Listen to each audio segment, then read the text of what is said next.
good. Live on YouTube now, if you care. If you're interested in that sort of thing. Yeah, I mean, you just can't write that stuff in Twitch chat, or you just get insta-banned by the AI. Like, you can... I think you can sometimes get through on appeals. Like, I'm pretty sure. Like, you know, streamer's my buddy or something, but he's got the headshot perk. I don't know, it's just like, you gotta be careful with what you write in Twitch chat, because big, I don't know if it's AI or what, but big pattern recognition, computer pattern recognition will get you. I have 2 interviews for the same job this week. Can we please manifest employment? I'm manifesting employment for you. Hope this helps. Favorite great man of history? None. I look up to nobody.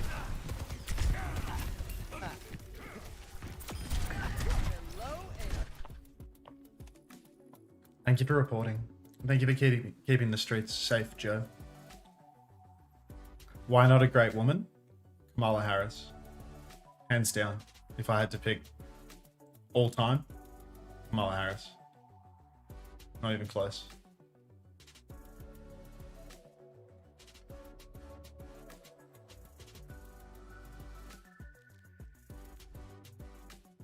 Brave? No, someone's got to do it. Loot box opening when? Now. Hello, Abisu. 30,000. We got Ice Empress. We got Koi. I'm a fish. I'm a fish, Hanzo. I like this one. Devil. Yeah. This looks like that one character out of Baldur's Gate 3 that I killed at the start accidentally.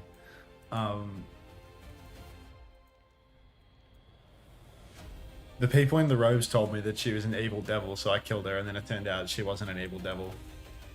And there's a lesson to be learned in that.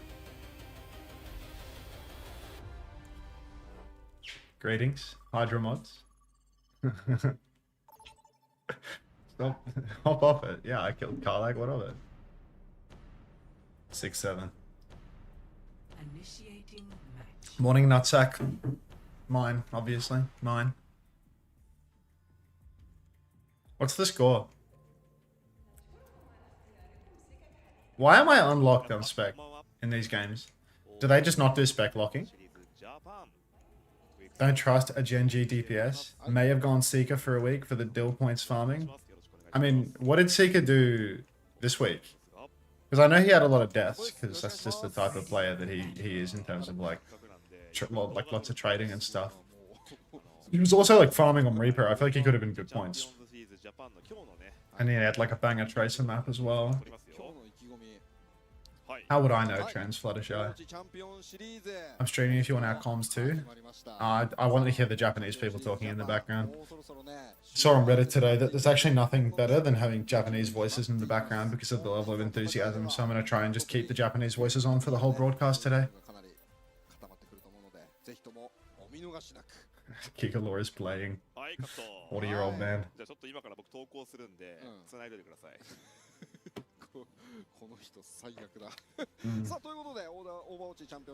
I actually can't believe how hard I've shit the sheets by not going live before the Japanese broadcast. Such a blunder. What's the BBL Baptiste up to? Guys playing fucking Sojin, man. I wish I had that dog in me to just play the game all the time now. I wish I wanted to sit down at my computer and play Overwatch. It's actually so valuable. Yeah, easy it is to stream if you can just sit down and play Overwatch for a million hours. Now the game chat is crazy. What did I miss? Oh, they're just going off.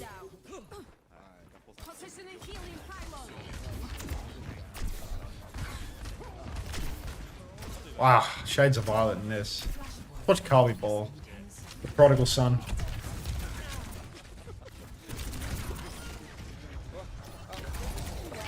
It's fucked up how blatantly biased you are to an underdog team like Falcons. I think it's so funny.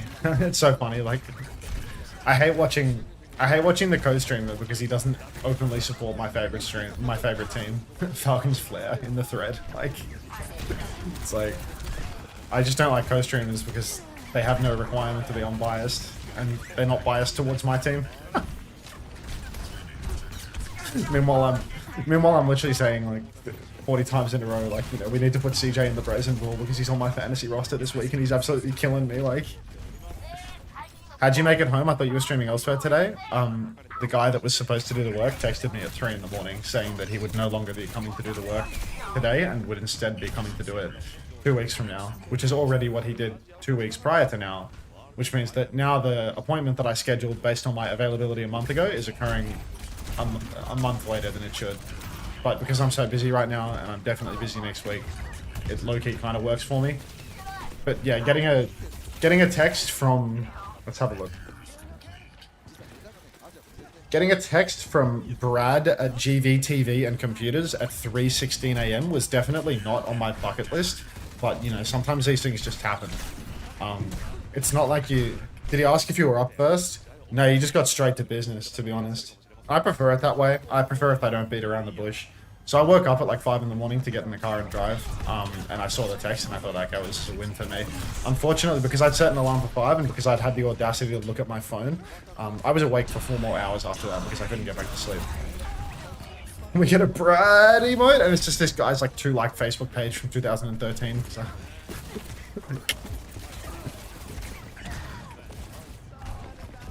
Was he on the beers? How would I know, mate? How would I know?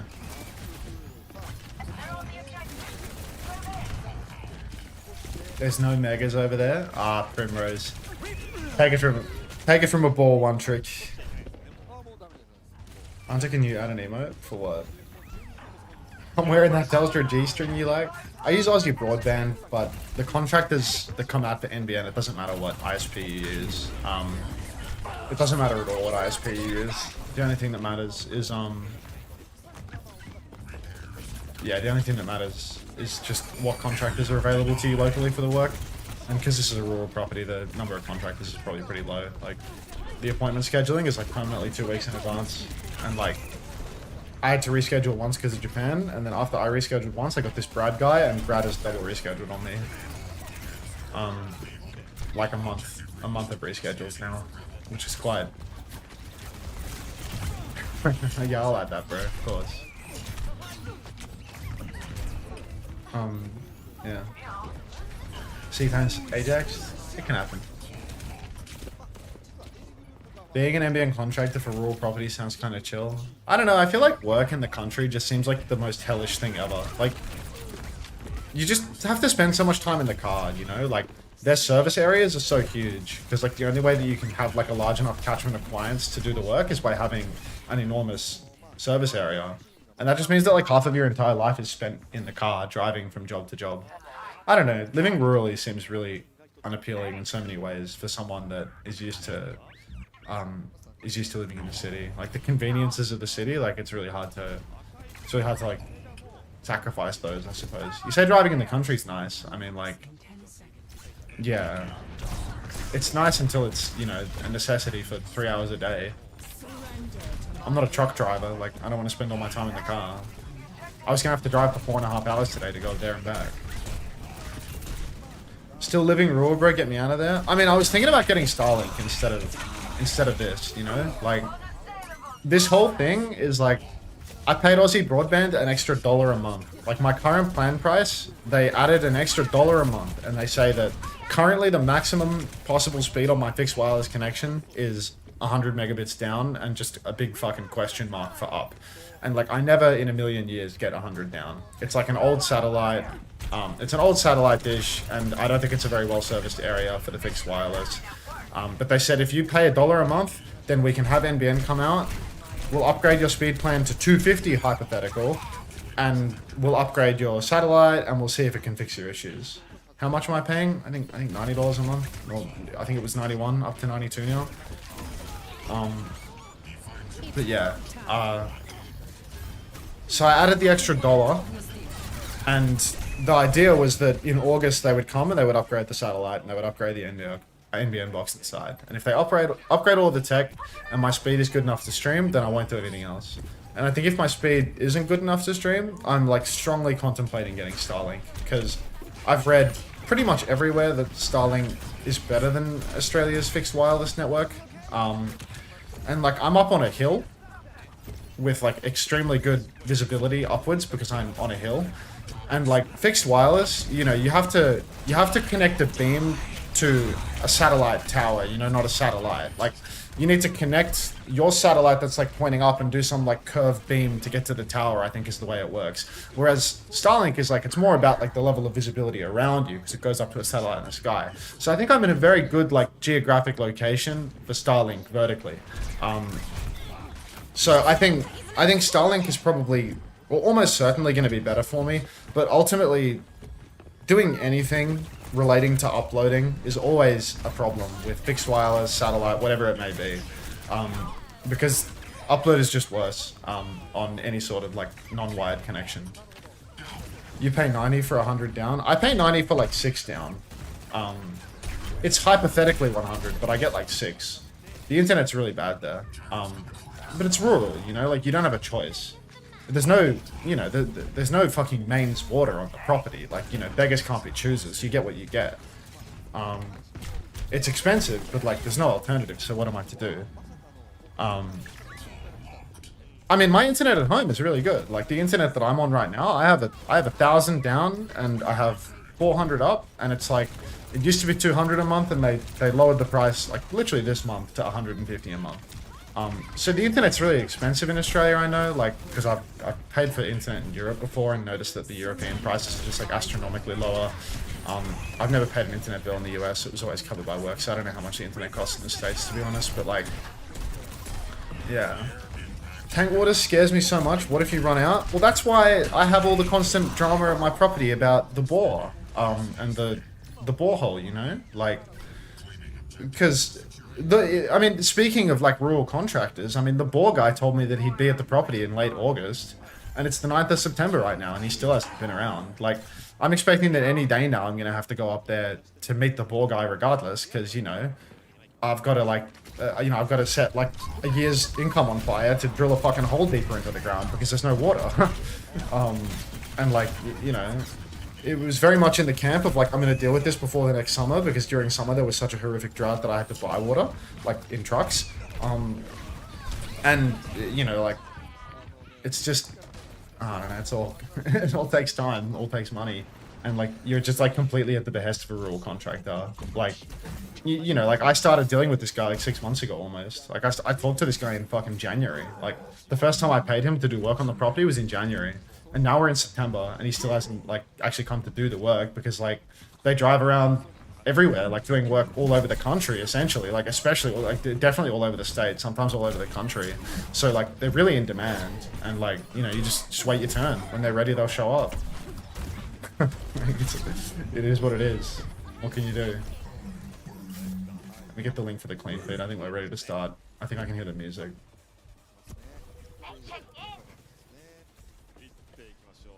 This isn't to like rag on rural contractors, by the way. This is just me sort of like trying to articulate to you like what, you know, what rural scenarios are like, you know, like if you have a rural property, sometimes you just don't have the option but to wait. You know, you just have to wait your turn for when people are available to do the work. It was really easy to get like local people to do the work, and in a manner, or to do like early work. And in a manner which you definitely wouldn't get in the city. Like the quality of service that I got was like really great, where it's like, you know, like the local shop for like initially like troubleshooting the pump when there was no water and stuff like that. I mean, like these guys came like, you've got a 5G tower on your farm. That's nice, Jared. Initially, like the local contractors, like they came by and like they were really good, you know, like they came by like after hours, you know, like the guys coming by at like 7 o'clock at night and like coming and having a squiz and calling me up and doing the work like right away, you know. It's like, oh, you got an issue? Yeah, I'll be down. Like I'm just around the corner. I just live down the road.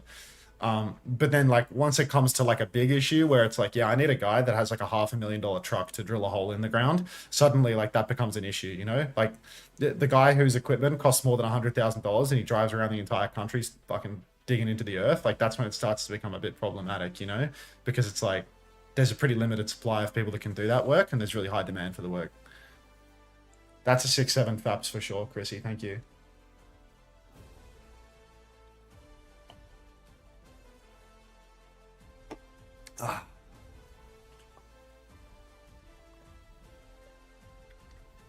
I'm taking your mod sword away for that, Marky. This is an absolute disaster. This is a dog's breakfast. Oh, get out of there, stolen. Yeah, right, you're right, mate. Thank you very much, Swaggy. Thanks for 6 months. Welcome back.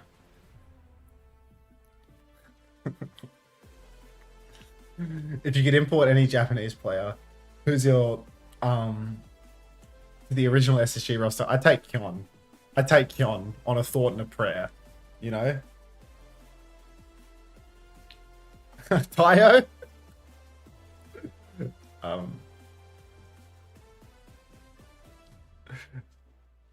But yeah. I'd take Tayo if we could go back in time, but I think I'd take Kyon, because that Kyon guy's him. Amazed Oromon. Hail to the king. Morning, Zavi. I'd take Amateru just so that I could mispronounce his name for an entire stage. Actually, that's a good shout. Kamsahamnida Sensei, my ears cannot listen to your beautiful voice, but I just wanted to say hi and fighting. Well, unfortunately, it feels like we've got clashing cultures going on right now, so you're going to need to dial in on that one a little bit, because it feels like you're a bit confused about what language we speak on the Japanese broadcast days. First time I spooked a lot of creators, because that's such an insane first time chat, is it not? Like, did I even thank you, Swaggy? I'd definitely take Kyon though. I'd take Kyon. I wouldn't take like. Well, I wouldn't. Do I have to take one? We'll go with the gamble approach. We'll take Kyon. All right. Anyway. Sorry, I have a short memory. Nyam Gaming, they're on Winston. Reject. I mean, they're 2-1 right now because they got swept by... Oh, it's Kalios Ball, actually. They're 2-1 right now because they got reverse swept by Plz Not Hero Ban. Roxy's just going to go down early on, though. I mean, we're playing Winston. There's Tracer Genji on the enemy team. I actually have no idea how they managed to get pre-fighted, in all honesty. It's like they had Mega Control, they had a bubble. The enemy team has no long-range hit scan. Genuinely no clue how they're dead. Like, this is one of life's mysteries, I think, how Roxy has died so quickly. But, you know what? Ask no questions, hear no lies. Undersea, slithering on in from the left-hand flank. Has decent angle right now, but doesn't want to hold it too aggressively. You can see lots of posturing taking place right now. Nyam Gaming, left and right. They're taking space on the map. Kalios is rolling up in the skybox. He actually, he's going to slam the enemy Wu Yang, but he's not going to convert the kill, I don't think. Like, can we get some heals for Hinisaku right now? Like, Jesus. Undersea manages to trade 2. Like, Reject lost one of their backliners to a 1-jump, 1-die situation. 2 for 2 trades right now because Pablo's taking down Edison. And honestly, if you take down Eddie, I feel like you can win the fight. Eddie's the only man that really has carry power on this roster. Kalios is trying to chase out Aphasia, but Aphasia's good for the slip. And there it is, yeah. Guys, Frogger is not white. What are we talking about? Frogger is not white. Everyone knows this. Like, be so serious right now. Undersea gonna dash back. It looks like Nyam Gaming, they've actually given up their point control early on. It's just unbelievable. We took him out. Nice one, Shiver. Nice one. Okay. Tidal Blast comes out onto Stead. He's going to go deep. He's going to stun nothing. Still Nyam Gaming haven't actually flipped the point though, so even though they win these like little scrappy moments in isolation, they never actually win a clean fight. Even when they take down the King, Edison, they can't actually get the cap and win the fight. So Nyam Gaming, they're down to their last coin already. It's 70%, and they're just on the run. Unter gave me flashbacks, GG's. Wait, you're white? It's my favorite. It's my all-time favorite. Okay. I need to look at this email. Let's have a look-sees. That's absolutely not happening. Okay. Alright, Roxy's down, Undersea right now. There's a nano boost out on Edison, and I mean, it's just last hits right now. Nyam Gaming, they've got every ult in the tank, but I mean, Roxy has gone an entire cloth round without building up a primal rage. Hinisaku, they're just going to go down with their Tidal Blast as well. I need to read this email again. Hiriko named Pablo. What's wrong with Pablo? Let me have a look at this. It's just not happening, I think.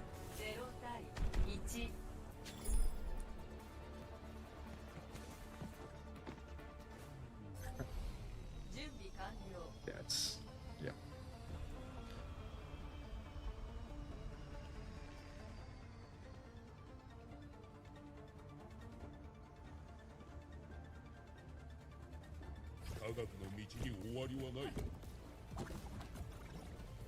1 sec. I need to replace something.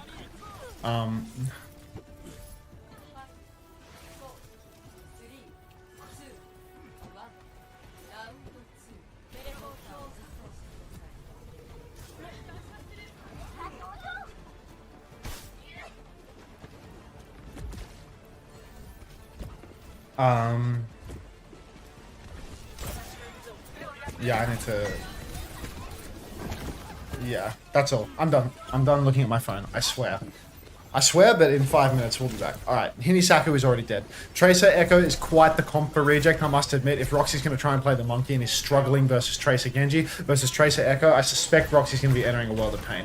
Orca does manage to find a kill on Epic, but the thing about Reject is they are actually trained in the hyperbolic chamber. The front line of Reject is so used to playing with no supports because they die every single fight that this doesn't make one difference. You can keep your eyes on Nyam Gaming versus Reject and you will see every fight, Epic or Gason will find a way to die. Whether or not that has a bearing on the outcome of the fight is a completely different matter because Reject, they are trained to win without supports. Kalios has taken down Pablo, so an early advantage for Reject. Edison is also taking down Hinisaku, so that's no supports for Nyam Gaming. Unfortunately, Nyam has not mastered the art of playing without healers, so this should be an easy one right now for Reject. You can see Edison just has balls of tungsten as he goes deep and takes down Aphasia with ease. Cholo, thank you for the 1 bit. Got ourselves a little spinning snowman right there. Thank you very much. No Pablo, no win. People have been saying this. Without Pablo the Kiriko, how is one to edge out a victory, in all honesty? It's just an unrealistic expectation is what I'd call it. Okay. Aphasia now. He has a pulse bomb. Maybe he can be the man to turn it. Thank you for the additional cent off-brand milk. And Cholo G. Hey, don't spam. Don't spam the alert box. Don't be a fuckwit. That's just annoying. You're just spamming the alert box. Just annoying. Now you just make me... You ruin the stream. You just made me go to stream elements and change it. Like, what are you accomplishing with this? Okay. Edison really showing the gap between his eyes and his hairline. Here we go. Yeah. Just irritating, don't you think? Like, skip. Fantastic. Alright. Reject. They're in control. I mean, you're allowed to throw superheated pennies at me, but if you make it annoying for the entire stream, like, what are you accomplishing? Imagine how much more enjoyable this would be. Oh, there's a. Imagine how much enjoyable this would be if it was Stadium Winston. Cried. Kalios, Edison, they've cleaned up. It's a 2-0. I missed half of the entire game getting annoyed about the alert box spam. This Eddie guy is pretty steady, actually. You reckon he could take proper in a best of 7? Did we talk, Xavier, on stream about the fact that I saw a Reddit comment saying that Edison's grand finals chip was fraudulent? Like, they were saying that Steady Eddie is a Mickey Mouse Overwatch League champion. Marker is a Mickey Mouse Overwatch League champion. Marker got a grand finals chip without playing the game. But I saw someone on Reddit saying that Steady Eddie, someone who won a Map 7 Grand Finals head-to-head with Proper, is actually a fraud because he had Fearless. Like, because Stead wasn't the best player on the roster in that Grand Final, like, it's actually insane. Cholo G, that's better. Make up for your misgivings by giving me money. Now we're cooking. Thank you very much, Cholo. Welcome to the Parasocial Friends Club, Trooper Gaming. Thank you. Edison did God's work in that grand final. Not that I can remember it because I was so drunk that I genuinely don't even know what happened in that final. I know it went to 7. I know that Finn played badly, but that's all I remember from the event because I never rewatched it. And at the finals, I remember like someone from LA Gladiators upper management got one of these like VIP lanyards where it was like you could go into the corporate area where all of the ownership went. And they just had an open bar there. So it was like, I just kept taking trips to the VIP area to double park on like double vodka Red Bulls or some bullshit and then stumble my way back to where everyone was hanging out watching the games up on the stands. And it was just like, after map 2, that series was a blur, an absolute blur, but great match or so I'm told. All right, let's go for day 3 of cold pizza. This has got to be like unhygienic at this point. Finn played badly. You must be misremembering. That doesn't sound right. No, I actually remember talking to the shot guys and hearing how they were blaming Finn for the result. You know, it was like if Finn didn't fucking throw the match, we would have that in the bag. You know, that was the general sentiment. Why do you think that roster round up with Luke, Minnow, and Chris? Show your slice? Of course. You want to see the slice? This is a dirty slice, Chrissy. I don't know if you'll approve of this. This is a supreme. So this has onion, capsicum, olives, ham, pineapple, and prawn on it. And I think there might even be some pepperoni buried deep beneath the surface as well. So they really just like emptied every ingredient onto this thing and called it a day. We need to get you an in-house chef. I'm on my 3rd consecutive day of leftover pizzas, Abby. Like, why is it so dark? Because I ordered it once, and when I ordered it that one time, it was like wet because there's so many wet ingredients on it. So I asked them to fucking cook it some more this time because the last time I had it, it's like, I would rather this be overcooked than undercooked because if it's wet, it's absolutely fucking repulsive.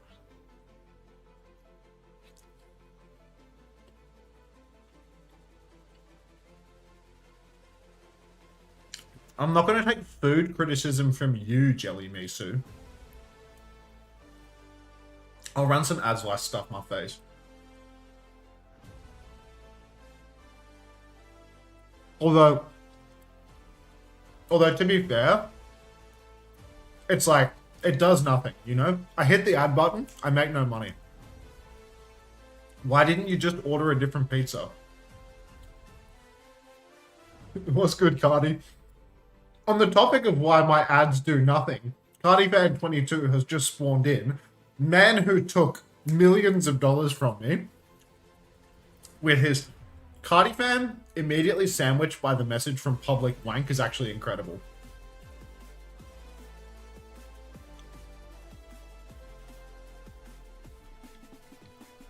As a resident badass, that pizza should have been finished 3 days ago.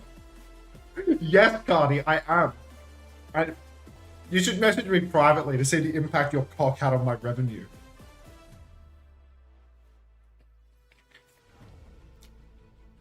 Wait, you say thank you, Opera. How does that work? Cardi, I assume you run ads, right? What's your normal ratio between turbo and ads?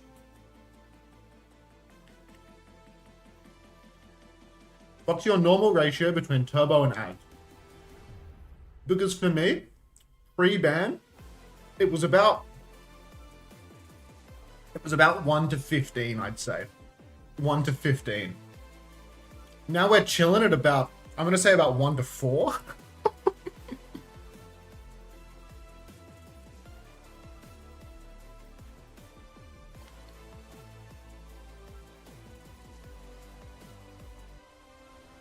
So your meat is fucking expensive, bro. Like, real expensive.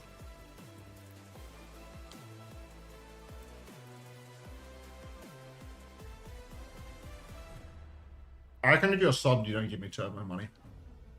If I were to hazard a guess.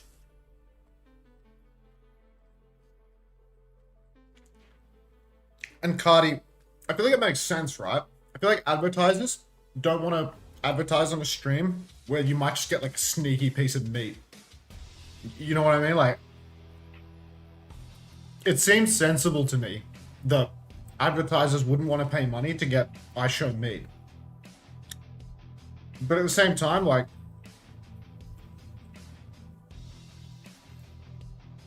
yeah, that's what I mean. Like, your meat's premium and advertiser friendly, in my opinion.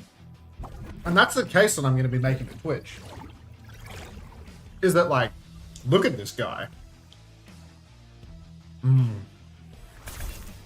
That was a good bite. That was a premium bite.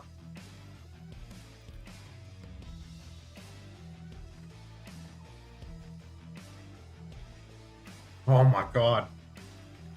What are you doing up this late, Cardi? Isn't it like, yeah, it's 2 in the morning in Los Angeles. Like, what the hell are you doing with yourself watching Japan? Go to sleep, man. Stop watching me eat pizza.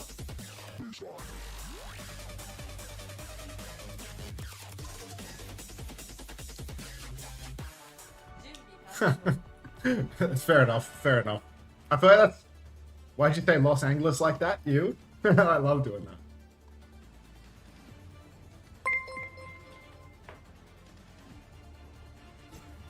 Eating Strongle Pongle.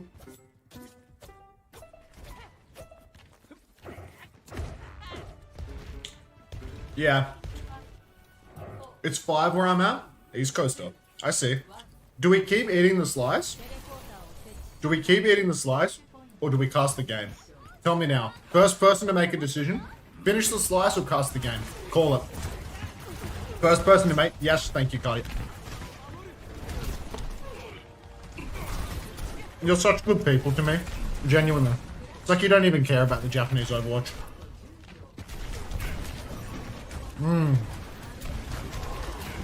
It's Zarya v Zarya. Kalios is on the one character that everyone knows who can play. He's 5k Kalios for a reason.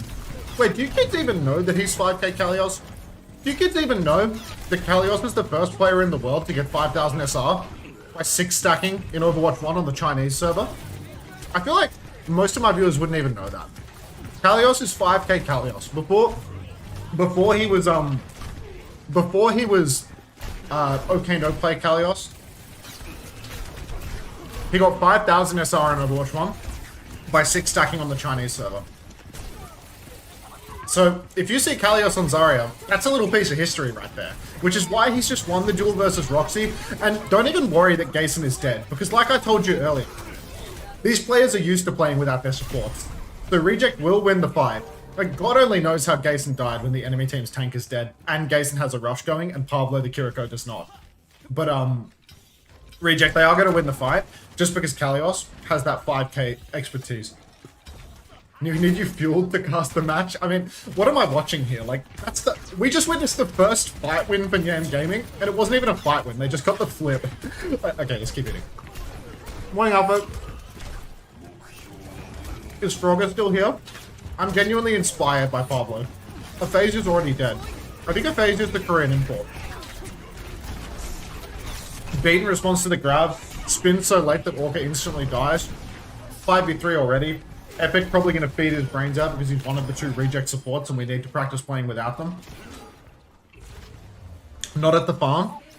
Would you believe, Alpha, that the contractor who was meant to come to the farm... no worries, by the way, Popo67. I'm here every day, mate. Glad you're enjoying.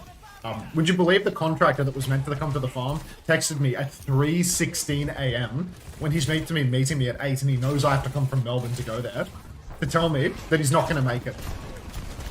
He's calling me like he wants to have sex in the middle of the night. He's texting me these are like actual booty call hours of text messages to tell me that he's not showing up to work. After I fucking confirmed with him twice yesterday that he'd be there. Like, insane.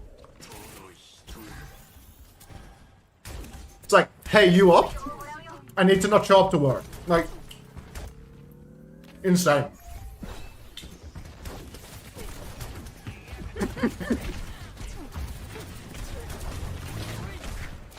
Scammed? Yeah, I'm paying an extra $1 a month for this service. I'm gonna have to... half of me... Okay, there's a Kitsune rush on the point. Gayson's actually just gonna run down... Yeah, okay, there's no hope. There's no hope for Nyam Gaming. There's no hope. Forget it. 5k Kalios is just meaning. Anyway, what was I saying? I'm paying an extra $1 a month for the increased speeds that come hypothetically when the work gets done. Half of me wants to call up Aussie Broadband and say, hey, the contractor has delayed for a full month. Can I have my $1 back? Like, I've got so much to do. I'm so busy. But I do kind of want to put my phone on speaker next to me and just wait and see if I can get that $1 back. Because I'm paying an extra $1 a month for hypothetical speed increase that comes when the work gets done. And this guy's delayed for a month now. So, can I have $1? Like, $1 Australian dollar. That's like 60 US cents. What depths would you be willing to go to for 60 cents? You know, if I called up and begged for 60 cents, I reckon they'd put a little note on my account that just says fuckwit in big capital letters, you know? And I'd never get good service ever again. Because I have fuckwit written on my account in the notes from one of the employees. Like, I think it's really not worthwhile. Okay. Oh my god!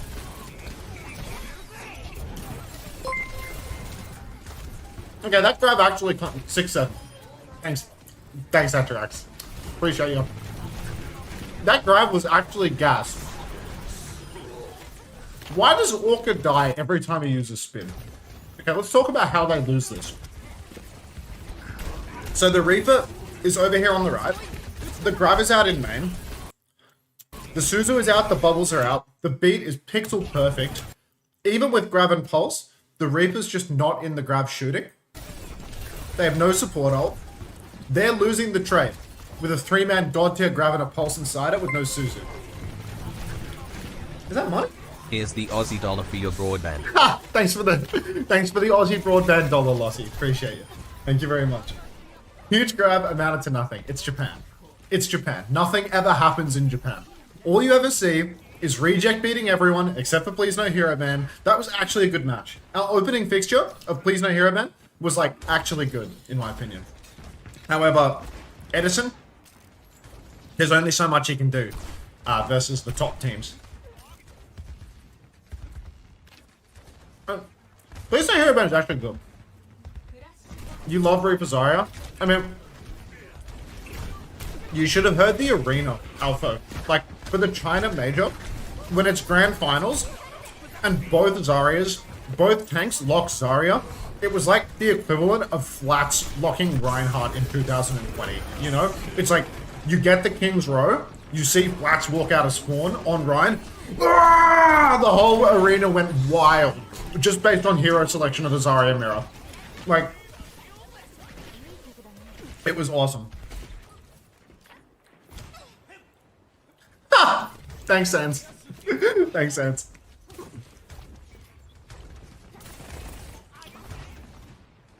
Unfortunately, the tags on my account do not forget.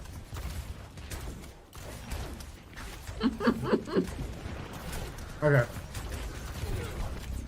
Kalios has grab, Nyam Gaming, only have rush. Grab comes out, it's a 3-man. He's somehow caught every support.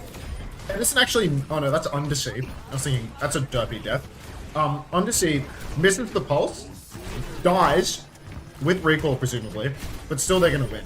Epic will get traded because one of the two reject supports must always be in an eternal state of being traded. It's just the way that it is. Nyam Gaming need to rush for the touch here, but because their Lucio has cement in his shoes, he's not gonna get the touch.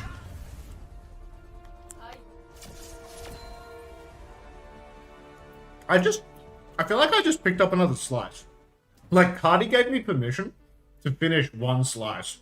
And I feel like the fat ass in me just took over and I just kept fucking eating. Like, I never even stopped. I just kept eating the whole time. Oh.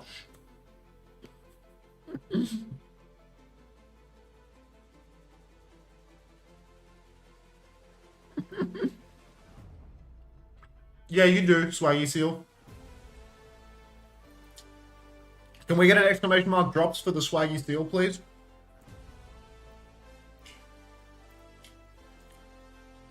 Hey, Untermensch, are you Tobe? Are you Toby 488 or are you a different viewer? Just another like German fan.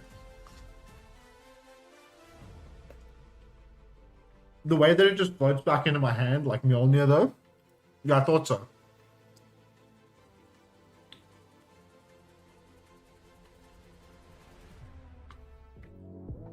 Okay. I think we've done it. There's 2 slices left, but we can just do away with them. We can just put them in the fridge.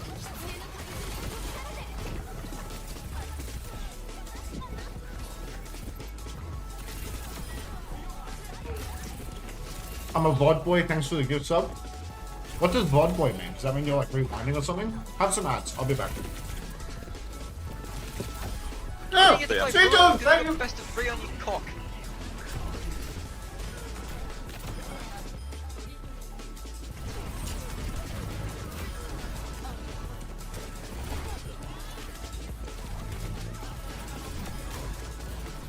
Thanks for the raid, C-Tones.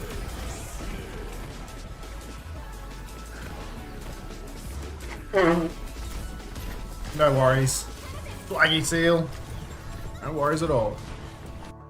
Okay, no play. 3-1, they dropped a map, and they got full push by us. Oh, season's over. Game's gone. Let me open up Overwatch.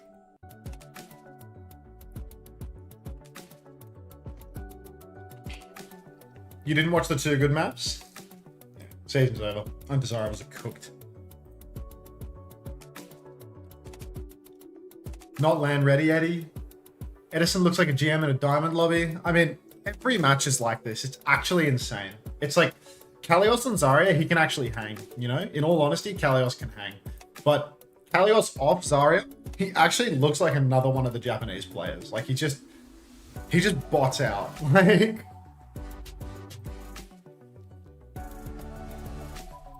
he's definitely better than the Japanese backline. But not like super good.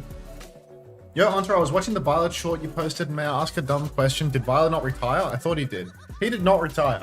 He got kicked off Zeta Division in the middle of the season, and they cited contract expiry because it's super normal for a contract to expire in the middle of a competitive season.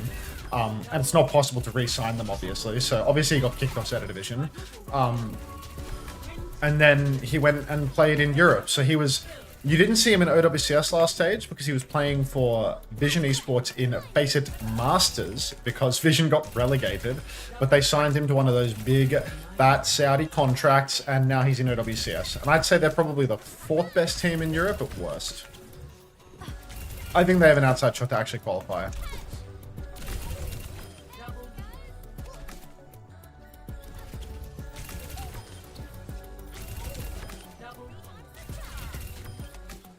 Didn't he want to leave to draft dodge?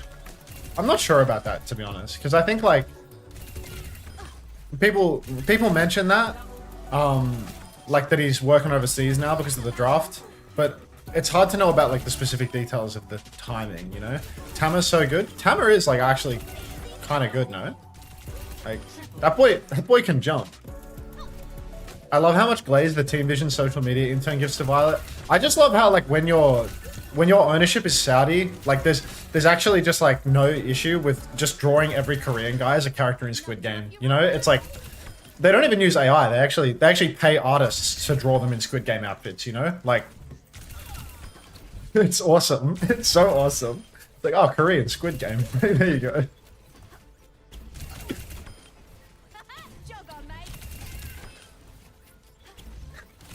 To be fair, I went to H Mart with the Koreans in stage 1, and we saw like Squid Game branded dumplings, and I just had to like instantly snap a pic of Blissey holding the Squid Game dumplings. Like, those guys love Squid Game. Like, it's just, they definitely love Squid Game. Like, we watched Squid Game together when it came out in the season. What was it, stage 1 or stage 2? I think it was stage 2.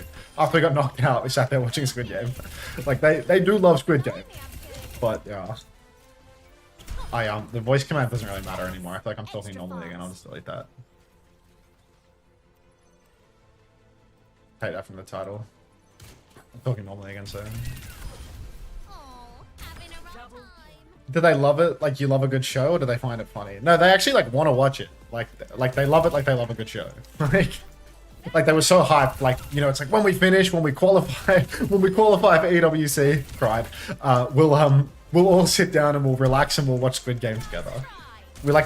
We booked like an extra day in America compared to like when we had to. Like we stayed a day longer than we needed to, so that we could all chill out and watch Squid Game together. And then we got eliminated so early that we could watch Squid Game and then have a day doing absolutely nothing, which was just miserable, to be honest. But yeah, it's their Sopranos.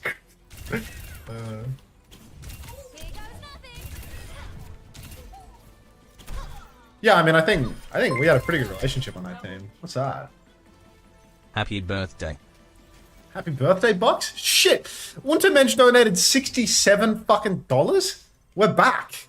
That's a Japan stream on the books. Thank you. Holy shit. Thank you, Tobe. Thank you very much, Toby. I appreciate that, mate. Can help, dude. I thought I was gonna have to go back to God of War to get you to open your purse again. Thank you so much. $67. Appreciate that, dude. In advance. Fuck off. He's in advance. No way he's given me $67 and then he's given me $76, which I suppose you can turn around to write 7 again. This guy's outrageous. Fucking hell. This stream's actually so worthwhile. Thank you, Toby. Thank you very much. I guess you get a fist bump or 2. You can have 2. But yeah, I really appreciate that, dude. Like, thank you so much. That's crazy. We actually we paid for the leftover pizza today and then some. Really appreciate that, man. made more on Japan than I did on EMEA NA. No, genuinely, I made like fucking like $10 an hour off my 17-hour stream. I was like, wow. Unter, can I borrow $143? I'm afraid I don't have it. Let's invest together. Thank you very much, Toby. When does the match start? The match is already on. Let's invest, everybody. Wait, it's tomorrow. He said in advance, you see, that's why he had to give me an additional $76 to correct it. Oh, insane. Alright. Let's quiet the game down. I hear game sound.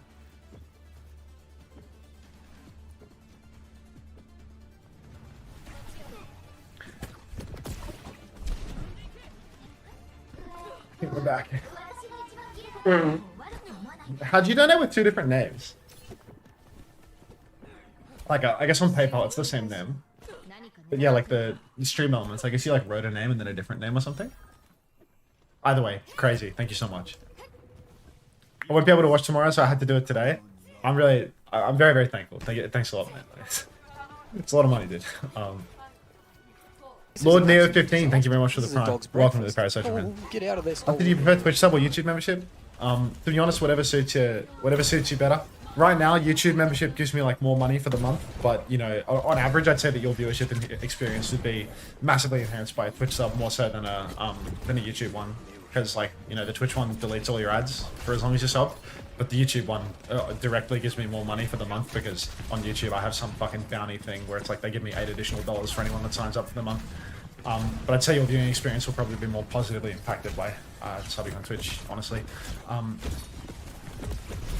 Do you get more percent from a straight donor? Well, you get 100% if someone donates through the donation button at the bottom, whereas Twitch takes 40% of all sub revenue, and YouTube takes 30% of any money that you put into the website, no matter how it comes through.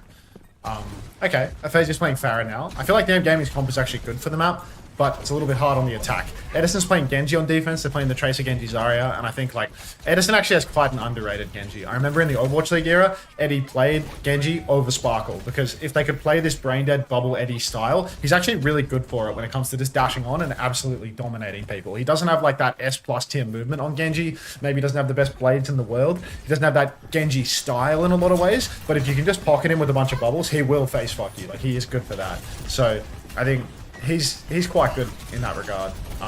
Has anyone clocked who's on Genji for reject? Is it in Japan? Just wait until Lavas finds out. The Kalios is here too. Kitsune Rush comes out from Pablo in main. Pablo, the Kiriko. Now you can see Roxy incredibly low. Kalios, I mean, he's just going to be able to push back in, though. He is able to just stay on the card. During the rush, in fact, Edison's going to go deep and catch a kill onto Orca. This is actually outrageous that Reject... Like, let's watch this back. Let's watch this back and just talk about how impossible this is. Like, Kitsune Rush is on the cart for Nyam Gaming. Reject are using 0 ultimates. And Kalios is able to just keep fighting into it. Edison goes in and finds a kill in that neutral. 1 ult for 0. Like, they don't even have to kite properly. Had you muted? Thanks for pogging, though. All good. Is there a way to donate without doxing? I think no. I think essentially you have to donate through. I think in order, if you're afraid of me seeing your full name on the PayPal donation, you pretty much just have to give Twitch 30%. Honestly, maybe I can look into some sort of like an anonymous equivalent. But yeah, like the stream elements donations, it always shows me your name. It doesn't show your name on stream, obviously, but yeah, I will receive that information. Hinisaku has gone down to the blade. Edison's pocketed. As I told you, he doesn't have that Genji style, so he's only good for 1. Then he buggers off his blade and has to just sit on the cart doing nothing. Barrage came out for Aphasia there. Kalios gonna conk himself up onto the high ground right now, but I mean, it's a 3 versus 4. Reject have a fully taught Kalios just walking on Nyam Gaming, and I mean, these players are essentially staggering out at this point. If they die late, if Pablo's now TP'd into Kalios' face, Kalios can just walk forward, find that kill. You can see, down goes Pablo. There's a bomb out on the cart, no deaths. I was expecting one of Gaze and Rapid to go down for that, to be honest, and it feels like now Reject, you know, they're just absolutely walking this one through. Nyam Gaming, no resistance. I feel like it's a bit of a piping hot take to lose Flashpoint to a Zarya and then proceed to play D.Va on your defense as well. Like, if Kalios was just beaming you on Zarya the entire time, you go in, you ban Hazard, which is a hero that Kalios is fucking terrible at, and then you play D.Va into his Zarya, it feels like maybe you have a little bit of a deficit in understanding. Set up your Bitcoin wallet real quick, I'll top you off, send me your address and I'll physically mail you money. Unter, do you take cryptocurrency? Should I? Should I start taking crypto donations? I absolutely have cryptocurrency wallets. Edison has just killed 3 people while I'm talking about making money. Let's rewatch it, just out of respect for the king. Alright, so stepping forward, you can see Edison's on the left right now. It feels like someone just gave me money. I'm just gonna watch Edison kill everyone. From the one who gives you money. Red Eyes, from the one who gives you money. Red Eyes is the one who gives me money. Thank you so much, Red Eyes. I really appreciate that. People just love fucking pumping money into my wallet at the moment. I don't know what's going on, but I really appreciate you all. Thank you very, very much. So Edison's pushed the side. He's with his Tracer. He's received some bubbles. He actually just ducks back into main, takes down Roxy after finding the initial kill. And Nyam Gaming have been fully team wiped. Kinisaku had that title blast for the entire fight, mind you. Like, if you look up the top here, this game-winning ultimate has just gone through, and I don't think Nyam Gaming can even touch, right? Kalios is in spawn. Kalios actually misses the spawn grab on a Bastion, which is, I suppose, an interesting take from the young man, but how is he to know that Bastion has the ability to increase his mobility with a mine? They actually do get the touch. Roxy's on the cart, rushes out on the side, Tidal Blast comes out as well, but it's probably not going to be enough to save the day. You can see nobody from Reject was stunned up by that Tidal Blast. Undersea recalls on the cart. Pablo, Pulse comes out, gets nothing. Just spamming on point. Undersea is traded, but the carries are all still alive. Edison's 91% on the blade as well. Feels like might not even need the blade because Kalios is so torqued and he can just kill everything on the payload. Bastion comes in for one final touch. Sometimes the Bastion's actually a Junkrat, and that's the cap. Thanks again, Red Eyes. Thanks again. Happy birthday week. I got it. Yeah. Thanks a lot, Red Eyes. I feel like I should be like double thanking Toby, to be honest. It's insane. Exclamation mark scoreboard. Yeah, I mean, this scoreboard's actually quite respectable, no? Like, usually I'm shitting on the nature of like how the local Japanese talents really like struggle to keep up with the Korean players on their team. But I mean, if you look at this board, like the difference between the Koreans, like 14-13 versus 10-8-10 is honestly not that bad at all. Like, it's obviously, like, you look at the damage numbers and maybe that tells a little bit of a different story in a lot of ways, where all the Japanese players have 2,000 damage or less. Whereas Edison has 4.8 and Kalios has 6.5. Wow, like just looking at Kalios's position on this scoreboard, it really does feel like a piping hot take to play D.Va on defense and ban out Hazard when we know that he's bad at Hazard. But yeah, here we are. I actually high-key need to set up cryptocurrency donations. That would be class. How do you even do that? Like, I guess you can just post a wallet link somewhere. Like, I can just have a crypto wallet link in the bio. Just like, I just have to like make a bunch of different wallets, right? Like, I guess I just make a Bitcoin and an Ethereum one. I thought those are the big two. Maybe the NFT nerds want like a Solana one. I'm not really sure. Set up an OnlyFans account. Huh. Looking into this. Kalios takes down Pablo, so already rejected, they're up one. Edison's actually going to be taken down by Aphasia. You can see Undersea is just going deep in the back. He needs a bubble pocket. Even without the bubble pocket, he's just going to recall out and Kalios... What? Kalios has just sniped 2 members of Nyam Gaming across the map with right clicks. Look how far away Kalios is from this backline. And he's right clicked Kinney to death and Aphasia to death. Like, that's 5k Zarya play right there. Genuinely, you can see how this guy got 5k SR. As long as I'd have to have like my feet out or something, Felix. Like, there'd have to be like some sort of like repulsive fetishizing component, you know? Like, when we have the crypto notification be a flats Ryan edit, like how would you even set up? I'm not sure that you could even have like stream element stuff for, because like the whole point of crypto is like that you wouldn't have like an intermediary processor. So like I don't know how stream elements would be able to track it, right?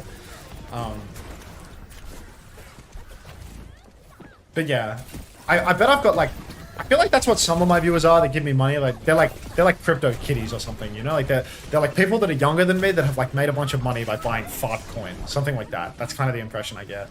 Is Zarya good? It's Kalios and it's Japan. Just play what you're good at and you'll win. Kalios is good at Zarya. Nyam Gaming are like consciously picking heroes that are bad into Zarya in an attempt to make it easier. But Reject here, I mean, what's going on? Like, they still have a recontest. They still have, like, high ground control. Kalios is sitting on Cart the entire time. Gaze is going to take down Pablo. Pablo the Kiriko. Kalios is just going to keep himself healthy, get the tidal wave, Guardian wave to keep him healthy as well.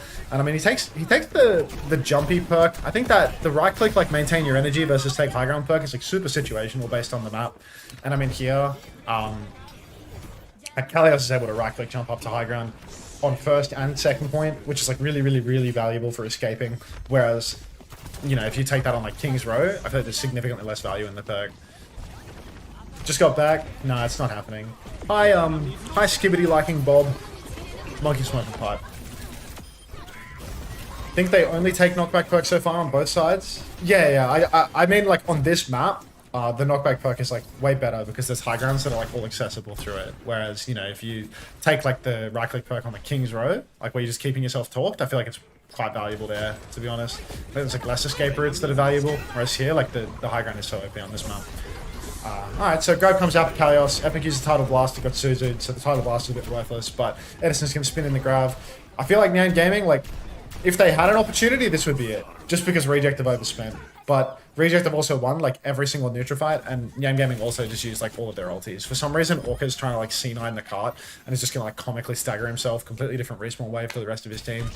Down goes Undersea to Aphasia, so I guess that's the door opened, but Kalios is just walking up in main right now. He doesn't have much torque, he does have to run away. He could actually go down here if he's not careful, but Aphasia doesn't hit the shot, and it feels like Epic is just constantly controlling this flank. If Aphasia keeps peeking here, I bet they're going to get picked. Kalios has like a double support pocket. No recall for Orca on cart already. Undersea still has recall. Kalios now has high ground because he can just take that. Gason's already killed Roxy because Kalios is contesting the supports, so yeah, I mean, this is basically done, right? Like, Aphasia's going to die, Pablo's dead. It's just Hinny Sacco up on the high ground and Aphasia being run down by Kalios. So that's a 3-0 for Reject with really no resistance at all, in all honesty. Edison is still playing. Yeah, I saw in a Vast tweet about it. That was how I found out. But it turns out that he's playing in Japan. Is Kalios next up in Japan? Or is he just an old Korean? I hate your rage bait. I hate your rage bait. It's so annoying. I just can't with this guy's rage bait. You'll never be Mama Hamper.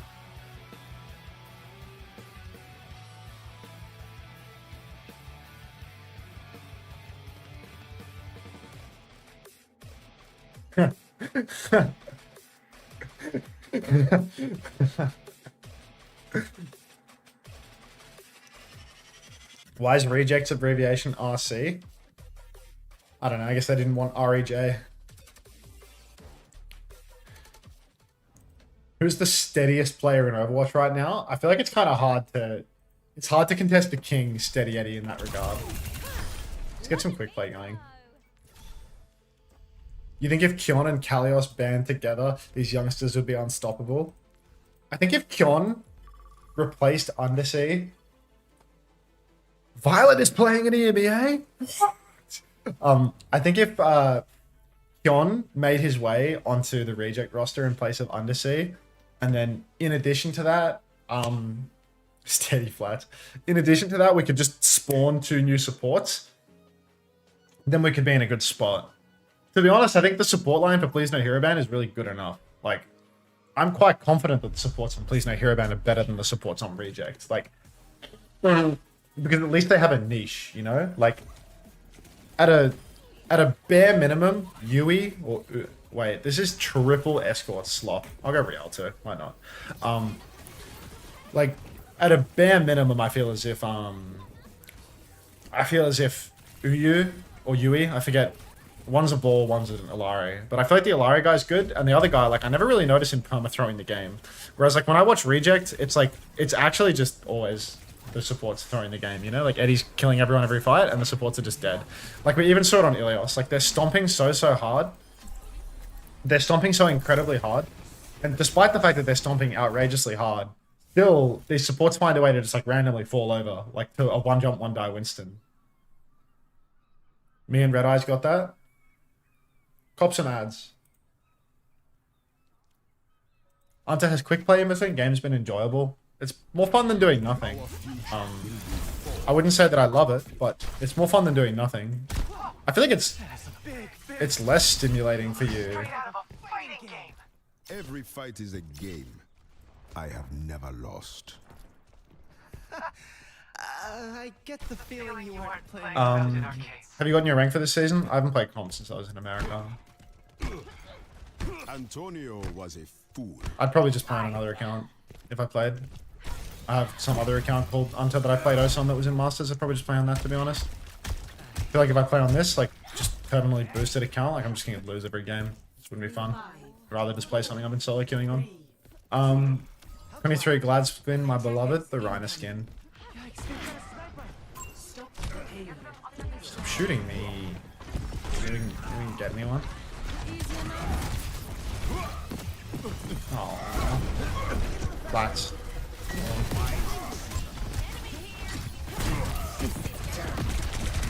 System's hacked.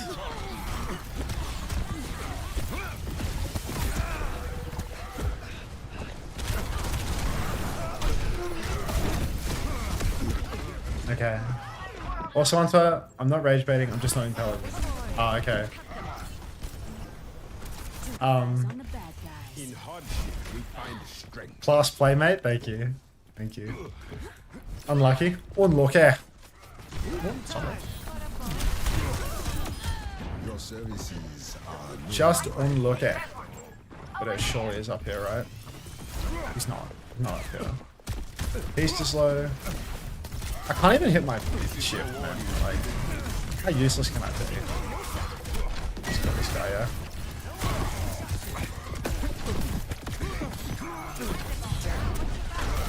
We didn't kill this guy, yeah. It's all my fault for not hitting that one shift. Me when I'm drunk on Doom. This is me sober as a judge. Genuinely, I could exact justice from this state. I'm eternally willing to uphold the law from this position.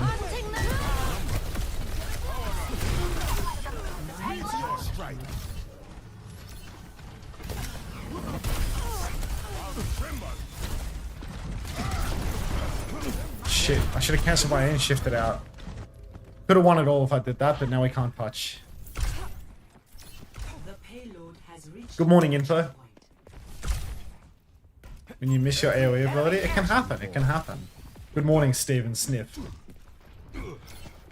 But yeah. Get this guy over here.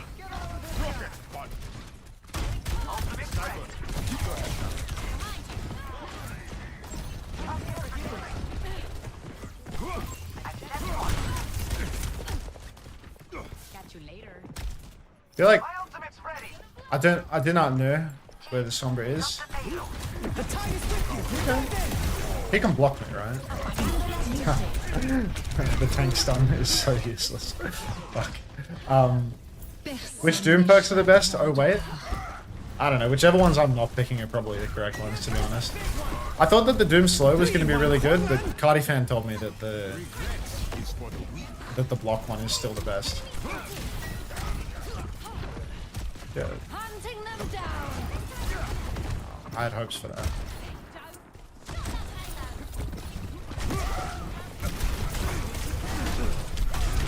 I'm just so terminally unlucky, I think. It's good, Power Matrix is just better. Yeah, I guess. And someone was telling me that like Power Matrix like makes the Matrix larger or something. Like it's not just that you don't take damage, but it like increases the hitbox size of it or something. I didn't even know that. Flat. Let's get a nano going.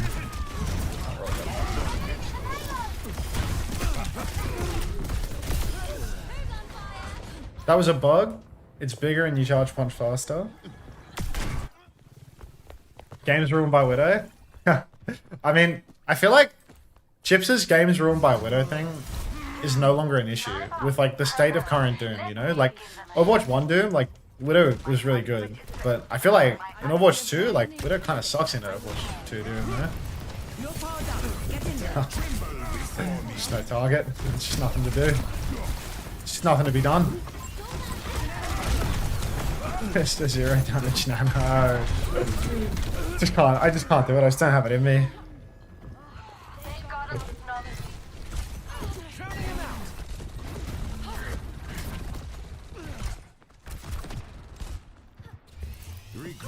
is for the weak. How's the game looking? They're still playing highlights. We got heaps of time. How do I miss my melee range punch, dude? Like, Meteor strike.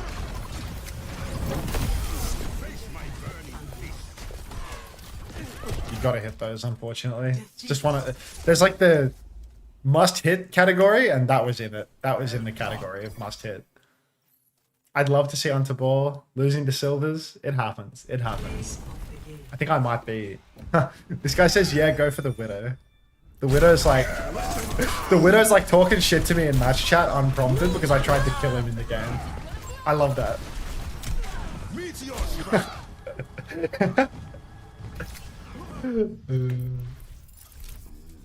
I love this game. I've been punched too. Not gonna lie, I missed like 3 people standing in front of me. Widow's gold at best. Let's see if we can find out. Like, I love the idea that it's like a personal insult for you to try and kill someone, you know? Like, I went after you in the game because you're like an easy character to 1v1. Can you do your best mag impression on ball? I'll just roll in at everyone, press E, and then transfer the shields back elsewhere.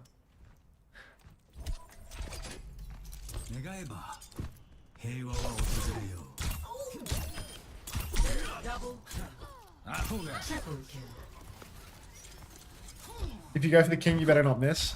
Oh, I need to put my washing in the machine. Can somebody please remind me soon to drain the bucket? Because I have a bucket on my balcony full of like clothes that I went hiking in, soaking in vinegar, because I didn't wash them when I was overseas, and I don't think they're moldy because I dried them. Like, I dried them at the time. But yeah, maybe after the game I'll empty the bucket and put it in the machine. Because yeah, the more important a punch is, smaller the punch hit bar. What do you mean? This guy's a level 169 soldier. That feels like a high level. Dude, the next match timer says 7 minutes. You have so much time. Why are you exclamation mark adsing me as well?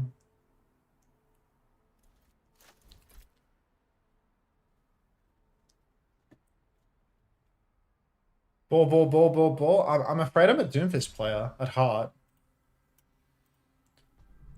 Our future will be forged in conflict. You're sitting out the next mission, Oxton. Emily made me promise you'd take it easy. Maybe you could look the other way this time? Chris, Xavier, are either of you here right now? Are either of you consuming this King gameplay? Play Monkey? I like Monkey. I actually like playing Monkey, but I like playing Doom more. Doom gives me like insane dopamine, you know? Like, do you want me to try and play Doom like properly? Like I'll try and not throw the game. Because I think I'll still lose a possible bad message. I'll try and play Doom properly. I'll try and like not throw the game. Because to be honest, like most of the gameplay loop for like low rated, like, can I have the fucking heal? Most of the gameplay loop is sort of just like shift in, punch out, and don't go for gamble punches. But like, I just like doing that. Like, it's just fun, you know? Like, I could have killed him if I had hands, but like, I've not thrown the game. Now I can contest the Widow in like 2 seconds if I can just get a heal.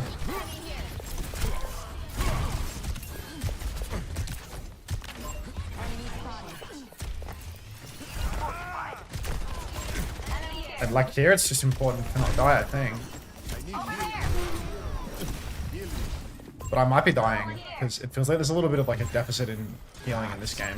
Like their baby just stood in front of 4 of my teammates for like a minute and resuited, so.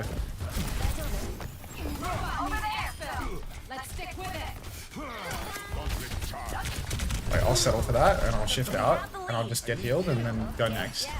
But yeah, I need to keep trying. I need to try to win a game. Just to prove to myself that I can win a quick play game if I try not to throw. Actively put some thought into the no throw category. Meteor strike. Let's kill her. Inbound with cargo. Dude, this guy just killed my entire fucking team from his spawn. Like, all three of these people are fighting so hard for their human checks right now. Launching disruption zone. I'm just gonna leave my surgeon to push the card. She's gonna kill herself, man, so I don't need to as well. We cannot allow them to keep the robots. You inspired me to Q Doom right now. I mean, I'm trying. I'm really trying this game. I'm gonna be so upset when I lose it.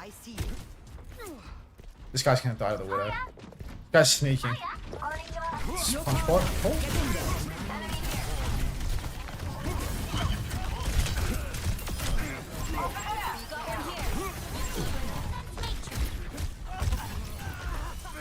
As long as my team is pushing the cut, everything is fine right now. My ankles. The absolute state of them. Oh! No! No, no, no, no, no, no. I cannot. I'm so upset. I'm so upset. That Kiri is so skinny! Genuinely! Just got out of the bloody ward for anorexia. Like, oh my god. It's not a broken ass support. I just don't have hands. It's not the support. It's me. I'm the problem. You're welcome. Where's the dragon? Kill me. Give it to me. Give it to me. You son of a... Oh, my head's actually gone, mate. My head's gone. I can't win this game anymore. I'm too mentally weak. Change crosshair, aim back. I'm just not that type of player. Enemy spotted. And check. It's not really there. I need help. Can I fix our close spawns? Tango inside. Meteor strike. I just really want to keep the close spawns on. Don't gamble. It was the law. Don't gamble. Stop gambling. Just block card. Just block card. Block card. Keep close spawns on. In quick play. Ah! I have no hands. I have no hands. Tango inside. I can't do it. I can't do it. Like, am I even using all my ammo before I start spamming punches? Like, Took the robot. Let's fix that. Robot is work at ass health pack. Why is the Hanzo so skinny now? enemy spotted. Over here. Enemy Cheesy. here.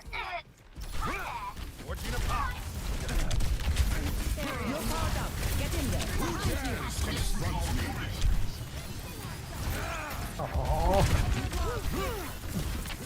Hostile spotted. Efficient design at work. You're taking the robot. Oh, I fell off. I completely fell off. Violet level mental. Genuinely, like, I have no tolerance for adversity. It's like, ever since that one fumble on the Kiri, what have I thought about? What have I thought about other than missing every shot hereafter? Like, it's insane. Genuinely have the mental of a fucking oyster. Block the card.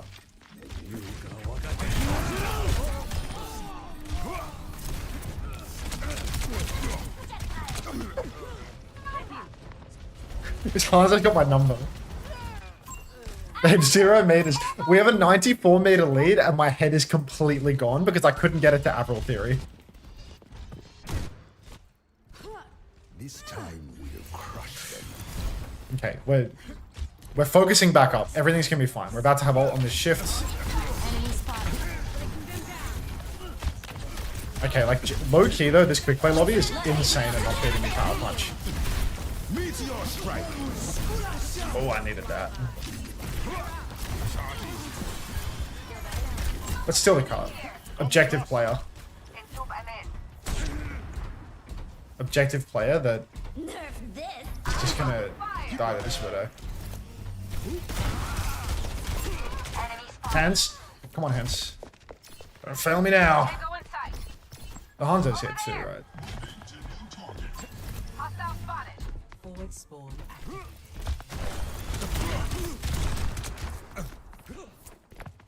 Come to me for heal. See? All in a day's work for the master. Master obviously being far too high of a rank for this level of gameplay, but 60 seconds remaining. I thought you were a challenger. 22 gladiators mental. Yeah, but you know the way that this is actually an allegory for the 22 gladiators is perfect, because not only have I been completely mentally shattered the entire time and desperately want to close the game now, but I'm also winning.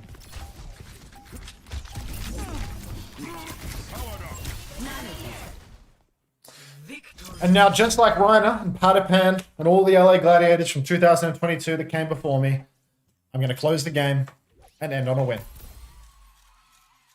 Play of the game. Oh, see though? I gave it my all. I gave it my all. I tried my best.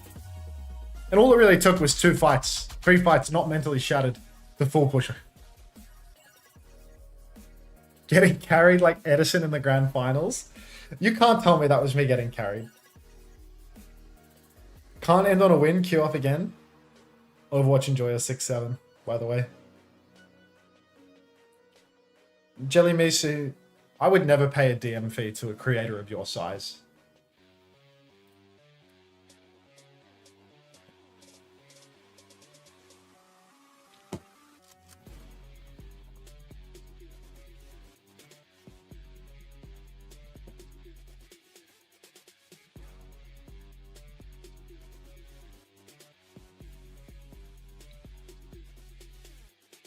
Bob, I did. It's like, how do you know this?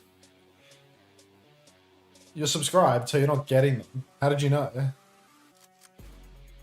Of course, King Torb won. It's literally in your name. You write W ads, but I still don't know whether you got them. I swear I've watched every Japan game, and I don't recognize a single player on Hayabusa. I mean, like, genuinely, is someone on this team plat? There's like a plat player, I think, because Mari made a thumbnail, and the thumbnail was like plat and proud or something, and I don't know which player it even is. But Mari's been doing her research, so.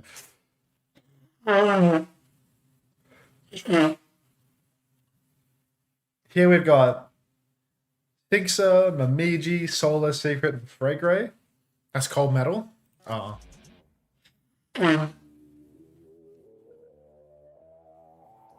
You forgot to go for the wash? You're right, Bob. You're right. I could still do it now, I suppose.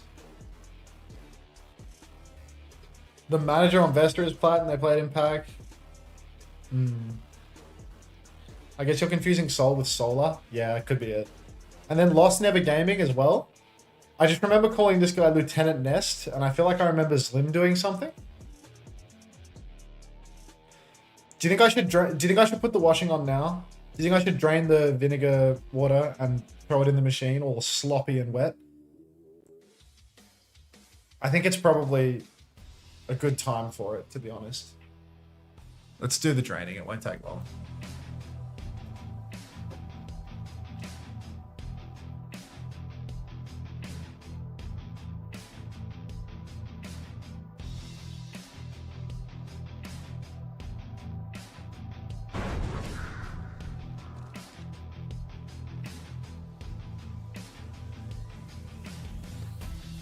Here you see my bucket of hiking clothes soaking in vinegar. Just another day at the office, really.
Oh, shit. 16% Hayabusa Gaming taking the first fight. This is actually the bum fight of the day from the looks of it. Two teams that are 0 and 3, but LostNever Gaming, they still haven't learned their damn lesson. I remember we saw this last week and it didn't work for them. Why are we doing it again? Juno Brig in Big 25 September. Grow up. LostNever Gaming, they're being pushed by the Venture, by Solar with the bubbles. Simultaneously, they're trying to contest the point on low ground. And what are we doing? There's no hope here. This composition is so poo. There's no way you can make these supports work until the perks come online. And you can't afford to throw a round of cough to get perked. Now, Azure Wreck are going to die later and later. And LostNever Gaming, just constant deaths. Hayabusa really have their number with this comp. Kiri is good into Orisa. You can headshot the Orisa and chunk her down early. Zarya is amazing into Orisa because you can just completely mess up her neutral game. Zarya's had a real renaissance here in Stage 3. As you can bubble so many of the current meta DPS, they all pair well. Insane. They're playing this comp, they never win with it, they never swap either. I feel like someone on this team has to be a Juno one-trick, and another has to be a Brig one-trick. Tidal Blast comes out onto Solar, he goes incredibly deep, he stunned up Lieutenant Nest. The rally is not shocking from Azure Wrecker, but is it going to impact the outcome of the situation? No! LostNever Gaming, they're going to use double support ultimate only. It is last fight. Slim's Lim now has to go and touch point with the Terror Surge. You can see him rotating underneath. And you know what happens when you rotate underneath? You're guaranteed to lose the game. Because look at the position that LostNever Gaming have. Look at where Momiji can play with his Overclock. Now you can see Overclock comes out from Momiji on the high ground. LostNever Gaming have to touch the point. Simultaneously, Sigsa is going to pop the shock. And it's just over. Disgusting. Yeah, you can say whatever you want, Duckaluk. They started Queen and swapped Orisa. Understood. Insane though. Just like, LostNever Gaming is actually so committed to never winning a game. Win Never Gaming is 1,000,000% the mantra that they're trying to carry forward throughout this stage. Like, they have to be Win Never Gaming because it's just not happening. If this isn't a map 5 shitter, I'm going to be disappointed. Yeah, I've got a lot of energy today. I would love for this to go to 5, but if LostNever Gaming keep playing Juno Brig, it's not happening. Unfair because Hayabusa had attacker's advantage. I turned on the machine, but I don't know if it's actually on. I have to double check it after this because sometimes it needs a little bit of extra attention. Lost, Never Gaming. LSC tones.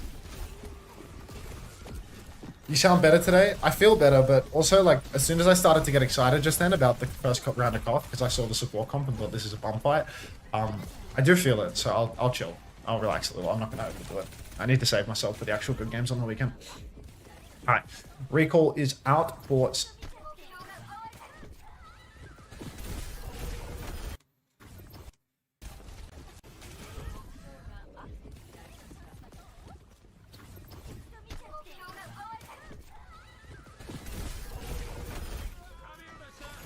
OWCS Japan, ladies and gentlemen. Welcome home. Solar takes down Azure Wrecker. Momiji's traded out. LostNever Gaming, they get the first cut.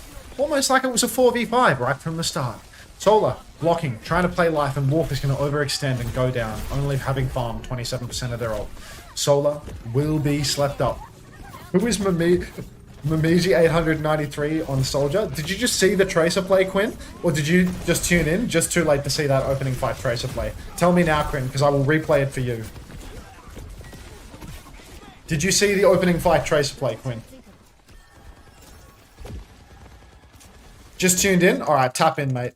You think Momiji 893 is the person that needs to be talked about in this first fight? Eyes on this, brother. Here is a feast for the senses. Little side fight taking place. Winston forced back. Full block. Face-to-face fight. You can see Tracer's top right now. Sixer on Tracer, blinks in, shoots the monkey from behind. Gets tapped a little bit.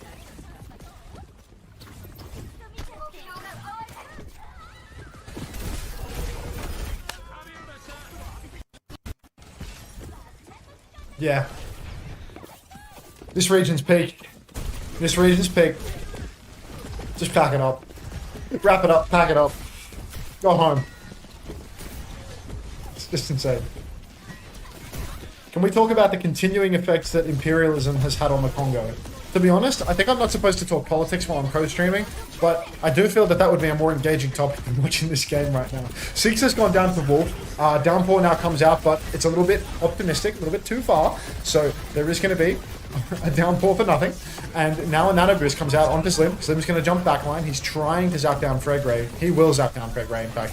One-man lead for LostNever Gaming. Lieutenant Nest is trying to play life in the back, but Wolf, he's got a real habit of getting a little bit aggressive. TP's out for Secret, but Secret will go down because they've TP'd to the point. There were no good targets. Six are good for a kill, though, and Hayabusa Gaming, despite their Tracer being spam dead for all sorts of reasons, LostNever Gaming still just can't get it over the line. Let's increase the import limit from Japan. Yeah, let's get 6 Koreans per roster in Japan. Wolf is going to go down to the Pulse Bomb. Nice little wall from Solar to make sure that even when you miss the Pulse, it still hits. Is the Tracer taking the AoE Pulse perk? It felt like he was pretty far away from that Pulse Bomb, but maybe it's just really low. Feels like that's like an AoE Pulse perk, but it's just the boot. Okay, so 80% now for Hayabusa. All they need to do is win one more fight. I feel like LostNever should be good for this retake. They have such an ult advantage. It's overwhelming. Secret, Solar will take down 0. 1-for-1 trade. Lieutenant Nest took down 6 as well. So we're in a 4v4 of sorts. Wolf's a little bit late, but he will be there eventually. Solar, he's hooning for the backline, but Guardian Wave is good. Wall does block Azure Wrecker in, but self-cast of the Tidal Blast on a character that can fly. So AoE Pulse is removed from the game. Oh, they replaced it with the Blink Melee perk. Right? That's what the Blink Melee perk is. So true. So true. Hi, Gap. How you doing, Gap? Okay. Wolf, left side. Visor available. Visor from Amiji, 893 as well. Primal, Slim, he's managed to hang on to that one, but he's being poked out very much early on, so he needs to be careful that he doesn't have a force for nothing. The Miji's boxed into a corner right now. Feels like an easy slam dunk. Primal Rage comes out, actually saves Mamiji from the anti-nade, but eventually Zim will complete the juggle. 2-for-1 trades because Wolf has naturally gone down. Wolf is dead every single fight without fail. Slim will now just remember that he can use Bubble to block the healing of the enemy team and throw down the bubble. E comes out for Lieutenant Nest, and LostNever Gaming, they're actually in control with quite a respectable amount of percentage. Could be a real bum fight on our hands here, because we might actually see this go 1-to-1 if we're not careful. Lieutenant Nest with the Nano Boost, if we can get a Nano Visor for the Aegis, could actually get LNG over the line. Solar's anti-nated. Zero's hiding in the wings, looking to pinch with Slim, but Slim is going to back jump to the choke. He wants to zap from main. Feel like this would have been a good angle for him to jump over the top and get the pinch, but you know what? We're just going to use a tactical visor when there's 0 players on our screen and kite during the visor. Nano comes out into Slim now, but he doesn't have a bubble, and he's zapping a tank that is completely healthy. So feels like LostNever Gaming have just invested every ult for absolutely nothing. Hayabusa, they're currently threatening the cap, but Zero's taken down Fregray. Fregray was 88% on ult. Solar gets anti-naded. Patience! It actually favors LostNever Gaming. Eventually they just win the side fight. Anti-nade comes through from a very long Lieutenant Nest rotation, and it all just works out in the wash. Azure Wrecker might have gone down, but it's not going to matter. Hayabusa, they've let it slip. Let's invest. You miss Pablo? Happens.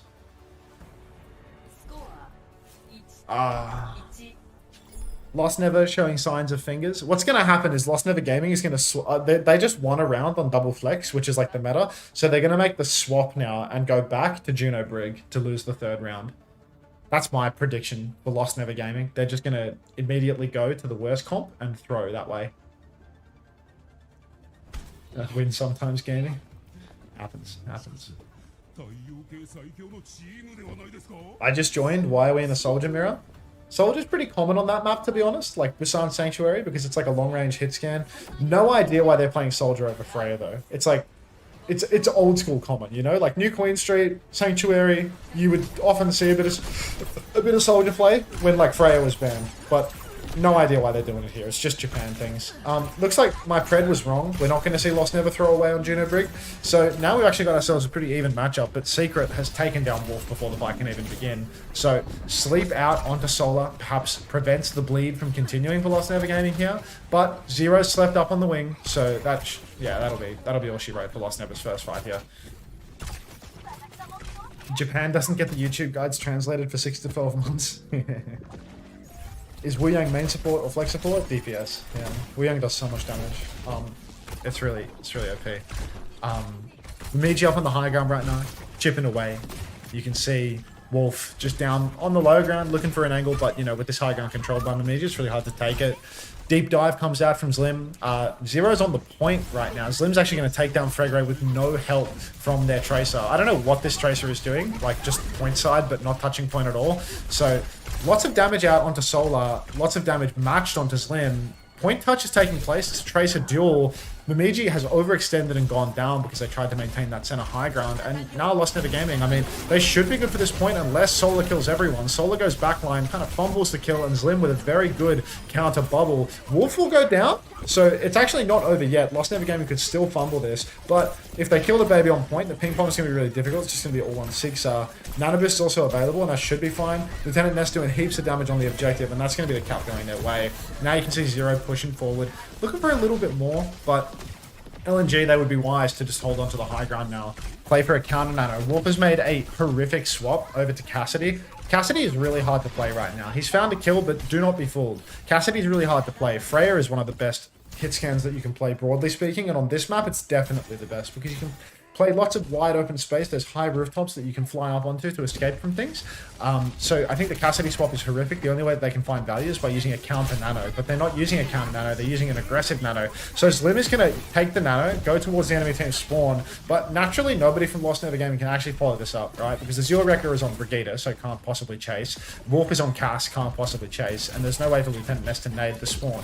So it's a good fight in the sense that they got a kill, they won the fight, but it's a bad fight in terms of they could have wasted heaps more time and they could have actually fought 5v5. Bad fundamentals. Pulse comes out from Zero, catches Fregray again. Sixer is going to completely whiff the Tidal Blast combo, a little bit of a choke from them, and Zlim's going to take down Secret. So we're actually in for a full-blown bum fight, folks. I feel like this series could go the distance because both of these teams absolutely have that dog in them in the complete wrong way.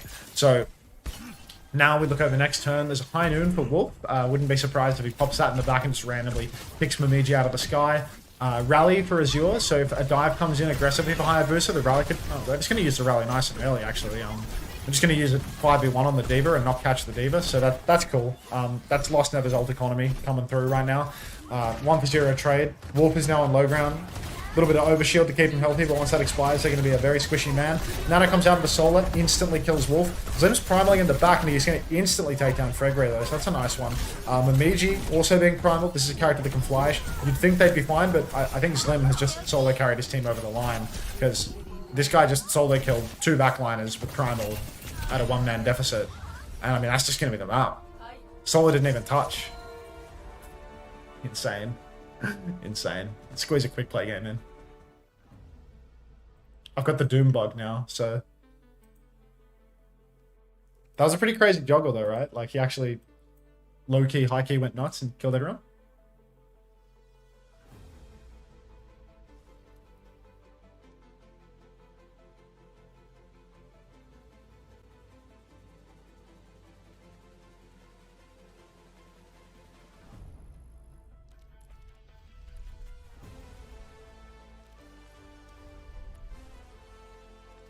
I love watching Masters Winston's. Is that guy Masters? Is Slim Masters? Because the Primal was low-key gas. Like, he actually solo killed 2 people and almost killed Diana too.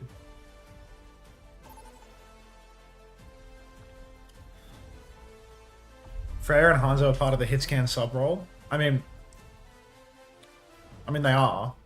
Like, they're obviously not Hitscan, but, like, they're the characters played by Hitscan characters. Like obviously they're like projectile characters, but they're like really fast projectiles, which, yeah. Yeah.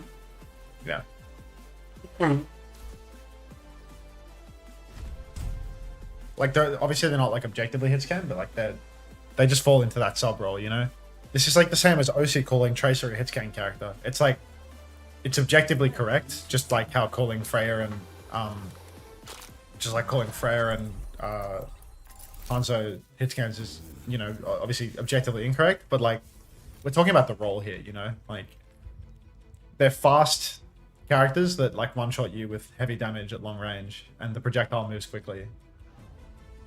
Whereas, like, you know, Barrow and stuff, like, it doesn't fall into that category because it moves slow. Genji doesn't have, like, the high damage output, you know? You call it? Weather report? Lots of sun. I think, like, I think someone was trying to tell me that like in Japanese, they call them like close range and long range DPS, but like that just, there's just like other, you know, exceptions to the category too, right? Where it's like, you know, Pharah's a long range DPS. Freya I've heard referred to as being played by hitscan players, but not Hanzo. I mean, maybe like back in the day, Hanzo was like the projectile player's specialty, but like it's definitely more hitscan nowadays than anything else. Like it's definitely hitscan players who play that character the most. OWCS Tracer is both because lots of hitscan players play it too. Just, oh, I mean that's just a shit take. I think like all the best Flash DPS players are all the best Tracers in the world. Hitscan players play it out of necessity, not because it's yeah, like hitscan players play that role out of necessity, not because they're like good at her or because it's the role. They play it when double flanker. Like we literally call them double flanker comps. Like why are you gonna die on the hill of calling it a hitscan if it's a double flanker comp? Obviously it's a flanker. Hey Kevin, how you doing? Kevsy, can we talk? Can we talk about that game? I was expecting more from you. It's not like you lost, right? Like you won, but like what was the deal? Thanks for the money, Kevin. Welcome back.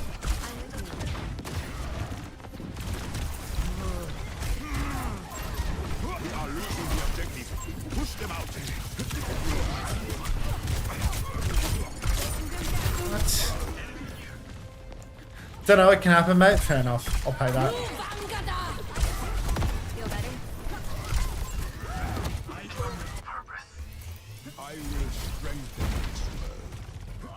Don't use block.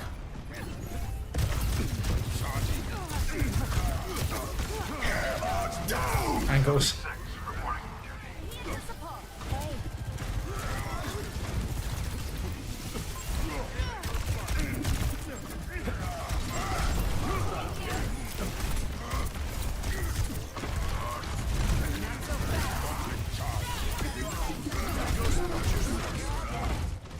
There's no help.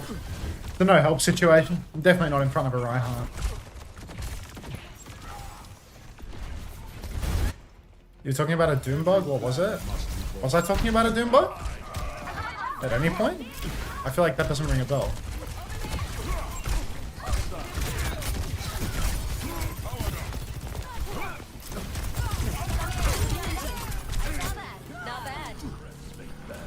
I've heard a lot of people pivot to a main flex DPS definition, mainly implying primary damage output and flex implying... Yeah, I mean, I think people typically call Tracer Genji flankers or flex DPS heroes, and people always call the hitscan characters, like the people that the main DPS play, like Sojourn, Cassidy, Ashe, like people just call those characters the hitscans, you know, and like nowadays, like you might see the occasional bit of like Hisang Hanzo or whatever, but you know, for the most part, people just, you know, call them hitscans because like look at the players that play it.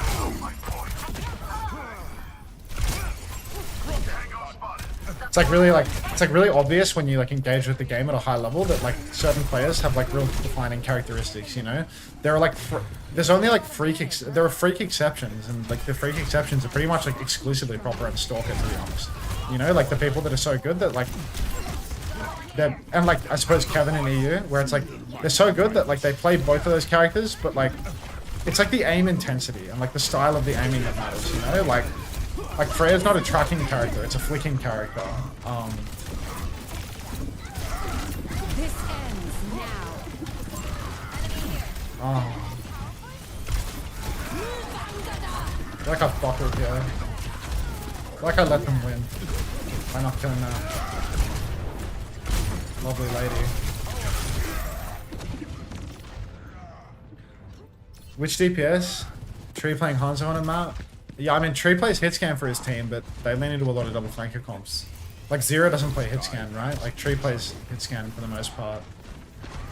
I don't know, I think that these roles are like really clearly defined, and like if you're trying to challenge the definitions of just being like a contrarian, like you're just hungry for attention or something, you know? Like you just want to spark a debate because you want attention. Like seriously, like it's not like a debate, you know? Like you're not gonna reinvent these classifications after the fact. Like nitpicking them like a contrarian is like, yeah, I mean you're just being an idiot. Like, I don't know what to say.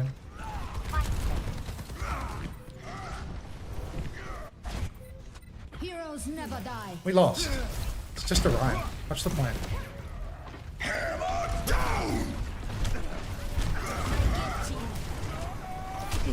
Kill this guy now, spawn if I'm mercy buffs again.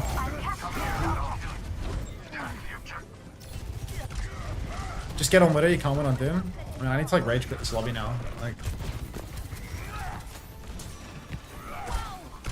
because I think the next map is going to start before this finishes. I will achieve my vision. I don't mean you. I'm also mean like, you know, people like often bring up the fact that OC argues like Tracer is a hit scan, and I just think like this is just such like contrarian nonsense, you know? Like,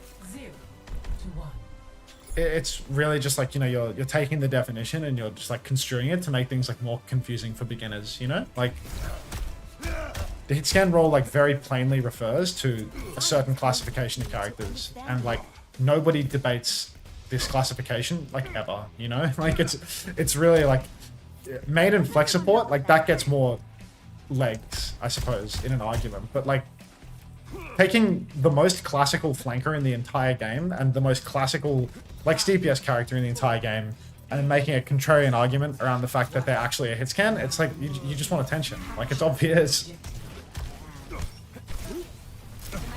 Why don't we use the term main DPS instead? Yeah, it's almost like we do, right?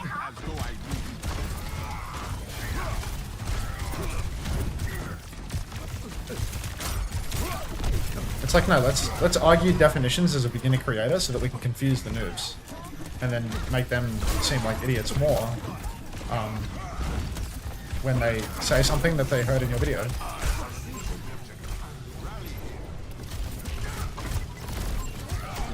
Oh, nuclear.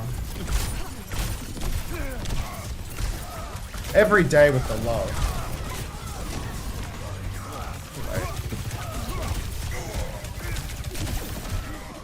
Sounds like we're in game.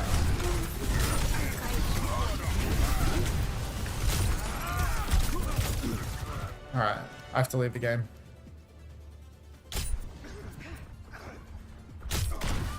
Unter, do you love your cows? Not really. I don't really care for them at all. They're not mine.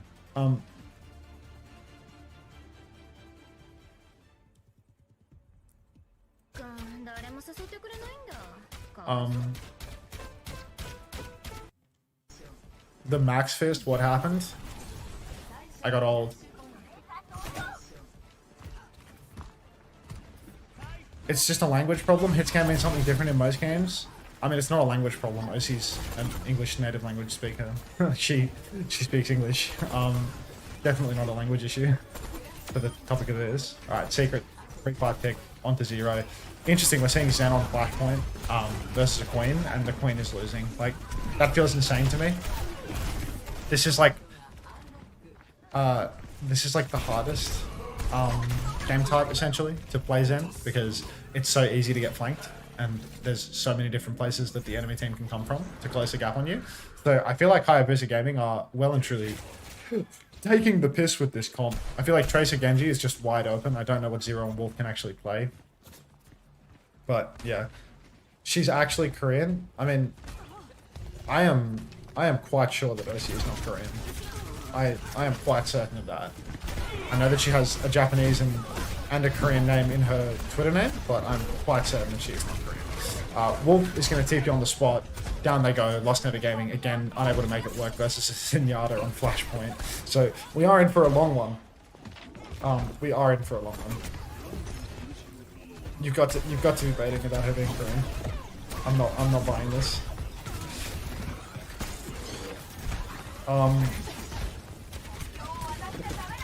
Is she Asian? I don't know her ethnicity. She just looks white to me.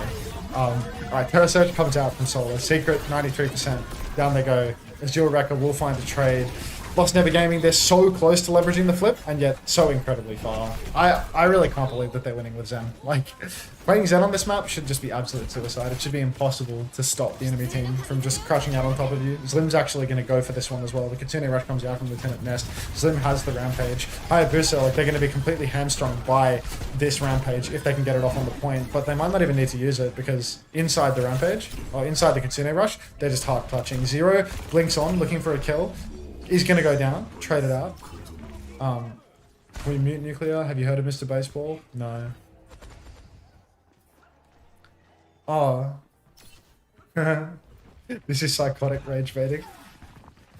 I would have seen like 20 permabans in any other chat. About what? What? About what? About Oshi's ethnicity? Is that the permaban topic? Jelly Misu would never get banned? What, known racist Jelly Misu? We'll be looking into this. We'll be looking into this extensively, okay? What happened to the audio? Oh, the audio's back. Good. Alright. Secret actually used Trank there. I wasn't even paying attention. What do you mean I am not? Good representation. Yeah, definitely good representation. Alright.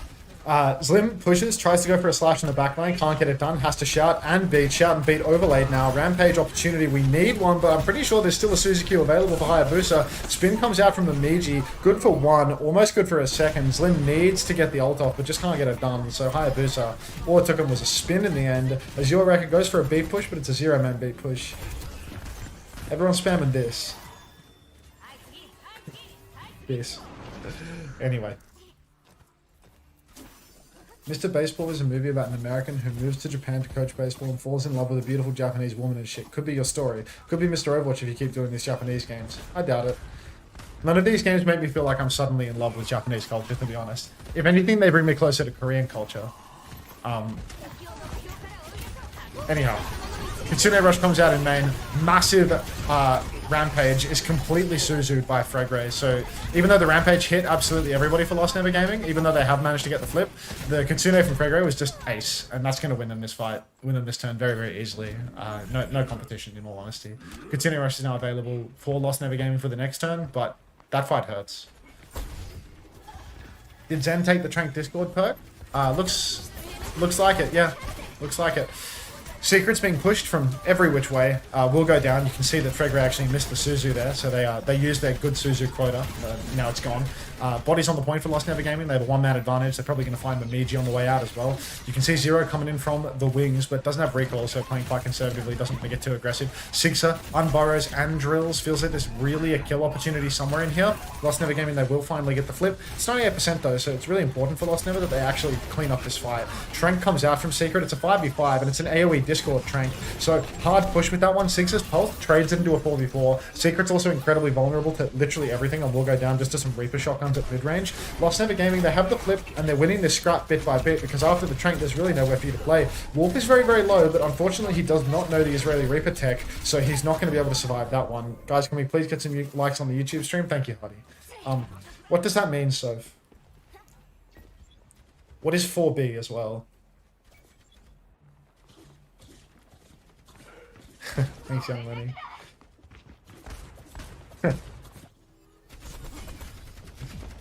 What is 4B? I don't know what that means, but it must be funny, because Rob also seems to enjoy it. You're gonna have to investigate this. Sounds like a visa type. Anyhow. Fregray's going to pop the Kitsune Rush on point. It's now 99.99. Azure Record once again goes for the beat drop. Desiree gives me a tier 1. Thank you, Desiree. Appreciate that. Welcome to the Parasocial Friends Club. Wolf goes backline looking for an opportunity to use the spin, but he's 97%. He doesn't get it off. Solar hits an absolutely massive Terror Surge, but Slim matches with his own. Suzy Q to keep everyone healthy. LostNever Gaming. They've got a rush on the point. Hayabusa, they're out of steam. If Sixer gets a massive bulk of damage, though, they could pop the Tectonic Shock, but they're not even going to need it. LostNever Gaming, they just can't turn it without their Reaper, and it's a 2-0 lead for Hayabusa. Thank you, Desiree, for the tier 1 again. 4B is feminist movement in South Korea saying not to date men. Ah. Need 4B to come to Australia. 4B is a movement against sexist men with 4 actions, which basically meant not dating men. You're doing 4B currently? I'm also doing 4B, I think. I haven't dated a man, so I guess I'm, like, by association doing 4B.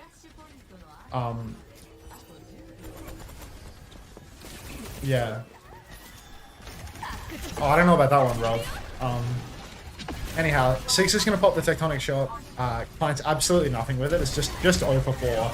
But you know, from the ashes, they are delivered a kill. Unfortunately, the killers on themselves. So Hayabusa, they pop the trank, they get the cap. It was a 4v4 when they got this, but it's really hard to contest. If Zero didn't have the skill to contest, if Slim was pushed away and Secret's got this big AoE Discord trank, it's actually really, really hard to fight into that. Zero's going to take down the Miji though, Secret over on the flank, going for some damage, but not enough to actually find a kill. Maybe I'm just one of the nice guys, who's to say.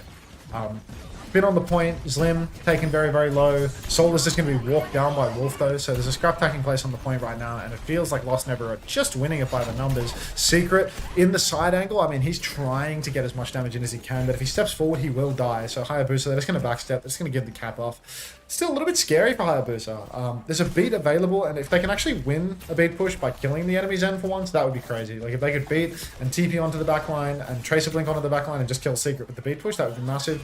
I've actually manifested a kill into Secret, so Secret's going to go down before the beat push. Fragray has 2 bars of HP, pops a Kitsune Rush, needs to be very careful, needs to be very passive, actually just playing on passive recharge. Suzuki out in main, Slim needs to be very, very careful as well now because he's being pinched by Sixer.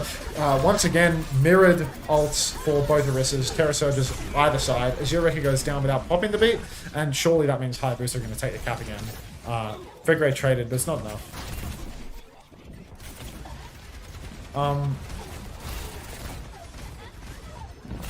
What did Young Lenny do now? Young Lenny said, "Women have been doing 4B basically my entire life. I will be a virgin forever. I got close with Bonnie Blue, but my mum found out and started yelling at me." Cried. This guy's such a high quality monitored suspicious user, honestly. Unironically, I think it's... What did you say? Unironically, I think it's very reasonable. What's very reasonable? The 4B? I don't know the law. Where was he saying on Jan 6? We'll have to get to the bottom of this, okay? Final turn here for LostNever Gaming. If they lose this one, they are out of the map. It is going to be 1-1 evened up. Azureka probably wants to get a beat push going, but Secret's only 10% off his trank, so they've got to be very, very careful. If they don't do it right this second, they are just going to lose. Actually, massive meat grinder of a Tectonic Shock comes out from Azure. Azureka's beat is good, or that was actually our Sixer with the Tectonic Shock. The beat and response from Azure. But Lieutenant Ness catches Momiji. Trank came out from Secret later on, but they weren't able to find a kill, probably because they lost their main source of damage. Oh my god. Terra Surge comes out onto the point from Solar as well.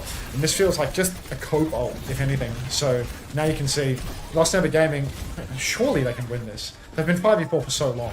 Okay, Hayabusa are going to win. That's going to be a 3-0s. Unbelievable. Kitsune Rush comes out. There's only supports left on the point. LostNever Gaming, they've actually let it slip. Like, I was so unbelievably certain that Hayabusa had fucked it up, and then LostNever Gaming managed to fuck it up even more. 4v5.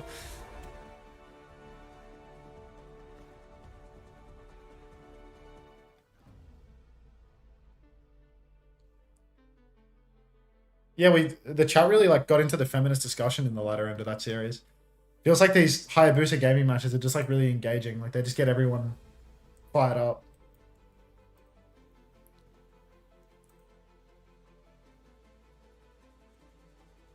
Good morning to the King of Japan. Good morning, Frankie, bro. AG.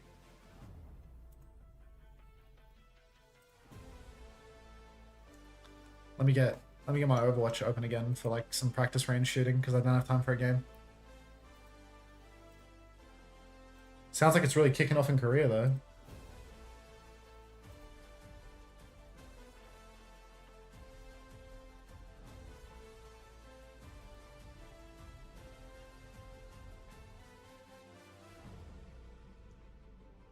I'm a pretentious humanities student for a reason. All these white people sure know a lot about Korea.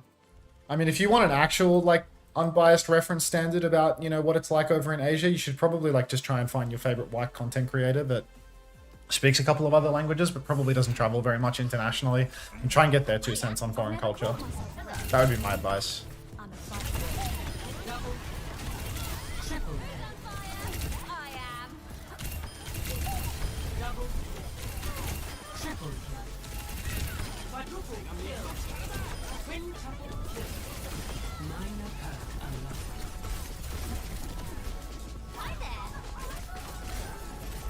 Is this proper POV? Yes.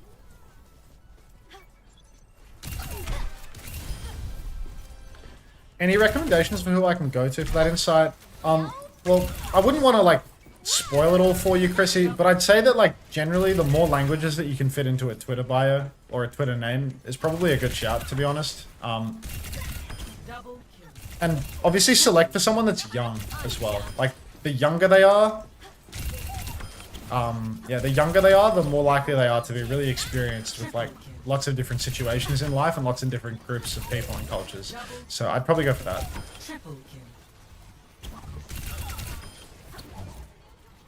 Yeah, exactly. Younger equals more life experience. Guys, I'm not saying to go hunting for children. I'm just saying that somebody in their early 20s is probably the authority that you should find to inform you on everything to do with foreign culture.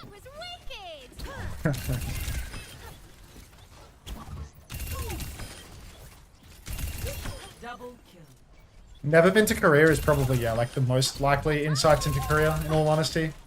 Yeah. It's more about, like, how much Duolingo you can fit into a day, to be honest, when it comes to understanding. Never heard of Asia? Yeah. Double kill. Triple kill.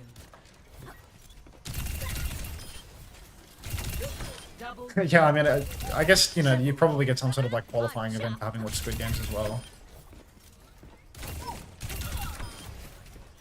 But only if you watch the subbed version. Like, if you watch the dub, then you didn't really get, like, a natural insight into the culture. Which do you prefer, casting, NA or Asia? I'd say doing the best games in Korea is probably my favorite, because they're the best games. But, like, if you include Pacific and Japan in Asia, then I definitely prefer NA, just because the overall quality, like, the average quality is higher, but Korea is typically really good. We should ask Jake's Riptire. I mean, Jake7 said, are you on the list? What list are we referring to?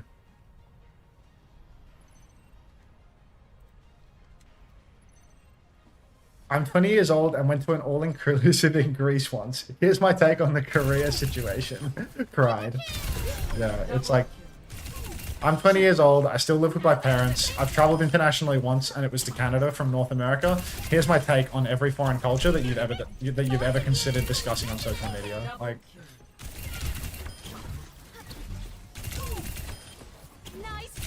I have never worked with, lived with, or interacted with somebody of a foreign culture, but here's my take.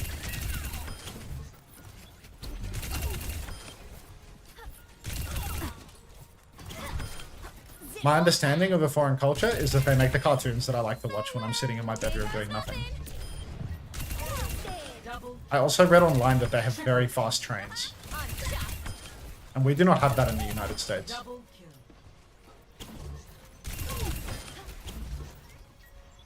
I'm Israeli and this is my TP. Hang on. Let me show you the Israeli TP real quick. You can't escape death. A bad omen comes. Sound the dirge. Double kill. Jelly Mesu Loki got you there. Hello, Unter, do you think I can win Scrim today? I hope not, Penny. I really hope not.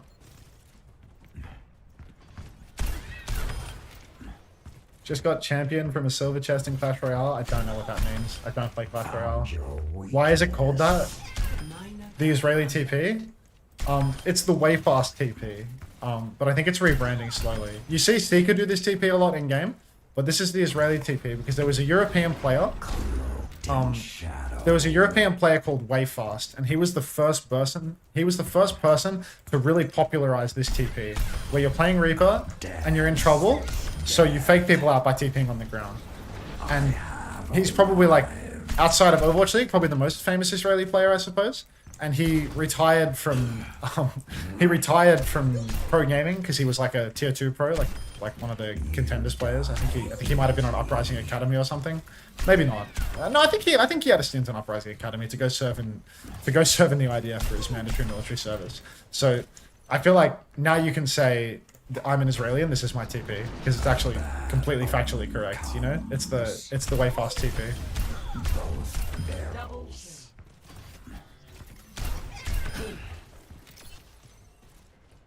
Let's get some Overwatch going. Whatever happened to Ariel, I forgot. Who's gonna tell him? Let the ravens. Are there actual Israeli OWCS players other than Kawi? Not Israeli sensation awkward. Well, the difference between awkward and Wayfast is that I don't think that Wayfast at any point was like a right-wing grifter that, you know, tries to be like the Andrew Tate like role model for men by being a, you know, bad role model for men. Like, so I think it's a lot easier to acknowledge Wayfast as you know, somebody that perhaps is more deserving of some credit and public recognition than somebody like Awkward, who is not a very good role model for men. And it's just somebody that feeds off the attention of people who are alarmist on social media and can't help but hit the quote retweet button, even though it's the most obviously designed tweet to have you hit the quote retweet button and drive up his engagement. It turns out that like lonely men seeking role models are actually like much more willing to pay money to somebody that tells them that they are not in the wrong. And unfortunately, the same people that hit the quote retweet button in a desperate attempt to own him and get dopamine from the social media engagement are the same people that actually give him all of his business and make sure that he can continue to be relevant. Because when you see an alarmist take quote retweeted, a certain subsect of people will see the quote and be like, oh, I should check out the original creator, and then they will identify with the stuff that he says, and then they will give him money. But you know what? At the end of the day, at least those people that made those initial quote retweets got their dopamine for being on the right side of history. So, yeah. 6-7.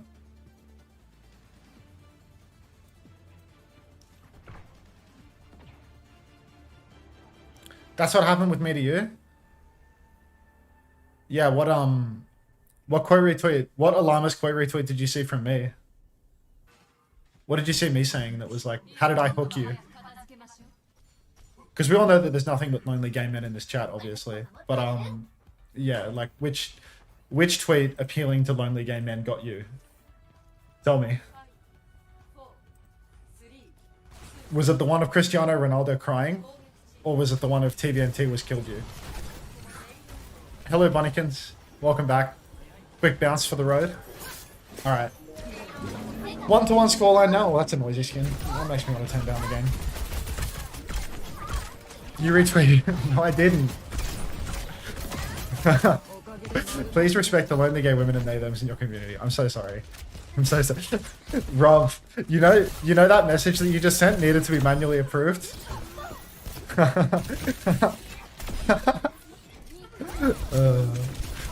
Okay, alright. 2. You actually can't write that. You actually can't write that without Twitch picking it up and saying that that needs to be manually approved. That's insane. That's insane. I can't see the message, it's censored. Your message was auto-mod held for homophobia. Crying. Actually crying. Okay. Diva v Diva. Tracer v Tracer, Frey v Frey. It's a full-blown mirror right now. I feel like LostNever Gaming, they like to play the Honor Brig. They roll out on Juno Brig on Koth, so surely there's something to be said for it. But right now, it does look like Mamiji is just playing the world's most passive angle and refusing to swing left side of main where they can actually shoot their gun. So for whatever reason, the hit scan of Hayabusa Gaming does not want to take the angle where they can actually deal damage, and instead, we are just going to see a very slow, unproductive neutral where Mamiji does precisely 0 damage to the enemy tank, and we all just sit here in a stalemate doing nothing.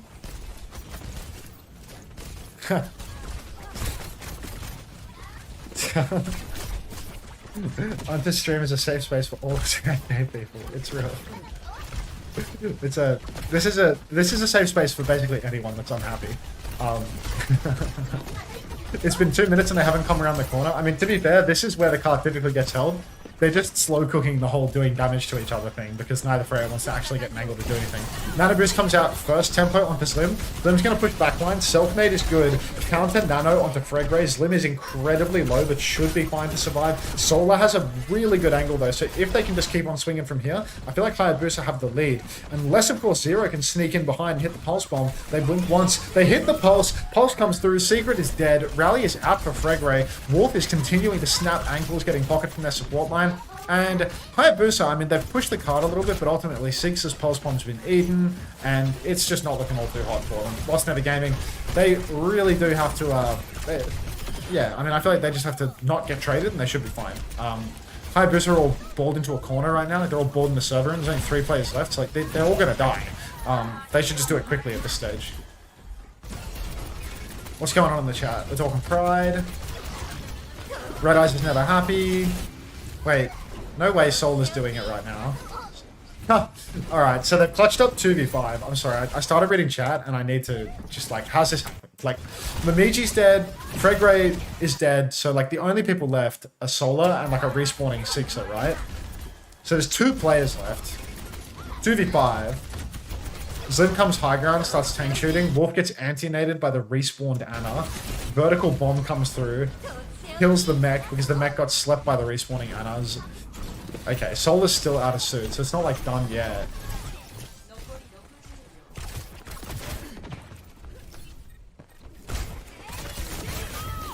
Just hopeless duel taking place in the server, but Lieutenant Ness will lose it. Rally's out. Azure Wreck is going to kill everything. Okay. Now you see why LostNever Gaming likes to play Juno Brig, you know? They've got the Brig of all time right here. Like, pops the rally, good for 1, good for 2, doesn't even have to bash for it. Gets the elim on the 3rd, and then gets the final blow on the 4th. Like, get yourself a Brigadier that can do one thing once per series. Because that's more than what Fregra has done so far. Why do the Annas look like babies? They're just cute little cherubs, I'm afraid. You know, like, cheek squeeze sort of situation. Oh. Alright, Wolf up on the high ground, poking away, LostNever Gaming.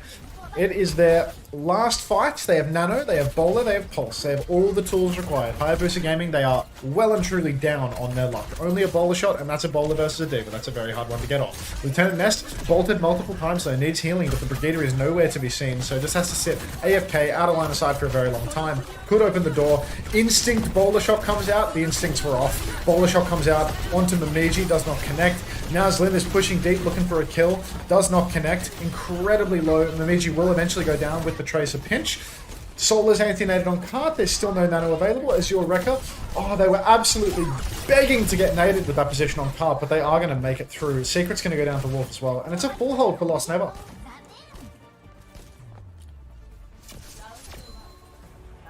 That bowler, though. Okay, we could rewind and talk about the bowler one more time, but chat is all over the place in terms of conversational topics. It feels like I can't even keep up. That feels rare, that there's so much shit in the chat. I like YouTube chat because Unter never reads it, so you can shitpost as much as you want. The thing is, average nobody, you can shitpost as much as you want in any chat. My chat is so poorly moderated, it doesn't matter what channel you're on, you will receive the same level of substandard moderation treatment. Low-key, uncoachable should end with the CJ clip. Which clip? The 4K? I think maybe not. I saw that thread on Reddit about it, and I just thought, you know what? Like, that's a let sleeping dogs lie situation, you know? As soon as I opened that clip on stream, like as soon as I opened that clip from the main broadcast on stream, it's like, you know, maybe let's just let this one slip through to the keeper from here on out, you know? Like, so yeah, I think I'm good on putting that in our podcast, to be honest. And hopefully we don't have to record for a million years as well, but it can happen. Hopefully we don't have to post a podcast for like at least another 3 weeks, because I just don't have that dog in me. Don't let Red Eyes hear this. He gives us $50 a month. All right, LostNever Gaming. I mean, all they need to do is win 2 fights, right? Looks like both Freyas have that same sort of severe issue where they just refuse to take the wide angle. They refuse to poke people off top. So both of them just playing inside on the bridge. They don't want to take any risk. They're very risk averse, but Six is just going to die on the cart. And that's the worst thing that can possibly happen to you on Gibraltar first point, is you lose your Tracer, because your Tracer is responsible for holding down the cart. Do either of these teams win in a Masters 4 lobby? I think so. I think so.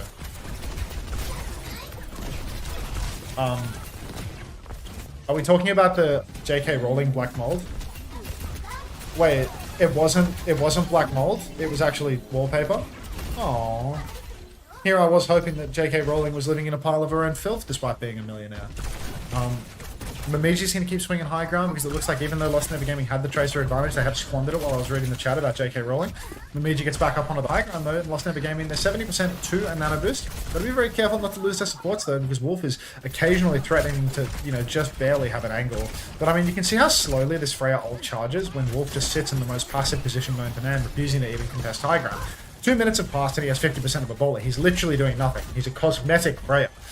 Secret rotates to the server room now. There's a nano boost available. You can feel there's a desire here to throw it out. Secret's looking for a nade angle. Really greedy, just continually playing that close left angle. But Pulse comes out. What?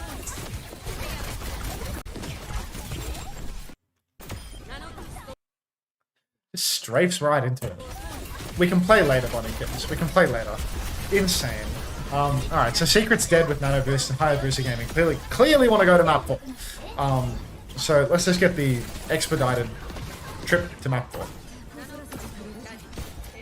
4. Any secrets to achieving billionaire status? Anything but putting that gif on screen. No, the map's done. Game's gone.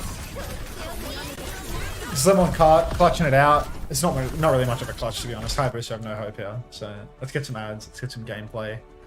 Some practice range gameplay, obviously.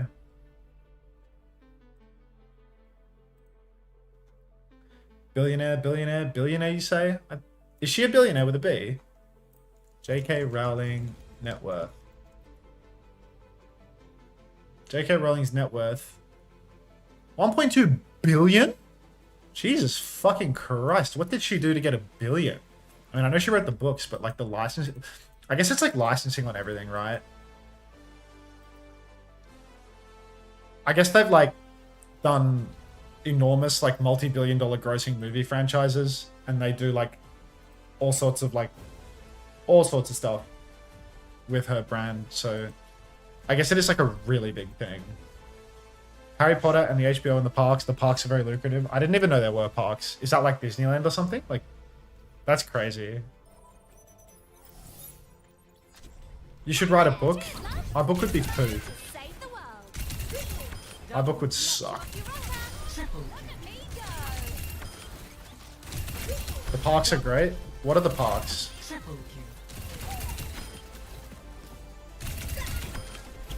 Oh, here's one for you. What do we think about... No, we won't go there. We won't go there. Not on the coast room. Like Disneyland, but Harry Potter. Oh, I feel like I know what these are, because I've seen pictures of people like I've seen pictures of people like dressed up as like Harry Potter characters with like the scarves and the school uniforms, and they like go somewhere and they drink the butter beer and all that sort of shit. You know what I mean? Like that's what we're talking about, right? Like that. Those are the parks. Let's try something else. Unter, have you considered saying pretty please with a cherry on top for subs? It's at Universal Studios. Okay. Pretty pleased with a cherry on top. Would you subscribe to me on twitch.tv? I get 60% of the money when you subscribe, and you currently get 25% to 30% off on your subscription for 1 month, because it is September, the month that happens to overlap with September perfectly. Pretty pleased with the cherry on top. Give me your money. Okay, that worked. Zeke915, thanks for the tier 1. Welcome to the Parasocial Friends Club. Get out of there, stolen. Yeah, right. Good idea, Mashior. That was a good idea. Good thinking. Thank you.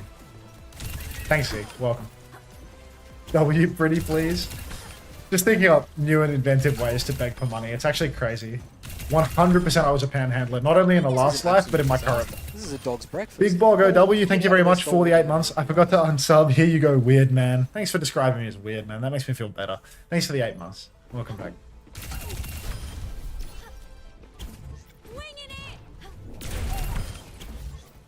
No problem, mate. It was so good. Has anybody here been to the parks?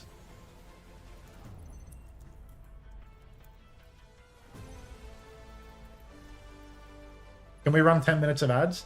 I literally pressed the ad button and not one person complained about the ads because they barely run. I've been to the parks. Me, it was awesome. Went as a kid. I went to the Florida one. Fuck, everyone in my chat has been to the Harry Potter parks. What I was going to ask before was like, is Harry Potter like taboo media now because of the fact that JK Rowling is a transphobe? Because like, I feel like I see pretty like mixed reports on this, where it's like some people are like, you know, you should like boycott Harry Potter. And some people also just like grew up with the franchise and really love it and don't want to like, you know, they just want to like separate the art from the artist essentially. So I don't know what like the final conclusion is, you know? I feel like there is probably no final conclusion. It's probably more one of those like it's nuanced gifts where there is no conclusion. It depends on what camp you're in. HSP Menace says eat that HSP. Top Dragon says hi Max. What's up Top? How you doing? Oh Top, you're my thumbnail for tomorrow. Let me find it real quick. I think you're my YouTube thumbnail for tomorrow. Are you still there Top? I hope so. This is the thumbnail for tomorrow, Top. You're sleepy? Wake up, man. This is you. I know this guy. That's the thumbnail for tomorrow. Just awful.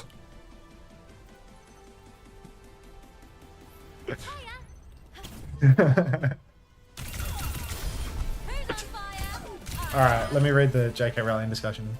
Hi, I love your vids. Hello, Unter. When will there be marbles? I don't know. Bunnykins requested them earlier, so it's possible. Bunnykins has a lot of pull around here.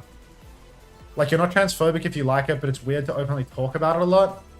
But isn't that one of those things where it's like, oh, FLX, thank you, Relix, thank you very much. Thank you very much for the gifts up the top. Isn't it one of those things where it's like, it's weird to talk about JK Rowling, or it's weird to talk about, like, the media? Because, like, if you like the media a lot, like, are you not supposed to talk about it? Like, is it supposed to be, like, a secret that you like Harry Potter? Because doesn't it feel like you're... It's kind of like one or the other, right? Like, if you're allowed to like the media, then you should be allowed to talk about it too, you know? Like, you should be allowed to say that it's, you should be allowed to say that it's your favorite books. You know? Like, it's not like we're fucking... Yeah, we're not talking about reading, I was going to say the name of another perhaps famous book where maybe there'd be a bit of a worse historical context associated with it. But yeah, like...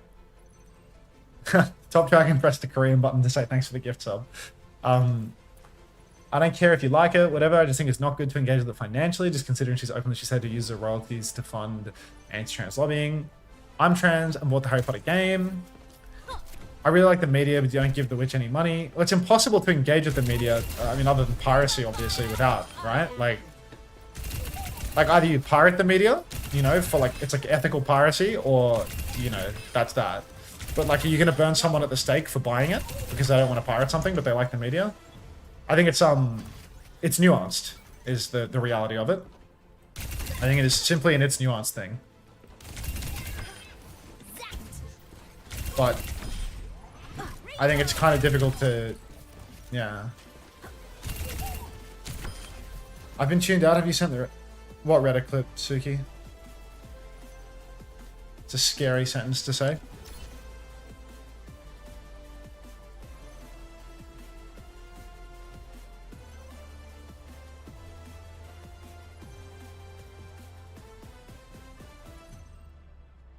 Going to the new Sarah. Just going to the new area of competitive Overwatch to see if I've lost my job. No, it looks fine. Probably talking about the casting thing. Nah, I'm not. I think I'm not gonna go too deep into that shit, Suki, to be honest, because I think it's just yeah, a little bit danger zone, you know. Not a lot of upside for me. Double kill.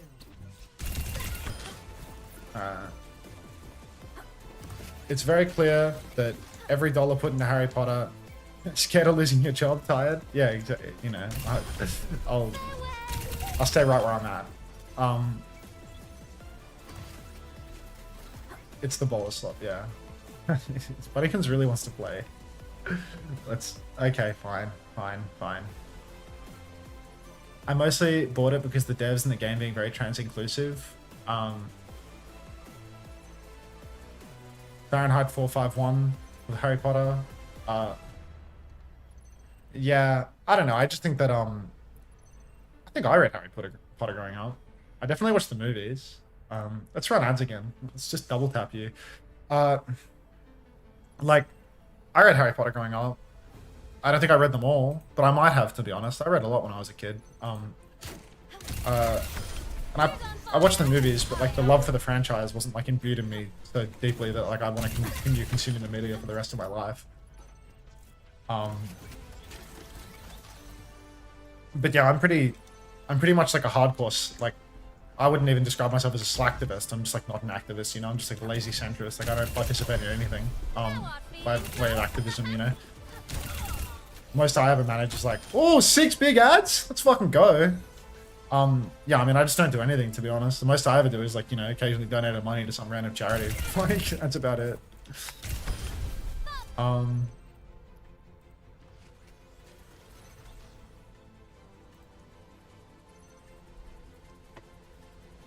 Enemy at the gates. Get active. Same, I don't even know what you're talking about. She gets royalties. Dude, politics is so annoying. I mean, I don't mind being engaged in political topics and whatnot. But I mean, I also know that like, you know, I'm not like a super political person, you know? And I think that it's really difficult to have like productive discussions with people on the internet about your views and about their views, because most of the time the way that the internet works is not so much the people are actually interested in changing the mind of the other person, they're interested in owning the other person to get external validation and dopamine, you know? Like that's social media in a nutshell, you know? People just want to own the other person that they're arguing with by making them appear the fool, and they don't even try to see their perspective in any capacity.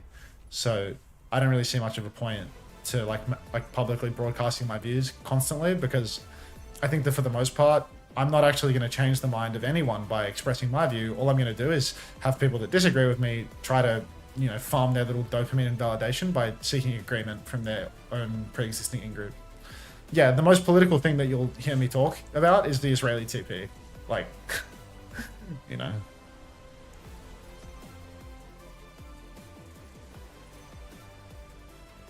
Marbles is the great unifier. It's true. Check it out. I used to argue on the internet, and every time I gave ground, I tried to find a middle ground. The other person just thought they won the argument and left. Unter, are you... Yeah, I have soft liberal hands. These hands haven't done a day's work in their life, you see? Look at these soft hands.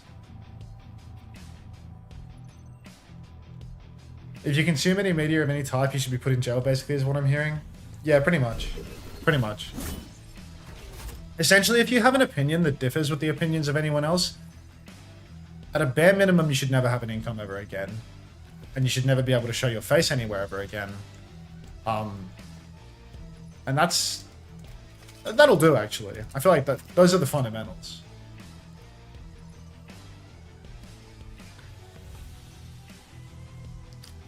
It's just, the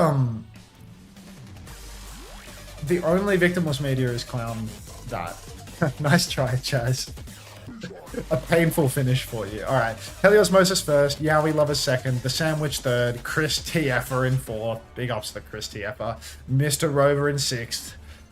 Divinorum seventh. Oh, I've lost count. I don't know how to count to 10. I love interactive media at 7th. Mashi at 8. Titan Sprung at 9. And Bunnykins at 10. Nicely played, everybody. Nicely played. The great unifier.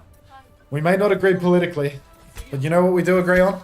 A good marbles race heals the soul. Back to gaming. Oh, what is this? This is some, like... Is this tech, or is this just cap? Is there, like... Is that an artillery strike, or is that bullshit? Christopher in 4th is foreshadowing his NA Stage 3. Oh, no. Oh, no. Alright. 2-1 lead. LostNever Gaming. They are the team with the aforementioned lead. Is this the second or third game of the day, by the way? I can't remember. I feel like this is the second game. I feel like we've got a while to go. I haven't been live for 2 hours. It's felt like a long one today. This is tech. I'd have to check the replay and see if any of those balls actually came down to the ground. Anyhow. Slow neutral here up on the high ground right now. Slim's holding the corner. His team has a little bit of car control while Hayabusa do not. Solar's taking an absolute beating. Double bubbles himself and gets Suzu'd, but now he's fully torqued. Unfortunately, Secret is on the center pillar, so this trade is perhaps not favorable for Solar. If he goes down, that is going to be the end of Hayabusa Gaming's run up on this high ground. Really, I mean, you just needed Secret to not get caught there. What is Secret doing on the same pillar as the tank? Felt like there was heaps of pocket coming out onto Slim, but just caught. Just caught. Oh, cried, Ranchman. Cried. But, yeah. Happens. Now we've got LostNever Gaming making the swap over to the Winston. Winston can be huge into the Zarya, but Momiji is on Reaper as well. I do think that Hayabusa, I mean, if Zlim plays the Winston well, could be disaster for Hayabusa. Why is everyone talking about... What are you... Guys, which character... Ah, right. I see what you're discussing now. Carry on. Kitsune Rush comes out. Solar, taken down. Hayabusa Gaming, I mean, they are really starting to fall to pieces at this point. The only upshot here for them is that they managed to steal the card a little bit, but it's not going to last long. I feel like the checkpoint is soon to be conceded here. TP out for Momiji. LostNever could really press this advantage. They really should chase this, but they're not going to chase for any kills at all. Suzu has also been enigmatically forced out of Lieutenant Ness before the fight can even begin 5v4. Now the TP comes on from the Momiji. He's got the title blast. TP on, and he is going to take down Wolf. Would have loved a Suzu there. However, Beat came out from Azure Wrecker in this scene, and LostNever Gaming have actually stolen the checkpoint. So even though Hayabusa had a nice ult recontest, felt like they had an opportunity, they've given up the check. Not ideal. Zero, no ice block on the cart. Blizzard did nothing for them, but Momiji very, very close to that Death Blossom at this point. TP's over to the cart, looking for a target. Cannot seem to find it, but it's not the worst fight in the world for Hayabusa. They gave check, but they saved some ultimates for next. They've got the Blossom, they've got the Grav, and they will soon have a Blizzard. Bang! HSP Menace says the only thing that would make this better is a fat HSP while watching. Somewhat inclined to agree. I would love a fat HSP right now, but unfortunately I've eaten leftover pizza 3 days in a row, so I think if I eat an HSP, I will have to be like legally diagnosed with some sort of eating disorder, so I'm gonna have to pass. Maybe I'll have some oats for dinner, like a horse. Alright, Grab comes out from Solar, catches the front line. Azure Wrecker's gonna go down, the spin is popped. Zlim counters out the spin with his Primal Rage, but he's still incredibly low. He needs to be very careful not to get traded out. Farah for Zero as well. He's looking for, you know, just a little bit of a change of pace. Dog's breakfast. Get out of there. Burenyu, thank you very much for the Prime. Welcome to the Parasocial Friends Club. Thank you for the follow into Prime. I love that order of operations. It's perhaps one of the best ways that you can make it happen. Sixer is very, very far forward. He's also seen the Kiri TP in his face, but he opts to preserve the Blizzard for a rainy day. Momiji has received the title blast now. TP's on, catches nobody from the looks of it, but Zlim has taken down Fregray. So LostNever Gaming, they're really stealing this one away. Solar trades Lieutenant Nest, but from downtown the Blizzard comes out. Sixer with the Peel Blizzard catches Wolf, but Wolf is mid-slide while he does it. And LostNever Gaming, they're trading quite positively here. I want to say it's a 3 versus 3, maybe a 3 versus 2. I don't think Hayabusa have enough steam in the tank to get them over the line. Let's invest, everybody. Let's invest in my future by giving me money. That's the way that it works. Let's invest. Alright. Next turn, Hayabusa Gaming. What do they have? They have a Diva now instead of Zarya, so they've swapped off because of the Winston and the Farah. Zero has a Barrage, Azure Wrecker, 35% off a Beat Drop, not too bad. Solar's holding it down on the cart right now. It's going to start chasing over to Zlim. Zlim's back jump has actually gone completely wrong, and Zlim's just going to die for it. That is a huge unforced error. Swap to Doorman. No, this isn't a Deadlock stream. This is an Overwatch co-stream. You must have got lost somewhere between here and Overwatch Chasm. I'm sorry, Burenyu. Run ads? After them out. Out of respect. I don't make any money running ads anyway, so why would I ruin like 5 random people's viewing experience when I could just do it after the round? Alright, Zlim, running into the cart, doesn't want to let the close spawns go back again. He's trying to hold it. He goes for a back jump, and that's 2 in a row for Zlim. 2 egregious, horrific, unforced errors where he just runs into the enemy team and dies. 1-for-1 trade, but checkpoint has been conceded, and Hayabusa are putting meters on the board. Post-check as well now, so this is really, really bad. They actually haven't gotten a meter yet. There's no way they didn't try for a meter there. That is insanity. Okay, so... No, they did. I don't have eyes. There are cathedrals everywhere for those of us to see them. I just don't have them. Kitsune Rush out for Secret. Finds the rush, but does not find any actual targets because LostNever Gaming are all a little bit far behind. Zlim with the back jump. Now LostNever Gaming on their next turn. They can actually engage quite aggressively. Zero drops down to the ground. Solar gets the Eye of the Kaiser, but Zero finds Secret. So, one-man advantage for LostNever Gaming. Momiji, once again the recipient of the title blast. He shifts on. He catches Azure Wrecker. He can't finish the kill despite the Lucio being stunned. Horrifying. But Hayabusa, once again, they flipped around towards the cart, and once again, they've gotten some bonus meters on the board. Clean up for LostNever Gaming, but Hayabusa, they do have a solid 10-meter lead now. Let's invest. So-called free thinkers, when someone types let's invest. How's it going, Handsome, from Handsome Doggo? Let's invest, Handsome Doggo. How does that sound? Click the copy button. Let's invest. Let's get rich together. Alright. Solar, holding in the window, has a bomb. potential for a move here. Slim jumps deep, pulls the primal. He's going for gold, but it looks like he's coming up with a silver. Gonna go out on a limb and say he's coming up with a silver right now. Winston's quite low, jumps back in, about half HP, TP on from the Miji at the same time. He's inside the rush, but he needs help if he wants to go for this Blossom. He goes for the rather controversial take of popping the Blossom inside the enemy Winston's bubble, so no amount of Matrix can save you from that level of stupidity, I'm afraid. Bomb comes out from Solar now, it's a Poco bomb for the ages, it catches nobody, gets the remake, but Sixer pulls the overclock, he is outside, he's trying to fight Slim. Let's see if he can get anything done. You're all my liquidity. Let's invest. We are going to get rich together, okay? Let's get rich together. Slim goes down.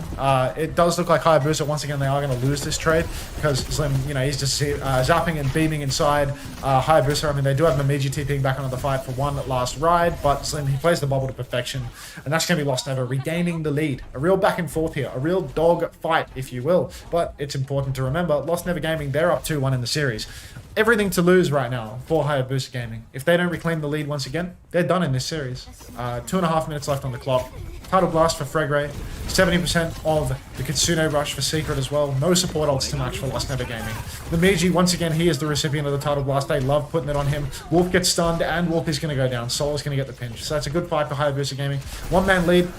Right now, counter dive comes through. You can see Soul is turning around, trying to take these players that are looking for a trade. The Miji's in quite deep, but he should be fine to survive. And now Azure Wrecker is going to go down later still. That's a different respawn wave for Azure Wrecker, so might even get a back spawn. Fortunately, he plays Lucio, so he will be back fast.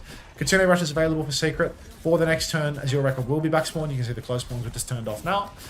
Winston's going to back jump as well. Zim maybe was trying to block the close spawns, maybe just trying to farm some support ult charge. It's hard to know the methods behind the man's madness at times, but Zim is actually pushing in from the flank right now, which is a very dangerous position in a lot of ways. You can get poked out very early. Kitsune Rush comes out right away from Secret. Headshot from Zero, but no kill converted. The Suzu keeps him healthy. Zim is in deep right now, has the Primal Rage. Definitely not going to need it because Wolf has found a kill on Sixer, and Beat has come out for Azure Wrecker. So now, real just a chase for LostNever Gaming. They're trying to find these like kills. Slim gets the Suzu, takes down the Miji. And Hayabusa Gaming, I mean, this is a rough one for them because they're trying to cut out, but they're dying slowly. Slim keeps pressing the advantage. Slim could absolutely pop the Primal here, and it looks like he might just not. So that's 2 trades now onto LostNever Gaming. Absolutely taking the piss, in all honesty. They could have really sealed the deal here with this fight. Just used the Primal Rage, just kept the push going, and posted 100 meters with ease with the staggers. But instead, they're going to die chasing with ultimates to keep them going. And suddenly Hayabusa have a real chance to come back and win this map. Hayabusa, they're going to fight for the center here. They should be able to turn off the close spawns. I really don't think LostNever Gaming can hold close spawns with their current comp. Solar's already shifting forward, looking for a kill. Unironically, Google AI summary for what a Poco Bomb is. A Poco Bomb is a term used from the game Overwatch that describes a skilled player known as Poco, who frequently and effectively uses a specific skill, the Roadhog ultimate ability, the whole hog, to get multiple kills. That's why AI is going to rule the world, guys. AGI is literally just around the corner. Sam Altman told me so. That's why when you search Pokemon, that's the result you get. 2-for-1 trades right now. Hayabusa Gaming, they are 1 man. Make that 2 men up. And LostNever Gaming, they have actually given Hayabusa Gaming a shot at glory here, at redemption. Because Hayabusa, they have 4 ultis. LostNever, they only have the rush and the clock. Wolf needs to kill everyone here. Insane throws from LostNever Gaming at the 11th hour. Siggy uses the drill to get over to the right-hand side, but is mostly playing the payload. But Hayabusa, all they really need to do is just keep using ults on the cart. Slim takes a bunch of damage up in main already. Rushes are exchanged, but Sixers pop the Tectonic Shock. That forces everyone back. Wolf goes deep. Well, Wolf is very far behind, but Lieutenant Ness is the first to fall. Momiji is now spinning on the cart. There's 2-player. Make that a 3-player lead for Hayabusa Gaming. Momiji TP's top and finds the final kill. And unless Wolf can 1v5, we are going to be going to a map 5 here. Hashtag bum fights. Let's invest. Wait, what is Sunshine Bread doing here? Yo, can we keep investing for Sunshine Bread? I was actually the person who invested hard because I was at the top, and everyone invests in the king. You better go. Can somebody make that same copy paste but put a gem emoji in it too? Like, dart some gem emojis throughout it. Like, if you make it something that I want Nightbot to copy paste, I will add a command for it because it is quite funny. Hello, Sunshine Bread. Welcome. What did she say? Gemstone, let's invest. That was her first time. Okay. I'm not allowed in Japan anymore. After the citizen's arrest. See? Not only has Sunshine Bread been to Japan, she's also been citizens arrested in the country. So, Sunshine Bread would actually be one of the perfect... You know how I was talking about if you want to find out more about Asian culture, you should find a white person that has either been there for a couple of days or never been to Asia at all, and then ask them about the culture in depth because they consume a bunch of Asian media on their computer in their bedroom. I would suggest that you, if any of you have any queries about the nature of Japanese or even Korean culture, I think you can just direct message Sunshine Bread. You can ask her here in the chat, obviously, but you can also direct message her those queries. All right, let's invest.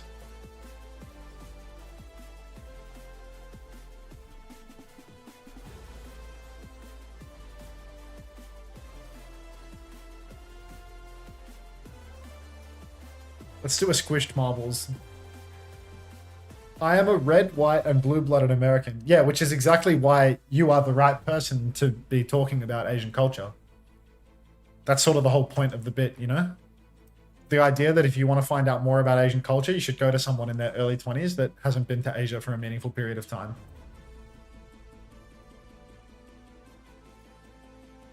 Let's go to the dojo. This course is called the dojo, which feels incredibly topical. So let's all go play in the dojo.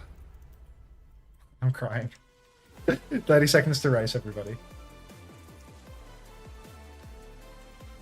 Watch Sunshine Bread's marble.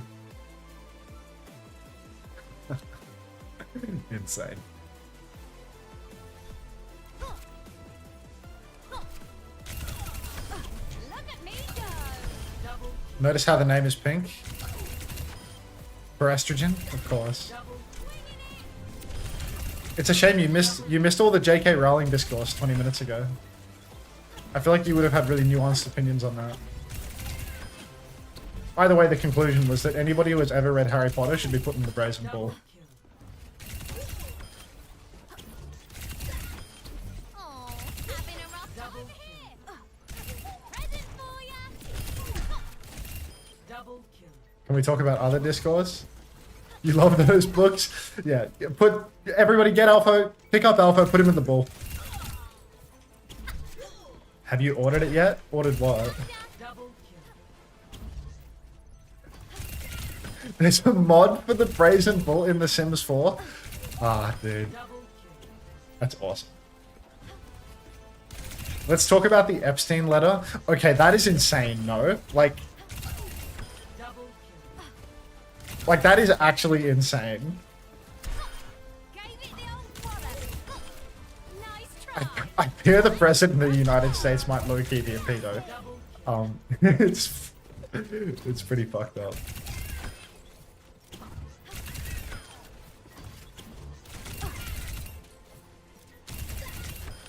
Someone won the race yet? No. It was just his investing buddy. True actually. Maybe it was just a classic ISO finance situation. That is what Jeffrey Epstein is most famous for. The New York financier. So I guess it could have just been his New York finance buddy. Thoughts on the Prime Minister of Japan resigning? I don't know about Japanese politics, but I do know that, like, in Korea, like South Korea, like, the presidents never finish their terms. Like, the presidents are, like, permanently, like, resigning or getting put in prison or getting voted out by the parliament midterm. Like, I don't know what is going on in South Korea, but, like, yeah. They're actually just, like, perma failing to complete their term. And I'm not sure if Japanese politics has the same level of, like, instability. Thoughts on the French government collapsing? I think I saw a tweet about that today, but I don't know what it's about. So, I feel like if I saw a tweet that I didn't process, I'm basically ready to talk about it on stream. South Korea is owned by the Chaebols. Isn't that like a really rich family that has like a bunch of ownership of Samsung or something? Through like a bajillion shell companies. Thoughts on D's nuts? What are D's nuts?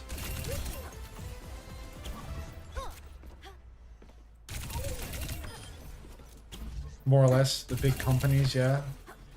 I mean, aren't there only like 2 huge companies in South Korea, and it's like LG and Samsung, and that's like a huge percentage of their GDP? Are they Korean cars? Do they have any auto manufacturing? What's on Farmville? I feel like I played it for like a day on Facebook in 2010. Oh, did somebody make the command? Or did nobody go to the effort of doing what I asked? Oh, it's there. Exclamation mark, let's invest.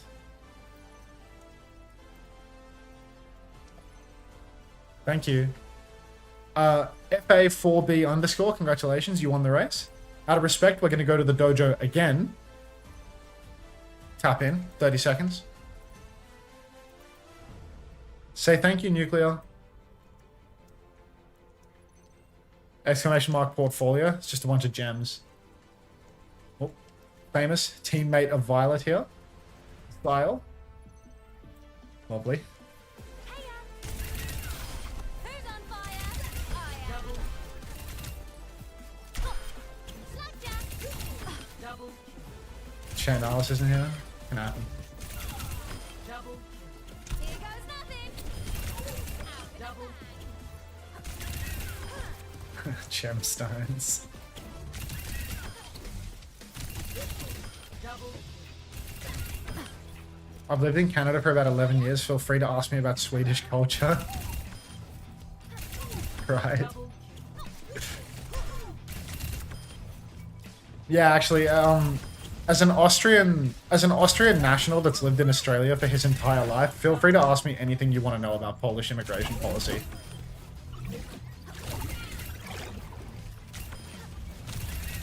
double Time to drop the bomb. double Do people not like the melee perk on Tracer? Someone was trying to tell me that it's good, but I'm not buying that propaganda because I feel like the mini perk is the most like broken perk in the game. Just give me a hard pass on that one, Wrench.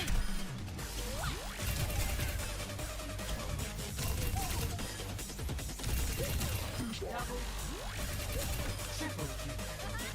just time to drop the bomb. Kaboom! double Let's invest. triple kill. It's good if you don't have 5,000 hours of muscle memory on the hero and they remove health packs from every mount.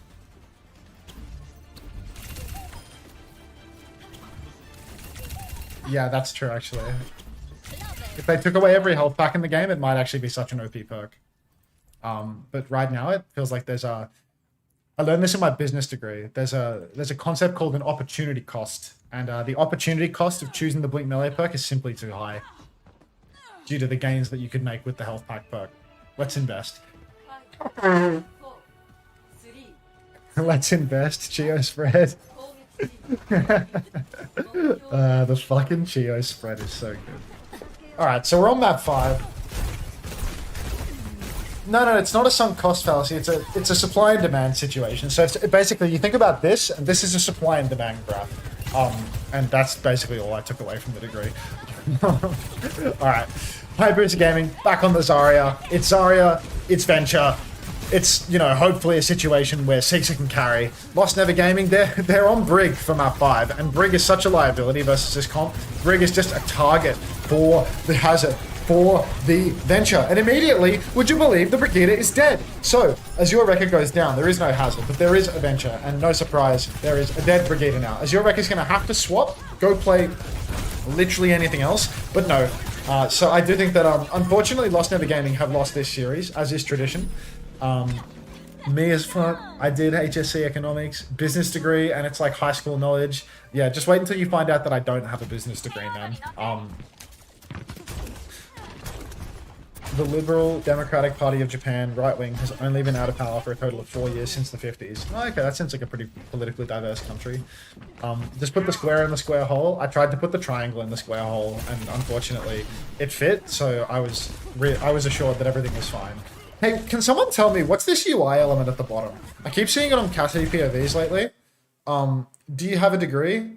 From Bionic Degree. Suspicious name to be asking me that question. But what is this UI element? Like, this guy doesn't even have any perks right now.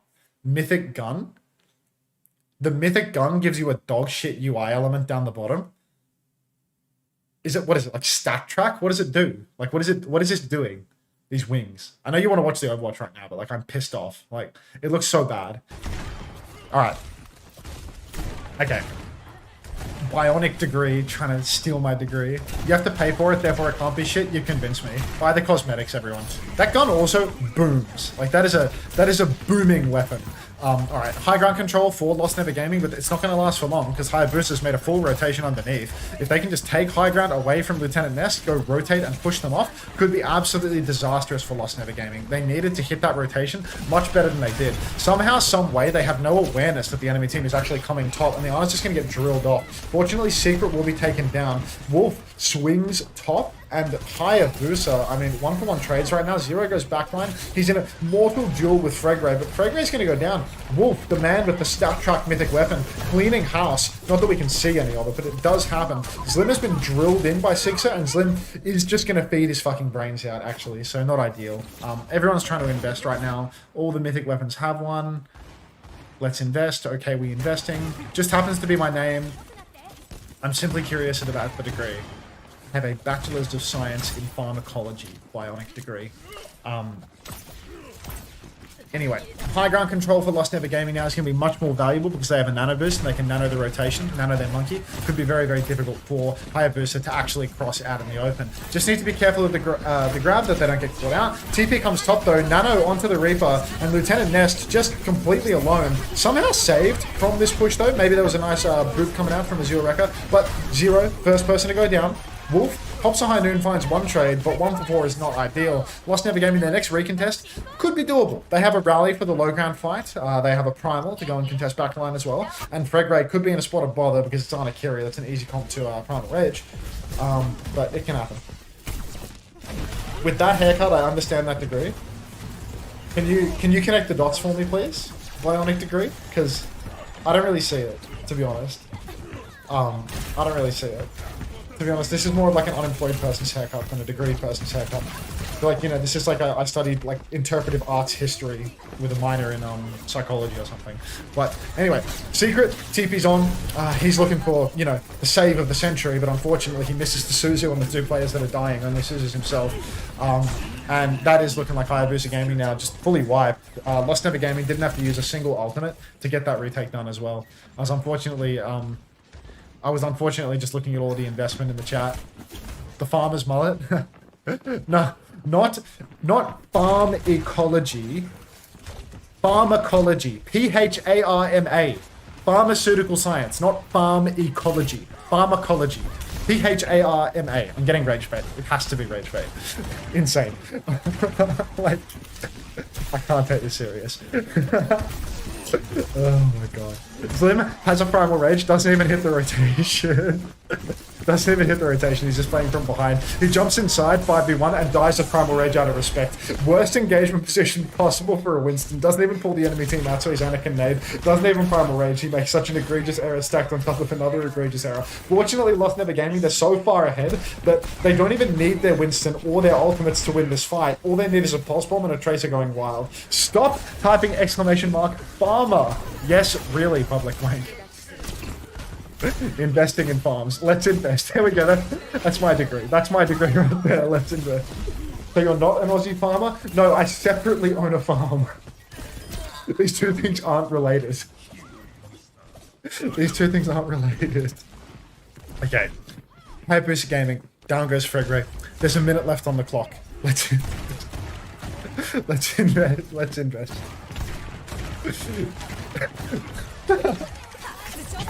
Irrigation is the future. Thank you, Jam. Thank you. The chat's killing me right now. The chat's killing me right now. Wolf is dead. LostNever Gaming, they can really turn this one. They have the Nano. Kitsune Rush comes out. Nano your monkey inside the Kitsune Rush. It's an easy win. It's a 10-man anti. Why are you running away? It's a 10-man anti. You have the Nano. Now you're going to die and so is your Brigida. Now you need to play for a far retake. Lieutenant Nest, no. Where's the front line for LostNever Gaming? They find a trade on Sixer. Winston goes deep. Slept up. They're not going to be able to one-shot him here. He is going to pop the primal. He's going to start juggling. Anthony Gatto vibes. He goes for gold, gets grabbed, goes down. Nanoboost available. Pulse comes out for 0, catches nobody. Nobody even screams, get down, Mr. President. He's looking for a health pack that doesn't exist, trying to play life. Behind is Sixer. He could potentially pinch here, but he's going to take high ground instead. Nanoboost available for the recontest. And they have high ground. Anna, Brigitte, Cassidy. All we need is Winston touching the card as the Nanoboost comes out into Wolf. He pulls the high noon. The Electric Cowboy is all they need. Bemidji has no shift as well. Let's get a nano going. We get a nano going. Now you can see Greg completely isolated. C9 threatened, but Slim will get the back jump with 0.13 meters. Wolf, out of respect, goes for the high noon to the bad angle instead of the good one. But look at that mythic weapon. Look at that decal. Worth every cent. Look at that. Secret dead to the high noon. I've never seen that. I want to see a 5k high noon with that. The gun is way too basic though. I hate it. Gatto mentioned. I loved Anthony Gatto.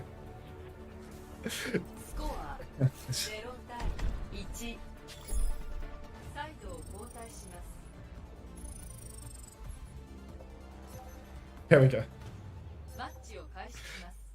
KSF reference, let's get a nano going. Booming in my ears. I love the deep bullet sound. Yeah, I love the way that when the gun gets fired, it makes me feel like my headset's broken, but I don't think there's anything wrong with my headset.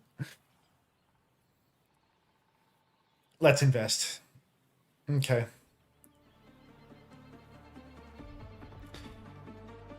I show farmer. All the people remember about Farmer now is that he rage quit the lobby and, you know. What did you learn from farm school? How to invest?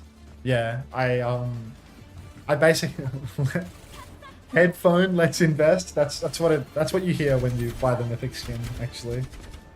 Yeah, these things can happen.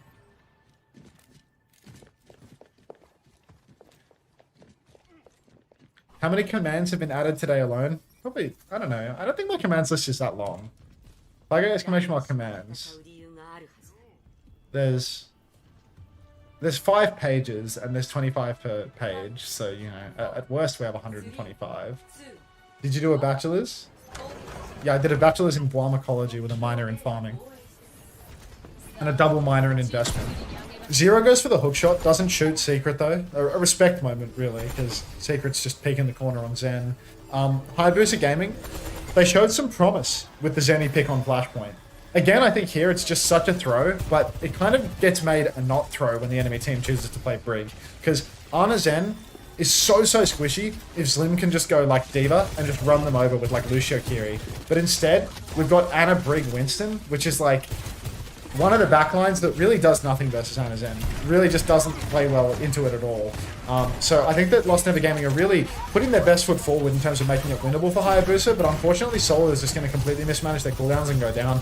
You can see Slim is completely blocking the backline right now. He's actually going to kill everyone. So like I was saying, Ana Brig, perfect choice into Hayabusa Gaming's frontline. Definitely Azure Rekka had heaps of impact by instantly dying and doing nothing. So, yeah. Also, wish Zach a happy birthday, you piece of shit. Opening Discord.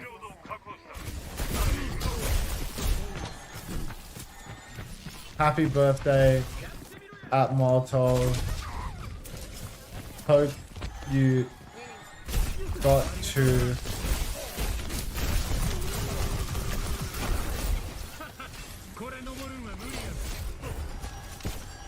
Alright.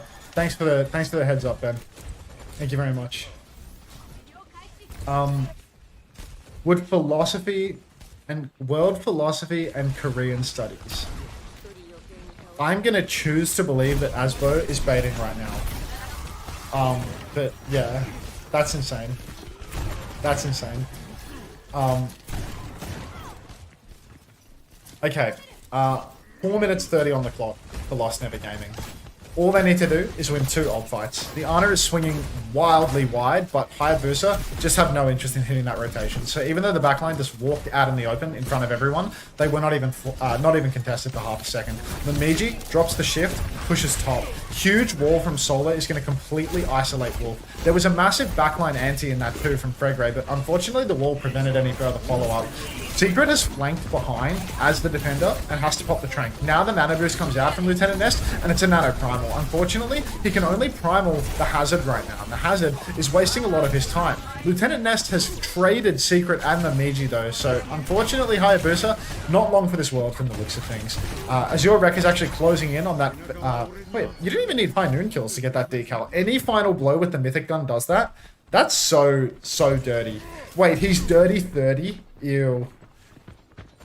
Ew. Guys, 2 hours until Unter Overwatch turns 30. What are we getting him? Fuck off, then. I'm 30 years old. I'm 5'7". Does anything go my way in life? Truly, Ben. Truly. Does anything go my way in life? Alright.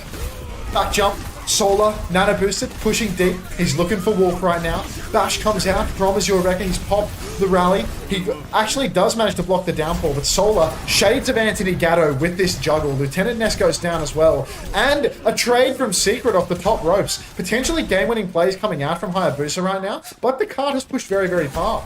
Really, Hayabusa need to play life up on the high ground, but the fact that Solar, Fregray, and Mamiji are all alive. No! TP onto the card from Mamiji is fraught with danger as your record, the Breach Specialist hits the flail, knocks him off the map. Still not enough for LostNever Gaming to close this one out. Unter twink that soon. I'm a twink corpse, dude. I'm not a twink. Like, what do you mean? Oh, shit. August, thank you so much. Thank you very much for the absolutely... That's like 100 gorillion view array. Thank you so much, man. Appreciate that. Much love. Actually tripled my view count. Thank you so much. Welcome to all the August viewers. I guess I'll finish the map now. Secret's got a trance and really needs to get value with this train. If they can't pop it and find a kill, gonna be a disaster. They've popped it, but they're trying to run down their own Reaper, trying to save the day. Still, Hayabusa Gaming, they've bought themselves a second lease on life. There's only 2 minutes left on the clock. This is map 5 for all the August viewers right now. That's really nice, man. Thank you very much, August. Thank you very much. What's really nice? Don't harass August. If you're one of my chatters, don't say anything out of pocket to August. Stop making him invest in Korean. Stop it. Okay, back to the games. If you're an August viewer, this is map 5 right now. This is a bum fight of the century. These are the 2 bottom teams in Japan, and they're going the distance. LostNever Gaming, they've capped to the end of second point. There's a minute 40 left on the clock. It is an absolute toilet bowl for the ages. None of us available for Lieutenant Nest right now. Slim, 50% of the way. 2 having a full health bar, 90% on the primal. But LostNever Gaming, they've received a free rotation of the high ground, and Hayabusa with the nano boost, they've already lost their honor. So again, Hayabusa are going to have to pull it back from the brink. Nade goes into the wall from Lieutenant Nest. Everybody is buckling in this match. Did I mention it's a toilet bowl? Slim goes very deep. He does have a primal rage. He is going to chase down 2 backliners for Hayabusa, but you can't count Hayabusa out. The nano boost comes out onto Solar. He finds 1. Unfortunately, he's going to need... He's gonna need 3 more. He's on cart right now. If Mamiji can just swap to Sim and help them recontest, no, he's gonna TP on instead. Instead of the Sim, we do have a Reaper on cart that can burst up, stall. He should have Wraith here, unless he Wraithed in spawn. It's still loosely winnable. Sigsa, go Sim! Do the Sim recontest tech! Mamiji is Wraithing on cart. LostNever Gaming, they're running out of steam here. They've actually somehow, someway failed to win this 2v5. As your Wrecker comes back onto the cart, he pops the rally. The jump is good, but there's 4 members left for Hayabusa. There's a downpour available for Solar in a matter of seconds. The scrap on the cart is dicey though. 2 members dead for Hayabusa once again. Sigsa dies as well. Solar, Secret, all dead, and LostNever Gaming actually going to get their first win, probably for the entire season. I suppose, you know, I was hoping that they would have no wins. I felt like that would be more fun, but they are gonna clutch it out in the end. Thanks again, August. Really appreciate that. If you're still here. And again, if you're gonna tell August viewers to invest, could we at least do it in English? Like, people are gonna think that it's a Korean chat. Like, it's invest in English, guys. No Korean investments.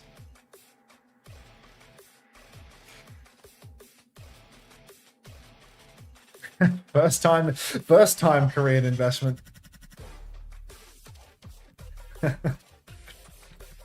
If you're gonna invest, it should be a cheer money spread. I show farming.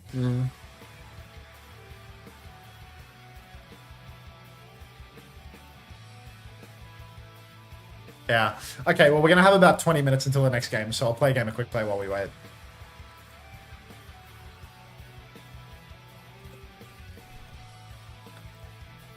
Unter, can you speak Korean? I'm afraid not. You scared away all the August viewers, guys. Look at what you did.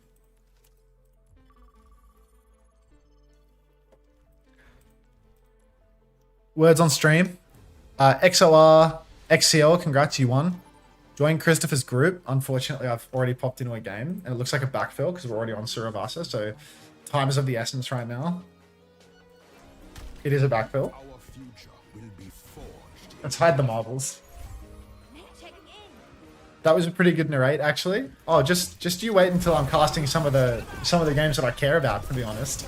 That was the first 2 fights that I've been locked in for that whole series, because this is a bum fight series, but I do all the games for let's say all the regions, except for China, and I try my best. This guy's bizarrely full HP for someone that looked like they were getting contested for 2 seconds before I looked at them. Shoot it again. They shot it again, but not in the way that I wanted. Why no China? China happens at the same time as Korea, and I think 5 regions is enough for me, to be honest. If I had to choose one to dodge, it would probably be the one that's an awkward time for me and overlaps with the major region, and 70% of all their games are 3S comps. How's your throw today? A million times better. You should narrate live on stage. What if I told you, Sugar Buns 0403, that I recently did that at the Esports World Cup? Would you believe me, or would you think that the stream was lying? Because it really could go either way.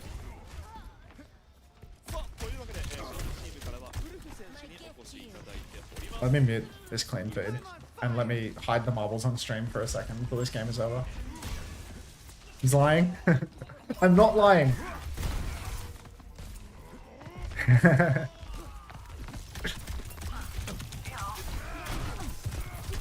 shit. Oh shit. I believe you were too good. Thank you, Sugar Buns. Unter, can you cast my scrims? Where did you speak Japanese? Unter, you would never be employed? Yeah, I mean, the best thing about the unemployed me bits is that I resent unemployment so much that I don't think I can live with myself if I was unemployed for more than a couple of weeks, you know, like... Oh, let's go. Oh, no hands! We have the cut right now, so... Unfortunately, if you're an August viewer and you're coming here, I'm a much lower rated player than August. So yeah, if you're an engaged August viewer, I've got terrible news for you about the level of mechanical skill that I have in the game. My specialty is actually watching the game, not playing it. Let's be unemployed, iShow Finance. Let's be unemployed together, if possible. That's good, Sam. I like that. I like Caster with an O. That's an OG one. That's like a last year meme. Can we break the bubble? Let's see if I can just like get a magic pick. Oh, there's no magic happening here. Yeah, we gotta get out of here. It's just a disaster class. Actually, not 1 second where I'm playing well. Oh heavens.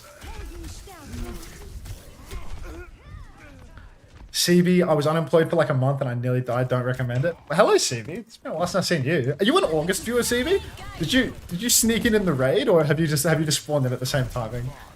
The Dildocs need you? Yeah, I mean, I feel like I desperately need it. That Dildocs employment would keep me going. Got her. Please don't have sleep.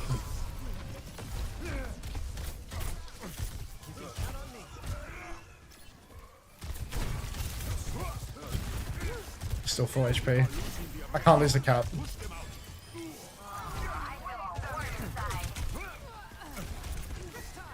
Yeah. No way you're still alive. I cannot. Simply don't have the hands. I don't have the facilities. Unter, do you main tank? No, I main Lucio.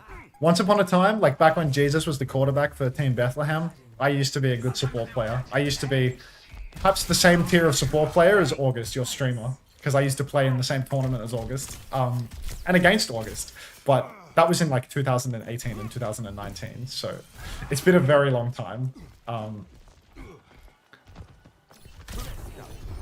You're still good now, I think. Jelly Misa, you're a ball player. Let's not get too caught up in your opinion. The before times, genuinely, like, you had a banger map 5 series versus August in the World Cup. It's crazy that the whole reason I was map 5 we were map 5 versus August because I was so bad too. Like, I was just perma dead to every Doom punch for like an entire series. I can't even. I think August was the DPS for that team. Like, he wasn't playing support back then. He used to be a good DPS player.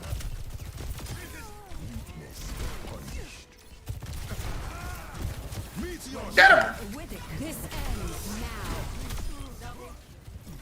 Oh, let's get rich together. Let's invest. Oh, if I hit that punch, it would have been everything for me. Okay.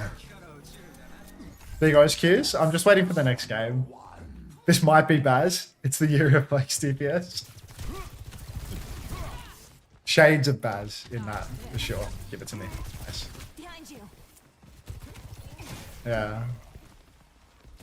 But yeah, once upon a time, I used to play with August, like against him, not on the same team as him. Dude, can I? Oh, I like that. I missed it. Dude, I'm always blaming people for missing it. I thought that was a slam dunk, that one there, to be honest. So, did they ever saw? Oh, that's a Hanzo. That's a Hanzo hack. The Hanzo hacks confuse me. I let him take the mega too. Ryan moment? What's a Ryan moment? Oh, that knows real low. No way. There's obviously a way. It's like extremely on brand at the end of the day, but... Dude, this Winston's so body blocky. That's way too good. How am I supposed to compete with people of this caliber? Like, if these are my quick play games, playing comp would actually, like, they'd be putting me in the Brazen Bull real quick. It's Lucian, let's kill this guy. Come on. You are not touching the point. Get out of here. Oh, we won. Am I getting better at Doom, or are the enemies getting worse? I feel like people that have been watching today, like, am I playing Doom better right now, or are the enemies just getting worse? Cinder drops a 0 deaths heart. Thanks, team. I'll drop a heart too. How do I use the little heart? It's so cute. Is it an old code? Do you think they'll give me the tech, or are they going to keep secrets? They actually kept secrets. I'll endorse them. Maybe that will, like, encourage them to tell me. Cute Doom gameplay, yeah. Alright, let's see. The timer on the main broadcast stream right now is 9 minutes 50, so we actually have ages. Dude, you missed like 3 slams on Colosseo. I literally had a mental breakdown on Colosseo, to be fair. Like, still got that full cap though. Like, end of the day, I still got that full cap, did I not? Please go Winston. I'm learning Doom. Cute Doom gameplay, please. Get little Chrissy in. Chrissy is going to put me on 230 ping in European servers, dude. I CBA with that. You should get an overlay to make your Doomfist gameplay cuter. If somebody would like to make me a cute Doomfist overlay, I'll take it. I guarantee I'm going to be the only person that votes for Clash. In these quick play lobbies, nobody ever votes for anything but payload slop. If there's an opportunity to vote for payload slop, everyone takes it. Am I the only vote? This is the no way 1 out of 10 people voted and I actually got to play Clash. Let's invest, but it's cute. Clash is arse though. Folks, do you think August's viewers have been here long enough that, like, I can click the ad button yet? Because I'm on the pure running ads manually grind now that I'm doing the OWCS, so that it never runs during the games unless it's like by design. Do you think the August viewers have been here long enough that, like, the ones that would like to watch the stream will hopefully stay and I can do the ads? I guess, like, before I hit the ads button, I should say that, like, I also stream on YouTube if you're that way inclined. I would rather watch ads than Clash, to be honest. All right, let's run ads. Let's invest. I'm still here and deciding. Sugar buns. Well, this is honestly the do or die moment for you, where if you get an ad break, this may be the last time that we ever speak. But thank you for coming. Like, there's also, you know, it'll be fine. 5, 4, 3. Subs don't get ads, it's true, but I think it's unrealistic to expect Sugar Buns 0403 to actually sub to me 10 seconds into seeing the stream. I wish I could watch your co-streams more. Honestly, I watch the VODs usually. Do you watch the YouTube VODs or the Twitch VODs? I'm dead. I'm lost. I'm completely lost. This guy's gonna contest me and roll me, I fear. This is an absolute disaster. This is a dog's breakfast. Yo, can't wake up again. Thank you so much for the gifts up to Sugar Buns. Hopefully they're still here to receive it. Thank you very much. Can't wake up again. Is Sugar Buns still here?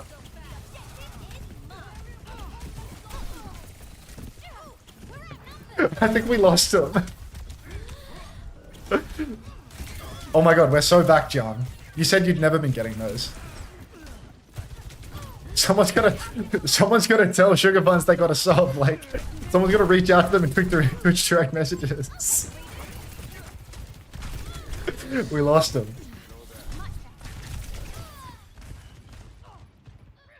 Yeah, I'm on Singapore. It's sad, but it can happen. My support is a top 500 support, apparently. No freaking way. Yeah, we still got him. Thank you very much. Can't wake up again. Appreciate that. Welcome to the Parasocial Friends Club, Sugar Buns.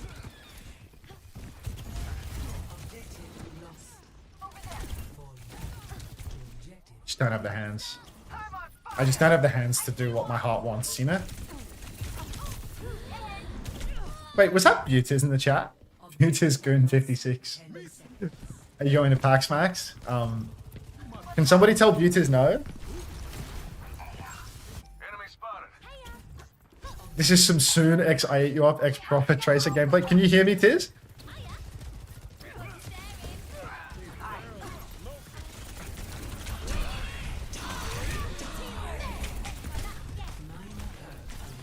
You can. I'm probably not going to PAX because it's gonna overlap like fully with this This is an PG. absolute disaster. This is a dog's Oh, breakfast. Sugar Buns, thank you so much for paying it forward. I really appreciate that. You're brand new to the stream, and already we've got you on the hook. Thank you so much. Welcome to the Parasocial Friends Club. Keys are up.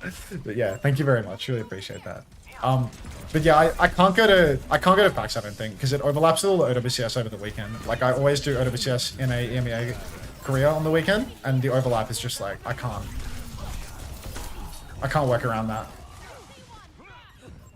I Eat You Up, what a throwback there. Yeah, I mean he's old guard, right? Investment's paying off. Yeah, I mean I would like to go to PAX honestly, because I had perhaps a potential opportunity to get paid to do a booth there and stuff like that. But I just don't think that I can, because it doesn't work with my streaming schedule. I've kind of committed for the streaming schedule to do like the next 2 months straight, like every single day, and I think going and doing a PAX booth would just like it. I'm sure the money would be nice, but it sort of just like overlaps with my pre-existing commitment and doesn't really further my stream. So, and yeah, obviously due to my undying commitment to being unemployed. Yeah, that's Pingapore for you right there. Like, right click, you hear the deflect, and he shoots me in the face. Like, that's Pingapore in a nutshell right there, I'm afraid. Do what's best for you, bro. Yeah, you know me. Always looking out for number one, but... Is this guy? Meatball Strike? Oh, there it is. Got that melee perk, though.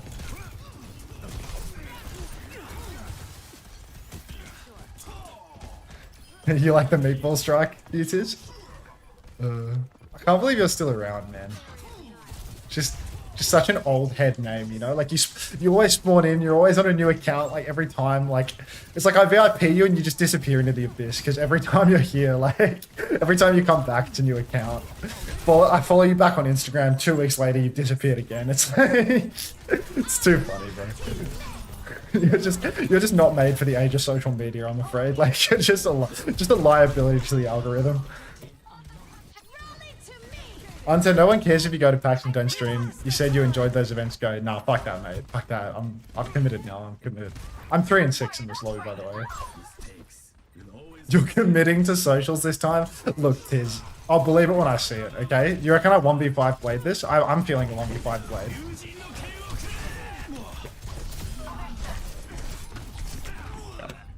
Yes!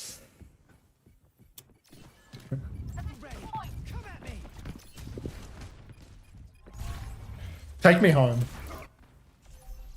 Let's invest in a new Genji player. Wait, what am I doing with this? I want it to be on Tracer. I got my one. Exactly right. I want to go back to Tracer. I've never It's alright. We're nearly free. Objective unlocks 10 seconds. How's my ball is picked. I have the picked wrecking ball. He's just like me. Oh, like if I had the perk, the blink melee perk, wouldn't that be it? Like double blink melee there and still no kill because I just have no hands. You see, I really fuck with PG because like PG will give you time of day even if he doesn't really know you. You know, like I used PG in a thumbnail a while ago and it's like, you know, I think he doesn't really fuck with that. I thought he was fine with it, but then he doesn't really fuck with that. But he'll still give me the time of day, you know? Like, I was in the OWCS chat the other day and I said, can anyone spot me $10? And he just replies, sent goddess, you know? Like he's good for it. He's good for it. And I'll be sure to never use him in a thumbnail again. Is this AI? What is this? I show farmer. Yeah, like how did you do that? Like, did you use AI to make that? Like, it feels like you used AI to make that. It feels like it's impossible that you created that. What do you mean don't use him in a thumbnail? Oh, it was like I made a video about one of their matches on NRG Shock and I like used him as the thumbnail because if you use him as the thumbnail then all of the PGE cells will click on it instantly. And it was like there were clips in the video about him, but like he wasn't really like the focus of the video. So like I won't like use him to like violently clickbait, you know? Because it just, you know, it feels like poor form if he cares, you know? So I won't do it.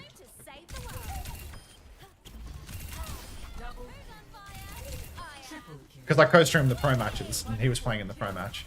Now that he doesn't play anymore, it's kind of like, you know, it's difficult to wind up with him in a thumbnail.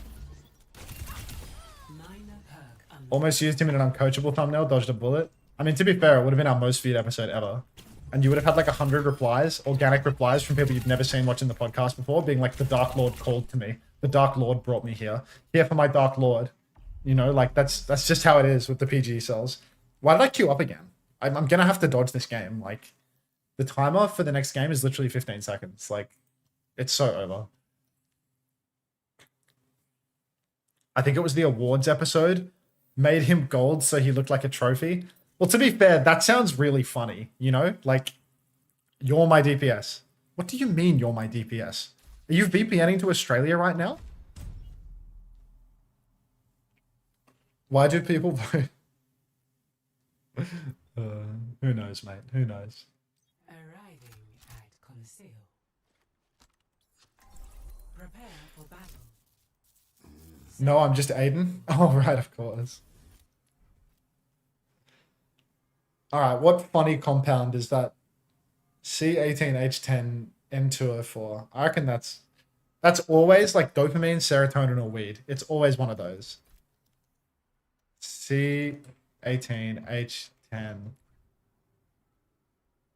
M204. It's melanin. It was none of the above. It's melanin. Our future will be forged in conflict. Whoa, that is a big fist. You look straight out of a fighting game. Okay. Every fight is a game. I have never lost. Feels like a can of worms I'm not going to open. I get the feeling you aren't playing around in arcades. I am Jelly Misu ball player. I'll mute the clean feed now so we can hear the music. Onto slaying and quick play. I love it. Thank you, Thenorius. Ah, it's another Singapore game.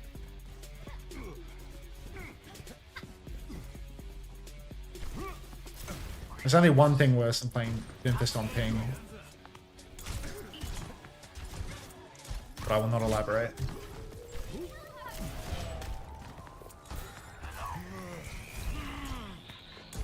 Should I shoot back at some point, or are we just like happy kind of like existing in the space, you know? Let's grow together type shit.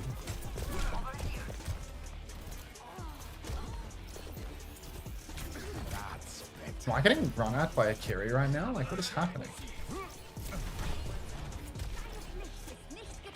I feel so confused. Maybe just existing in the space is the play. Maybe not. Maybe I do need to shoot my gun. Where is Melbourne?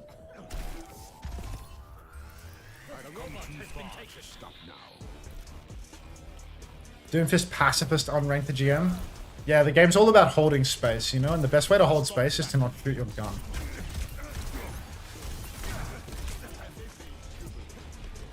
Oh. Come on, give me some loving, bro. Give me that Wu Yang orb at least, bro. There it is. Now he'll never take it off. That shit lasts for like 5 seconds in line of sight.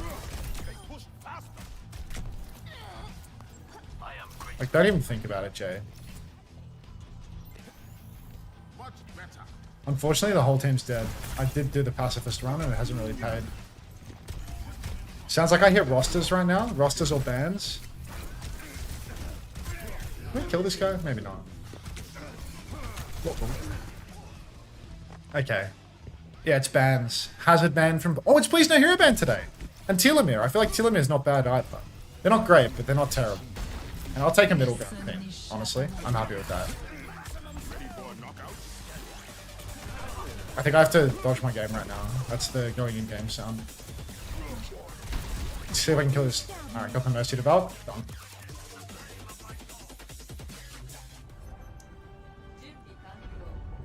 Got the Valk and I'm out. I got my value. Alright, let's lock in for this game. I'm gonna fill some water. I need a drink.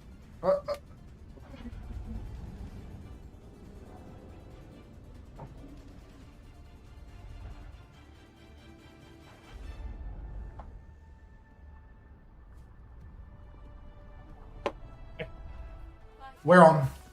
Plz Not Hero Ban versus Telomere. I lied about Telomere being good. Just remembered, Telomere is the team that has 2 players that are good and 3 players that are not so good. Plz Not Hero Ban, they're actually 3-0 in their group. Very surprising results coming out from them so far. People had them pegged as a team that's a bit of a meme, a bit below Reject in the standings, because Reject has the Overwatch League Grand Finalist winner Edison on it. But turns out Plz Not Hero Ban actually quite talented across more than one role. Yui, the Alari player, has shown that he's actually got a bit of flexibility in him. Uyu, Wrecking Wheel, has been absolutely insane at this character from start to finish. Swu is a Korean Winston player. I want to say that Swu and maybe Bod Carry are the Koreans for Telomere. I know Swu is, but I forget the DPS. I'm sure we'll see a scoreboard at some point and we'll be able to figure it out from there.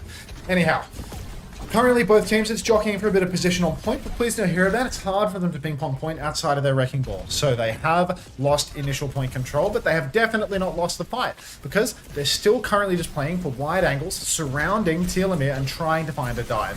RLG has crept in on the side as well on Torbjorn, and he's really trying to get some value now, because he did absolutely nothing before. He pops the overload, he pops up onto the point, and he's going to bully back Swu. But problematically for Plz Not Hero Ban, oh, not so problematically, he's killed Daisy. They need to watch out for this nano turn. Meathawk is already 95% of the way to a nano. He should have it any second now. He has it, but he has to use it very defensively. Fortunately, they trade out RLG, who got a little bit too aggressive. So now the nano dive comes through, and Kyon is going to go down. Navis was 99 on nano there. It's a game of inches. It was so close, but unfortunately, no nano available. Worse still, Yui's gone down, and I think that's a Tidal Blast Jack. So I'm pretty sure he just used his Tidal Blast as he was dying. So Plz Not Hero Ban showing a little bit of fallibility here on map 1. Interesting draft coming out as well, where Kiri Ban, maybe that's effective versus Plz Not Hero Ban, just because they have to play characters. Like, it feels like their biggest strength is like Alari Kiri, Wu Yang Kiri, stuff like that. Navis being forced to play the Honor, maybe he's not quite as good at this, but Navis has seemed pretty respectable on any flexible that I've seen him playing thus far. So, not too sure about the draft component here. Sleep onto Swu early on. Nice sleep comes out from Navis early on, but needs to be careful, because Navis still has the Primal Rage, and Navis is still blocking backline. Nano comes out, but down goes Navis. Swu is just going to keep on pushing. Sleep onto Uyu as well, and Uyu might just go down here. So that's 2 turns in a row for Plz Not Hero Ban, where they've actually invested ultimates pretty heavily, and they've come out the loser. That was Nano Boost and Minefield. RLG, I mean, it's a pretty consistent theme in some of these matches. We see RLG having a really hard time. RLG, he's 70% to his first Molten Core. We're 90% into the round. He's not having a good time at all. In the first fight, he was doing absolutely nothing.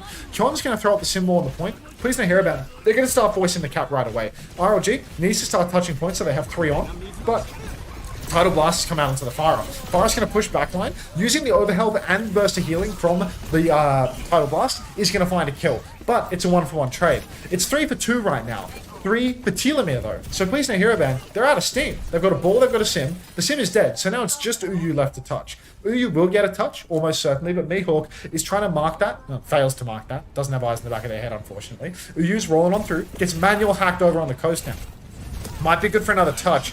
Gets the overshields as well. RLG has the Molten Core coming back. He's going to start spreading that all over the objective. Swoo is slept up, but he is nano boosted, so he should be just fine. Flip's gone the way of Plz Not Hero Ban in the chaos. Over health onto Navis as well. It's a tidal blast. But ultimately, Plz Not Hero Ban, all that remains of their supports. And Telomere, they're really chopping Plz Not Hero Ban to bits with these current hero selections. Winston doing so much blocking out Navis and Yui. I will say, this point right here, this inside point, Samoa Volcano, this is the weakest ball map of Samoa by a country mile. It's almost impossible to play ball here because there's no good space for the ball to maneuver in and out. So you'll find that Telomere's backline here on Volcano is very, very free. But on the next two, a different story. Beach here is probably the middle ground where ball's not the best, but it's also not the worst. So Telomere, they couldn't have rolled better in terms of Koth points because they've wound up now on a Winston viable point as well, where ball still isn't great, but it's not the worst. But Plz Not Hero Ban, I'd have to imagine we're going to see more coming out from Kyon and from Uyu on this point, because on a more open point, it becomes a lot easier for the Wrecking Ball and the Sim to carry. Okay.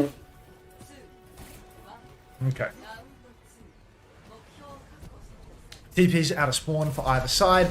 Another change that we're going to see here, Yui, because it's a more open, long-angled map, Yui's going to make the move over to Illari. He's read Fod Carry's pick perfectly, so he can contest Fod Carry right out of the sky. And this is his signature hero. Yui is arguably an Illari one-trick, although he's not much of a one-trick because he's quite flexible at the end of the day. So, Plz Not Hero Ban, I think that they've got a really nice comp for the map here. Double poke, ball, Torb. Kyon's not even playing the sim. He's actually going Tracer. For a sim one-trick, he's a demon on Tracer, but I mean, look, Yui, you give him open space and he's going to farm. He's pre-fire to Daisy immediately, just headshots galore. You see him farming on the Pharah as well, doing all the damage that's required. RLG, he's not even being healed up by Yui, because Yui, he's so tunneled in on domination. He's so tunneled in on making sure Telomere's backline can't walk out of here. And if they're stuck on the coast like this, it's going to be really dicey for them. Near the coast, easy boops off the map. Can we make out and call it coaching? Frankie, every day you give me money, every time you ask to kiss me. It's just not going to happen, man. Navis goes down. Plz Not Hero Ban in a 4 versus 5, but the slam from Uyu, it's got Fod Carry locked up. The Torb turret is even juicing a bit of damage, but no kills converted. And now Yui's got to be very careful. You can see him rotating back. He needs to hide. Nade goes wide for Mihawk, but Swoo is on the chase. Yui continues to run out, but Kyon, RLG, they've got no healing in the front, and that is going to be the flip going back the way of Telomere. Mihawk is traded out late though by Navis, and that is a crucial kill. Means that Swoo cannot push forward and charge up the Primal Rage before the fight. Also means that Mihawk won't have the Nano Boost by the next turn. What if he gave you $1,000? I'm not that gay, Faith. I'm not that gay for pay, I'm afraid. I'm not that gay for pay. I'm only gay when I'm really intoxicated and Backbone is in the room. Anyway, Plz Not Hero Ban, they are still in a position where they can retake because they've denied this early ult charge, because Mihawk doesn't have the nano. But Mazzles has the tidal blast. Swoo does have the primal at the end of the day.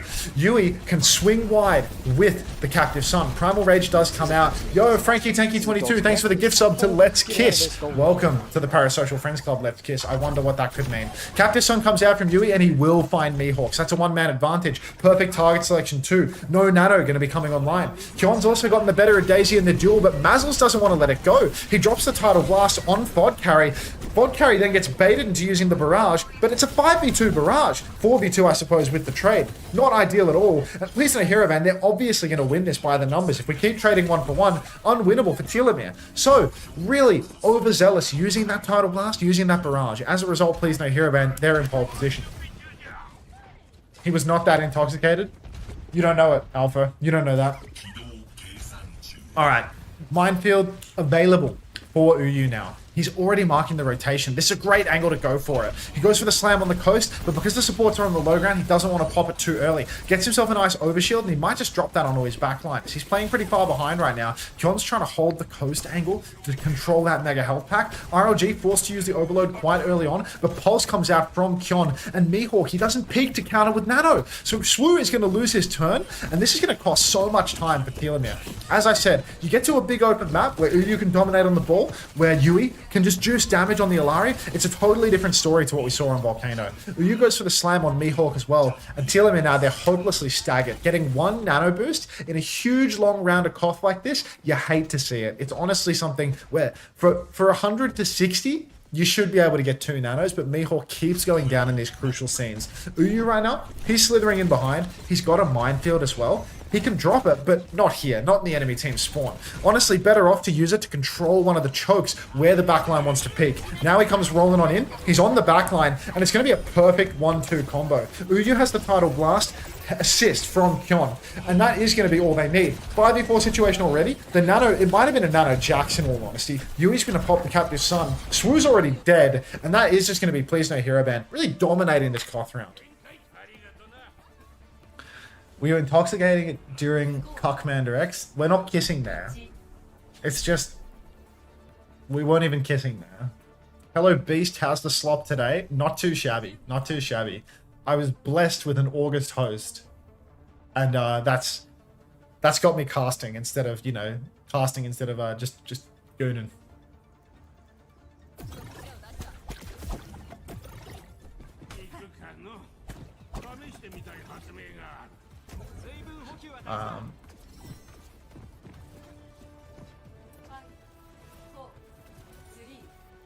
One sec.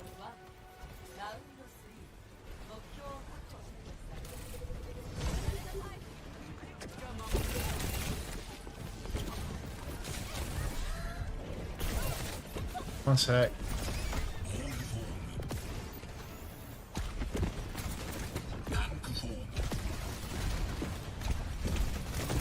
Alright, I'm done with that. Sorry about the distraction. I'm an easily distracted man.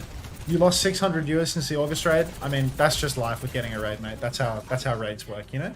People watch one streamer and then, you know, you get some new people and you get to introduce yourself to a few, but you know, you don't keep them all. That's life. Can't be too upset about that, man. That's just living. All right, Plz Not Hero Ban, they've managed to get the first cap.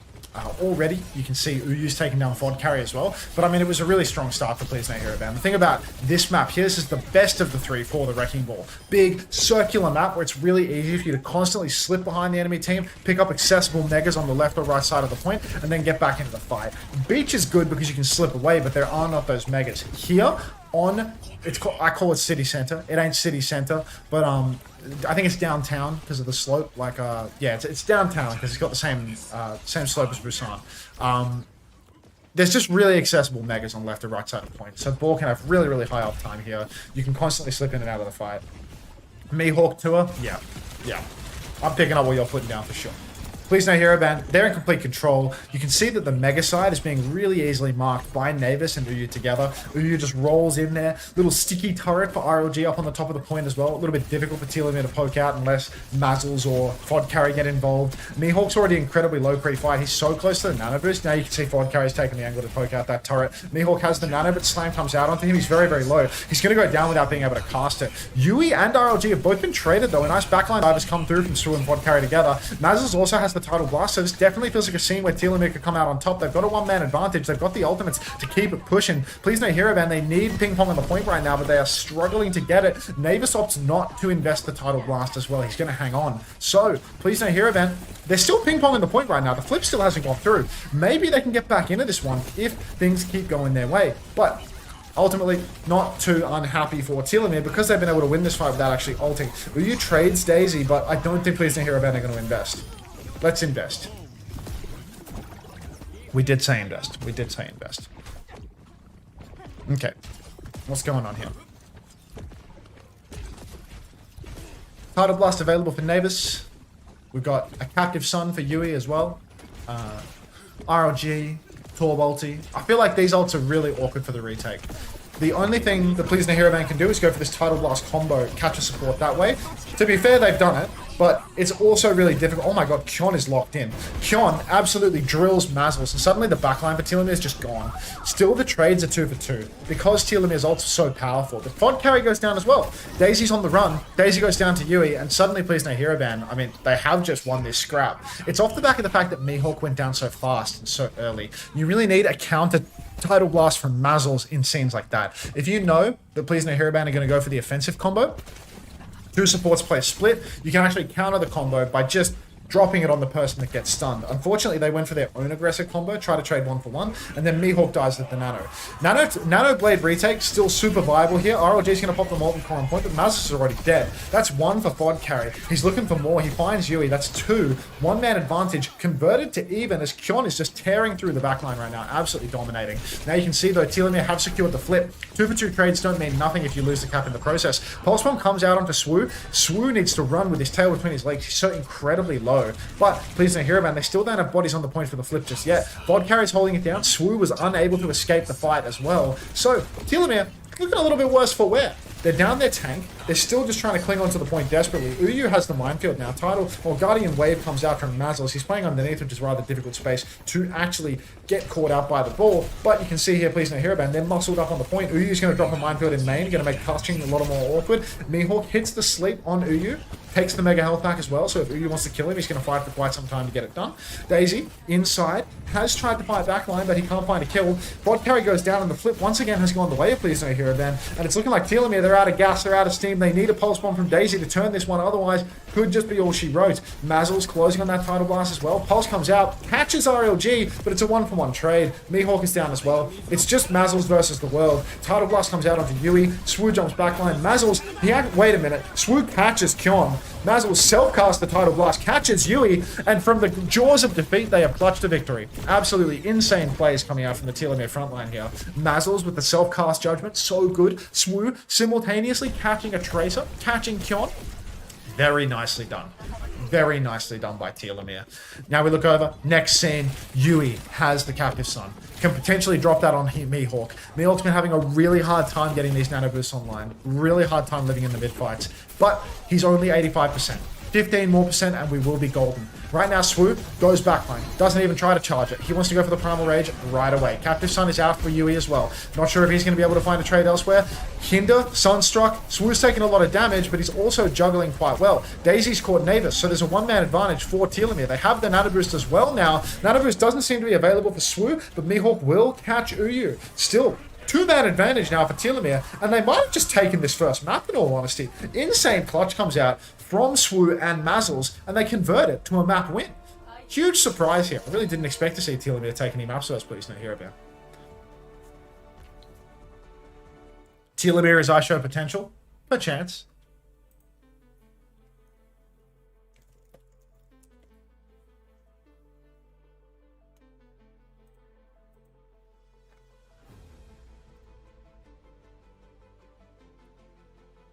What's this?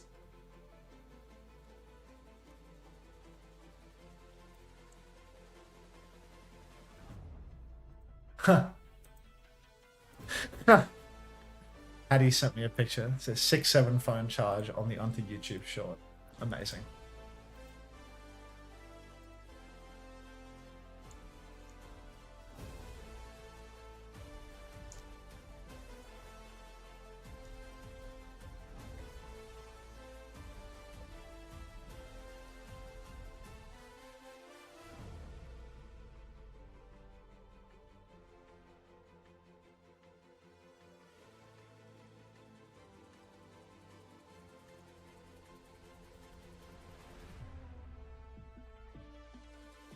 Ah, what do we have? Hey, 7M2. Haven't heard you talk about Hawk today. Your short popped off, by the way. Did it? Let me have a look-sees. Go to my videos. Shorts. 13,000 viewers, which is about as many viewers as any of my other shorts have, but it has almost twice as many likes as any of the other shorts, and it has 3 times as many comments as the next most liked short. So I guess that short did well. Cool. Close enough. Welcome back, Sanchovies. Seems like a great guy, but I'm not convinced he brings the same analytic detail to the game as former OWCS coach OC. How am I supposed to know this clip from which characters are in S tier and which perks you should choose? I mean, classic from Toilet, no? Kiri Lucio is such an interesting and fun backline. Violet is a nicotine fiend. This is why Violet is my aura farming goat. For every clutch, he must throw. Great content. Very funny and informative. Cry. I'm learning so much. Hi, Dad. When are you coming home? Sorry, I'm just reading the comments on the short. I'm not going to be adding that funky emote. It's just AI slop of myself. It's just not happening.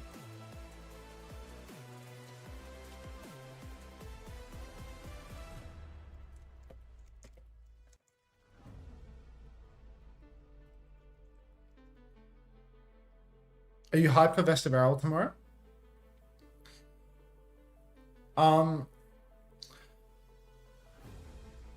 Is Vesta that good that it's worth getting hyped about? I feel like Vesta's definitely not on the same tier as Varel, like at all. So I don't think that that's something worth getting hyped about. I find it actually incredibly difficult to get hyped for any of the Varel games because I feel like Varel just wins every single time, like really easily.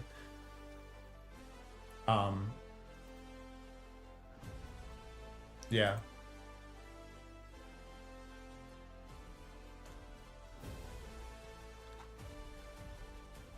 Did Vesta almost lose to one of the comedy teams?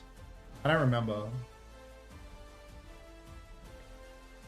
I don't know. What's the... I feel like there's something on tomorrow, but whether it's a good game or not. Like, this week of OWCS is low-key a barren wasteland. Like, I saw... You know that I Kill People 18 guy on Twitter? He posted the fixture for the coming week, and it was like... He said every single one of these games is a 3-0. And I think he might actually be right. Like, let me pull it up. Jamie, let's pull up that video. So here we're on OverwatchTV.gg, the home of Overwatch esports. And if you look at the upcoming matches for every region, you can't see all of them. So I guess we'll look at EMEA and NA. So I'll just open NA and EMEA, and my mouse will double click for both clicks. Okay, so here we have North America, and we look at the coming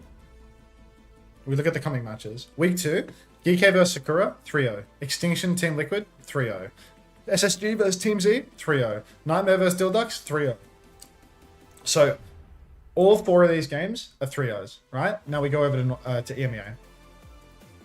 There's only 4 North America games this weekend, only 2 per day, and they're all 3-0s. Now here, Peps vs Twisted Minds. Twisted Minds will 3-0. CAD vs Quick. CAD will 3-0. VP vs Genji. VP will 3-0. Vision vs Giganam. I can't even remember what they're called. That's tough. What the hell is their name? This needs to click through to like some sort of information page. We need features. We need features on this website. And then I think Genji vs Quick is the only game where it might not be a 3-0. I think the very last game of EMEA might be the only game where we might not get a disaster.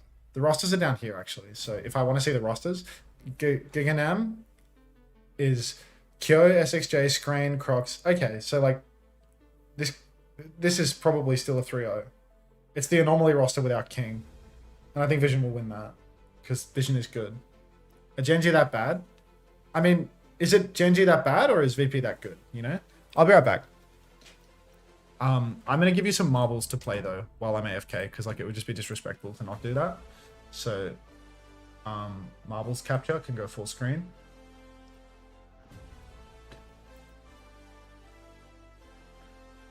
I'll go by average time, and you can play on Marble Centauri. Actually, play on Devil Chaos.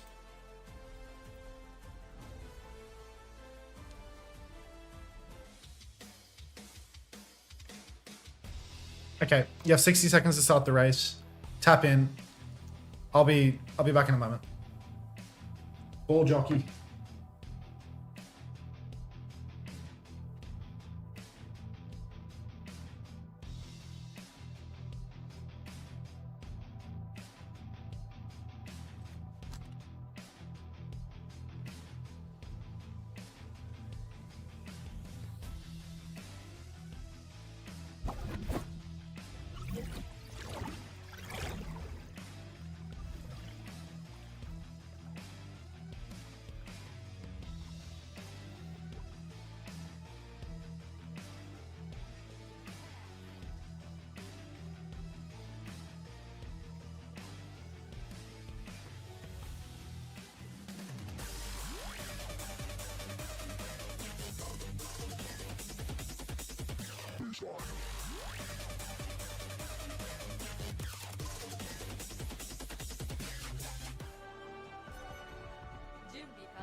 We're gonna go.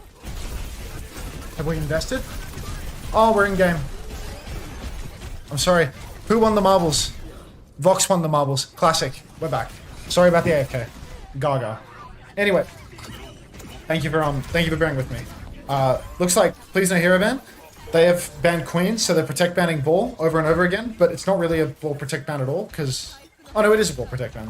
They lost map 1. So they're protect banning Tank on repeat. They banned Hazard in the first map, now they're banning Queen. And Telomere, in response, they're going to ban out Wu Yang, which means that Illari Kiri, which is kind of like Plz Not Hero Ban's signature comp prior to the Wu Yang release, is what they're going to play. You won the marbles, hashtag investing. No, Vox won the marbles, because he invested. But thank you for investing together. Let's get rich together. Alright, Uyu up on the high ground right now. He can slam the choke. Vod carry. He already sees the engagement from Uyu, though, and is going to start pumping damage in. Telomere, if they get bodies on the point, they have a lot of ultimates to dump in. But Kyon is taking down Daisy pre-fight. Yui's flying up in the skybox right now. He's managed to splash that Cactus Sun on Mihawk and Mazels, and he's just going to kill them both. So Plz Not Hero Ban, they will clean up the cap here. Is Yui an Illari one trick? He's like a Kappa one trick, you know? Like, he's good at it, but I don't really know, like, how much of a one trick he is. Yeah. Like, I don't actually know how much how good his coverage is of the other characters. Impression I get is that he's like a fake one trick and that he can actually play the other heroes. So I feel like a lot of the one tricks in this team, with the exception of RLG, are actually quite good at other characters. Anyway. The first team to ban Torb against Plz Not Hero Ban should be kicked from the tourney. It's already happened. Yeah, I think it's already happened. Actually, maybe that's untrue, but I do feel like it. I was thinking that it's already happened, but it was a May ban. But I feel like I've seen RLG on May, which makes me think that Torb has been banned at some point. Anyway, Plz Not Hero Ban, they just dumped a Pulse Bomb and a Torb ulti into the fight. Mihawk used Kitsune Rush, and I suppose that the Torb ulti was countering out the Kitsune Rush. Who's to say? I wasn't really paying attention. But, it can happen. Plz Not Hero Ban now. Their backline does not quite get caught out. Downpour comes out. That's going to be one. That's every cooldown invested for Swoo in order to secure that kill, though. Uyu still can ping pong on and off the point, can still drop the minefield if he so chooses. Right now, he's just rolling around, just spinning to win. RLG, he's going to pop the overload to try and keep himself healthy because of the engagement from Swoo. Mines are actually out on the point now. Daisy's going to recall, or rather, Daisy's going to fight with Kyon, have recall forced, and now Kyon with Mega Health Pack Control is going to blink back over to the point. RLG's dead, but RLG's always dead, so who's to say whether or not this will be consequential. Huge pocket coming out into Uyu right now. It feels like his health bar doesn't even move with this Illari Kiri pocket. There's so much healing coming onto him, and it really feels winnable if the backline doesn't get contested, because Uyu, he's so difficult to displace. Yui finds a kill on Mazels, and Uyu gets out.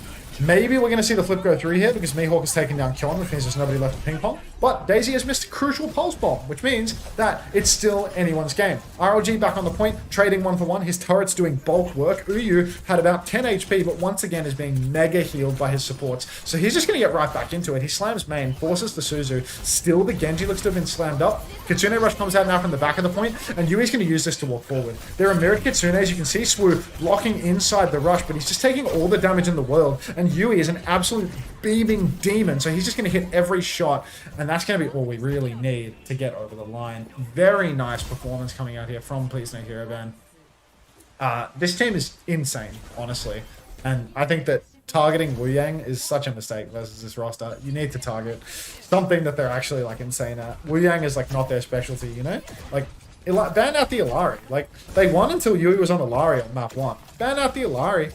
Ban out some of these DPS picks. Put RLG on something that he's bad at. If you can't ban Tank, Mazes gets slammed, goes down instantly. He had beat. He can't be going down like that. Downpour comes out now. Downpour, looking to pop this Cactus Sun, but can't pop it on top of the supports, unfortunately. Swoo did get himself away. Vod carry with the deflect up is going to get meleeed from behind. Kyon, so good at Tracer for somebody that's supposed to be a Sim 1 trick.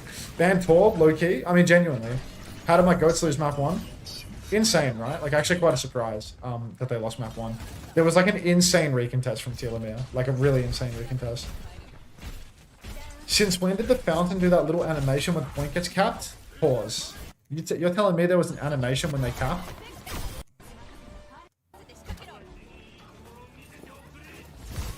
What the fuck?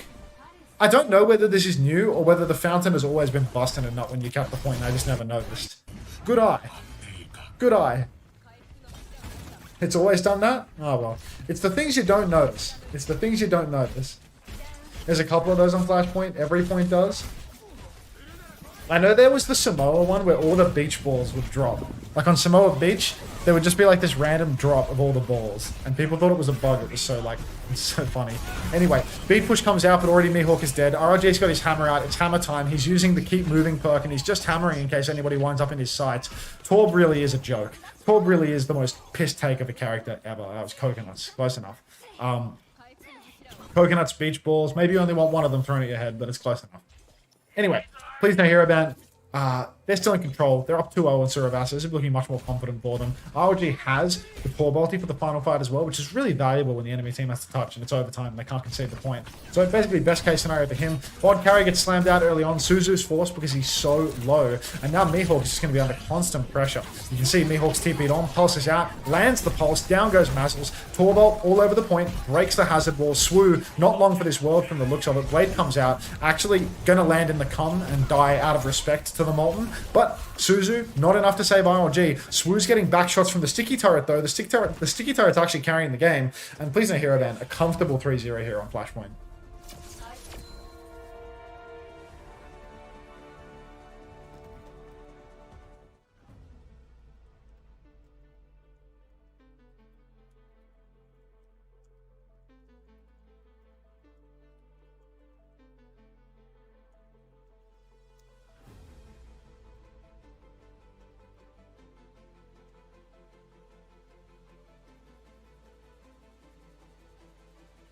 Okay.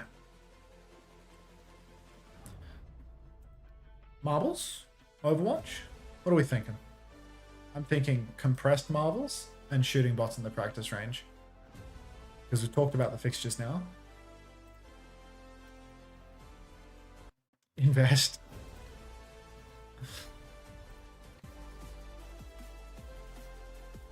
Just had a funny thought. I'm not in a words mood because I want to play, you know? Like, watch Bionic Degree. Because I'm in the mood to shoot bots in-game, I'm not in the mood to play words.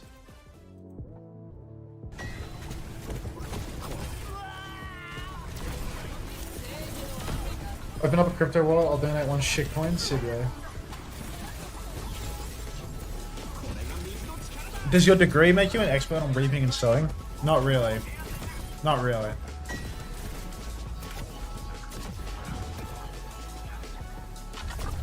Wally Wall, first time play, but is somehow mysteriously subbed. Love that. Love Twitch TV.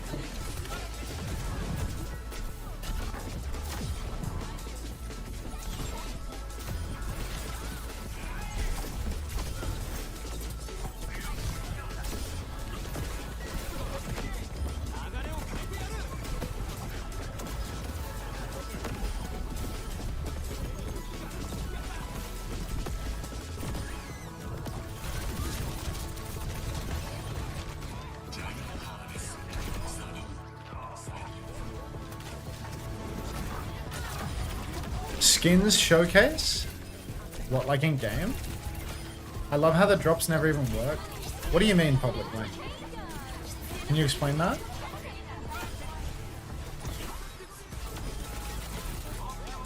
Is there something wrong?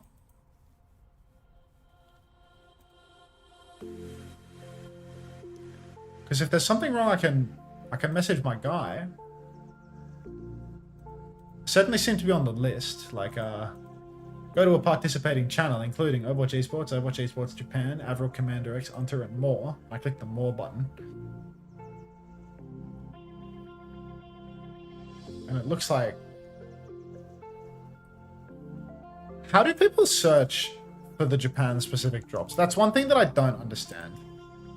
Because, like, how do they find the streamers that have the OWCS drops specifically? Is it just by seeing the name in the participating channel list? Is that it?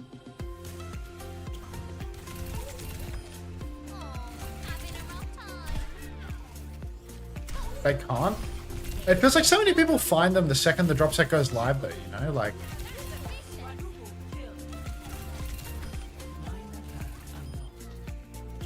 Only the participating channel list? But the participating channel list literally breaks past the first few channels, you know? Like, you know what I mean? Like, Because the participating channel list, if you're not in that first few names, like when you click the more button, it just goes to the general category. Like, I was thinking like I was right at the top of the participating channel list initially, and then my position got changed because they took it away and put it back on. And then because of that, yeah. To be fair, my drop rewards are always extremely late. I mean, I've never really had like complaints of people's drops like not. Well, I mean, mostly like the drops farmers come in like the early days and then they say thank you when they're done. You know, that's my best indication that they do work. But I don't know. I don't know if this is a me issue or a you issue, public lane. Yeah, you have to look at the pop-up thing in chat, right?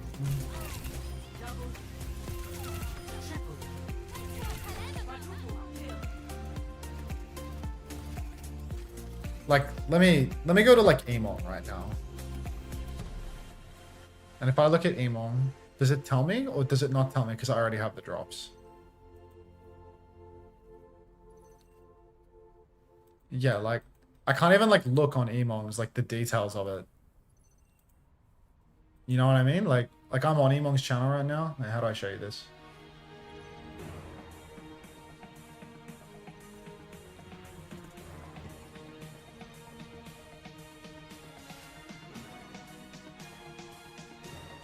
I need like, you know what I need? I need a Twitch alt account to see. Yeah, I need a Twitch alt account to see the drop status. That's what I need.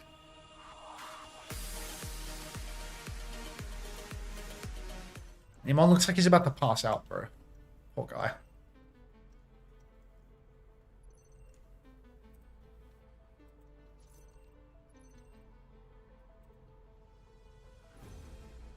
Oh, Bionic Degree. Did I just spec your marble to success? How many people participated in this race? You're like one of, like, at least 40. Yeah, you... That's dominant. It's an insane performance from you. Look at me go! Time to drop the bomb! You did? First time win for me too? See, that's... It's a rigged race, really. The perception of the streamer is everything. What rank am I now in marbles? I can't read this shit. Doesn't say your rank. Oh, yeah, it does. 611. Or 811. I also can't read that shit. You full screen it. 611. There you go.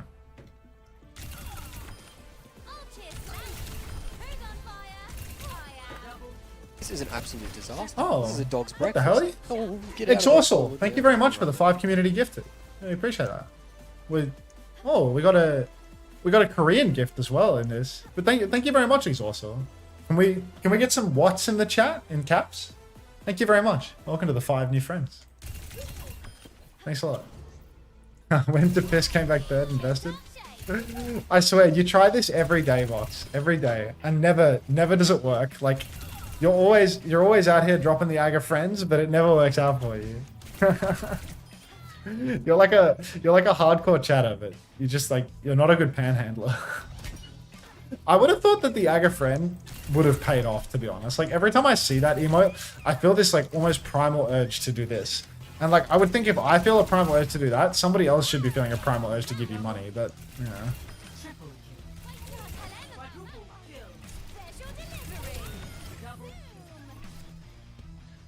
We all know it's rigged, but we still love the game. What's good, Micro? How you doing?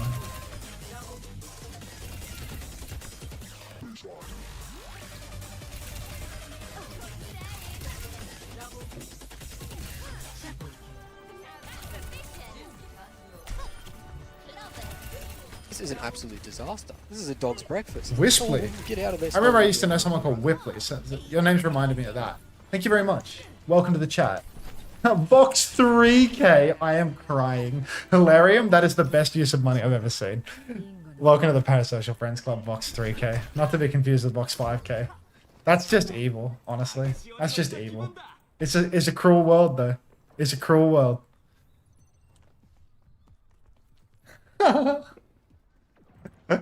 That's so awesome. Thanks, Exhaustal. Thanks, Hilarium. Just evil, cruel people. Amazing. Alright. What do we have? It's the ball band map. Mason! Shit, mate. Fucking prime enough for me. What a wonderful use of your funds. Anyone else see that Mason has been following this channel since December of 2017? Medium-sized John. Thanks to the gift to box. Exhaustal. Fucking hell, everyone's just opened their wallets simultaneously. Is there something in the water? Thank you, Exhaustal, for the community gift. Welcome to the Parasocial Friends Club. But yeah, again, medium-sized John, Mason, Hilarium, Exhaustal again. Thank you all very, very much. Appreciate that. Look, Mason's been following since 2017, so he gets prio on the thanks, admittedly. Mason, what country are you in right now?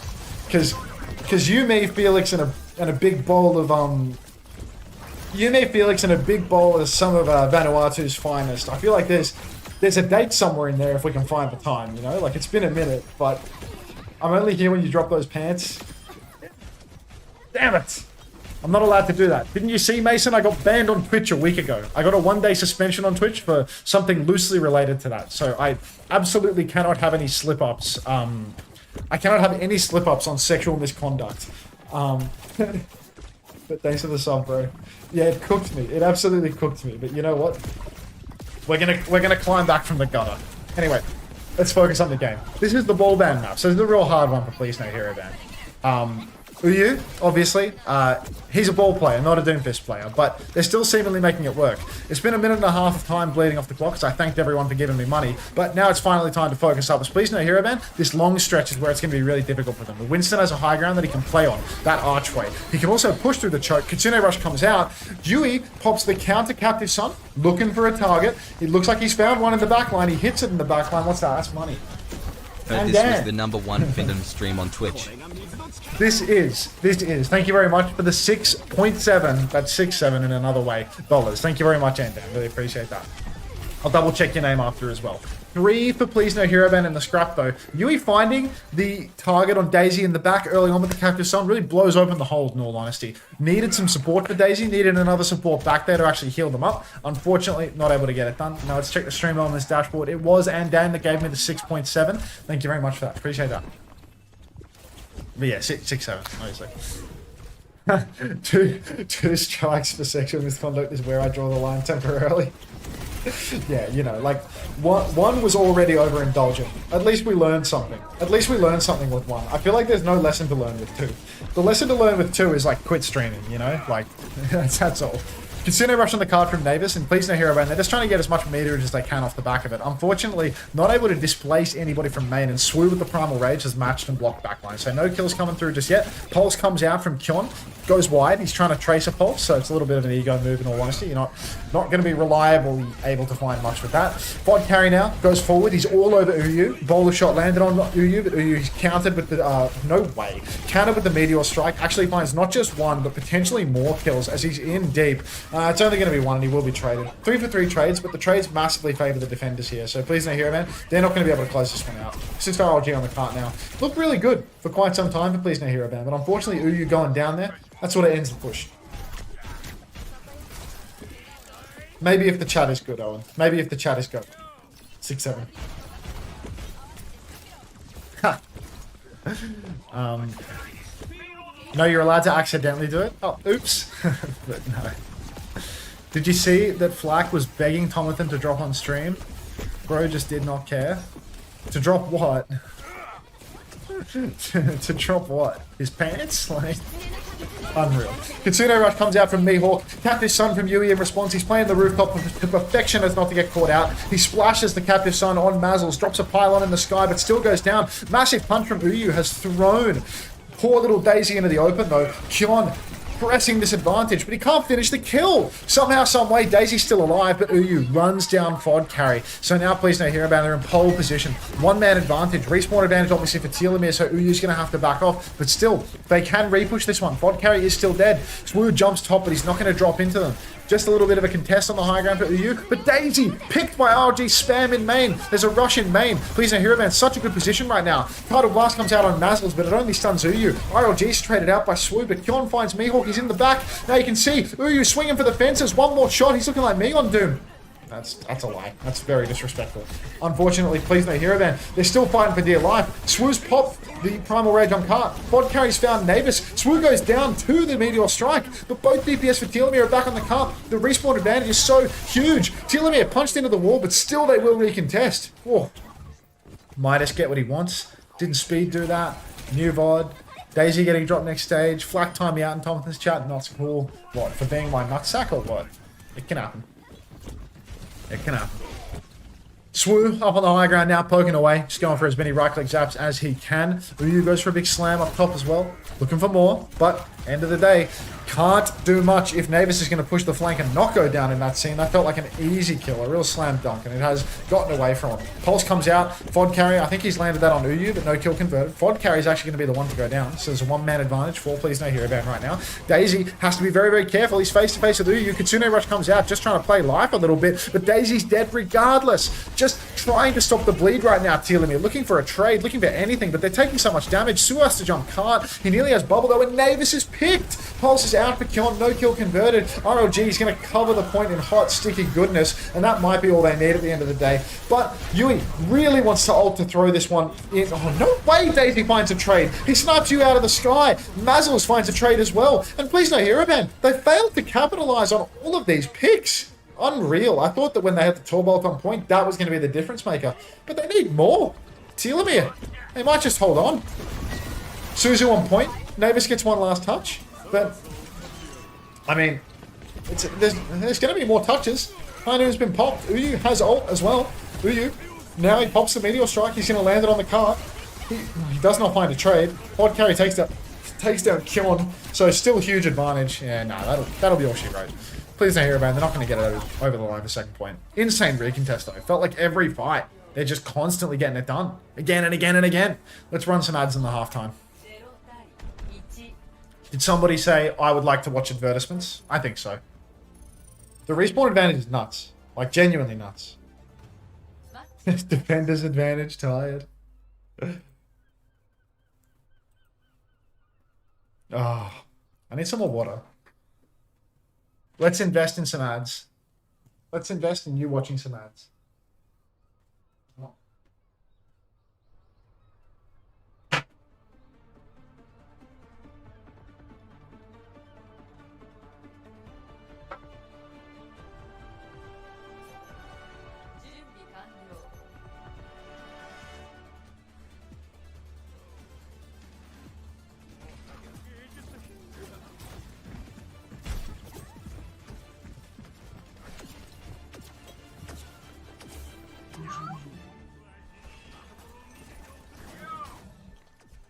Oh, wow. You know what I just remembered? Didn't finish that pizza. 2 treat slices of pizza in the fridge right now. Man, if only I could watch advertisements. Unfortunately, I gave Mr. Unter on Twitch my Twitch in Prime sub, and now I can't bet. Oh, jeez. Oh, jeez, Micro. Find my streamer. He's right here. Navis holding the side. Uyu, they've made a change. He's over to the Roadhog. On the attack, the Doomfist has legs. But honestly, the Hog has genuine potential here. We've seen that Uyu has a pretty serviceable Roadhog on him, and there's heaps of cover for the defending tank here. The close hold, a little bit dicey. He's going to have to flank and push a lot. But on the bridge corner, he can actually get quite a lot done. He can go walkabout and do so much. Is that Micro real Micro? Yeah, man, he's always here. He stops by heaps. He lives real close to me. When I'm not streaming every single day, I'll go sink some beers with him, I reckon. All right. Uyu holding high ground right now, and they're going to have to force him off. But that's easier said than done. You need to send an expedition of Telomere members if you want to get that done. You can see Uyu's trying to mark both flanks right now. Navis is scrapping it out with VOD carry, but no kills as of yet. Uyu's dropped off the high ground to start contesting the cart down below, but you've always got to watch out for his hook. You can see he walks forward, he misses the hook. Oh, so slight. Yeah, there's a lot of OGs that come and go in the chat. You know how it is. Do you see Mason subbed just before Kelsey? Mason gave me his prime. First time sub. Yui's going to lose the duel. 1 versus 1 in the back. RLG also loses his turret. So Plz Not Hero Ban. I mean, they're down on members, but they're doing an insane job of controlling the cart. An insane job of controlling cart. Right now, No meterage has been posted for Telomere. There's guaranteed to be another fight. Hook from Uyu is good, and he's still ping-ponging the cart. Daisy wants to walk forward and get into the mix, but he has to walk face-to-face with the Roadhog. Kyon actually finishes the kill from the hook on Swoo. Cart still not moving. Uyu still holding it down. The sentinel of objective pressure. Beauties? Yeah, Beauties was here as well. Beauties was in the chat like 30 minutes ago. Beauties is always in this chat though. He comes by like at least once a month, always on a new account. Like, always on a new account. But he was here like 30 minutes ago. Yui, now he has a captive son. Another hook from Uyu onto Swoo. Oh my god, Mihawk drops the Kitsune Rush, dies in the process. So this is really rough, really rough. No, I mean, he is chill. That's one thing. Say what you will about Beauties. If you're not finding him on 5 different accounts in your ranked games all at once, he's actually such a lovely bloke. Like, he's actually got so much heart. But Uyu, now, he is just holding this high ground as Daisy's high nooning for God only knows what. God only knows what. Yeah, the Kitsune rush into the instant death is not really what we need if we wanted to see a change in results here for Telomere. But the old swing is coming. They do have Captive Sun, not Captive Sun. They do have Tidal Blast, Primal Rage, and Pulse. And these are really all the ults they need to actually break the hold. Uyu, really, he can't hold it down too well with the card out here in the open. If Uyu gets dropped off top, Telomere can take top. They can get their Winston into a position to block backliners. But Yui, he's been finding consistent trades of Captive Sun in every single match that I've watched them play. So really scary to dive Yui when he's got the Captive Sun. You see here, dive comes out from Swoop, Tidal Blast combo, will find Navis as well, but you've got to be careful of the trades because there he is. Yui, he will actually, for once in his miserable life, not find a trade. Swoo also chasing Kyon on the side, but no kill converted there. Yui is stuck on the gondola. Out comes the whole hog from Uyu, but it's just not going to be enough. And this is basically best case scenario here for Telomere. They counted out the Captive Sun turn with the Suzu. They found an opening pick, and they were able to retain their Primal Rage for next. So, super winnable. Super winnable now for Telomere, even though it took them an incredibly long time. They only have 2.5 minutes. Plz Not Hero Ban, they weren't able to bleed a Primal, which means that Telomere still have the advantage on ults. Mihawk's also 80% to another Nana boost. Kitsune Rush, that's the one. And if they can throw that down on the cart, could potentially scrap it out and actually just take down Uyu, take down RLG. Cart's moving really far, but Plz Not Hero Ban, they need to avoid getting dropped onto the ground. Don't rush this, just play to control top, and the rest will come to you naturally. As you can see, something has just come naturally. RLG takes down FOD carry with the comp.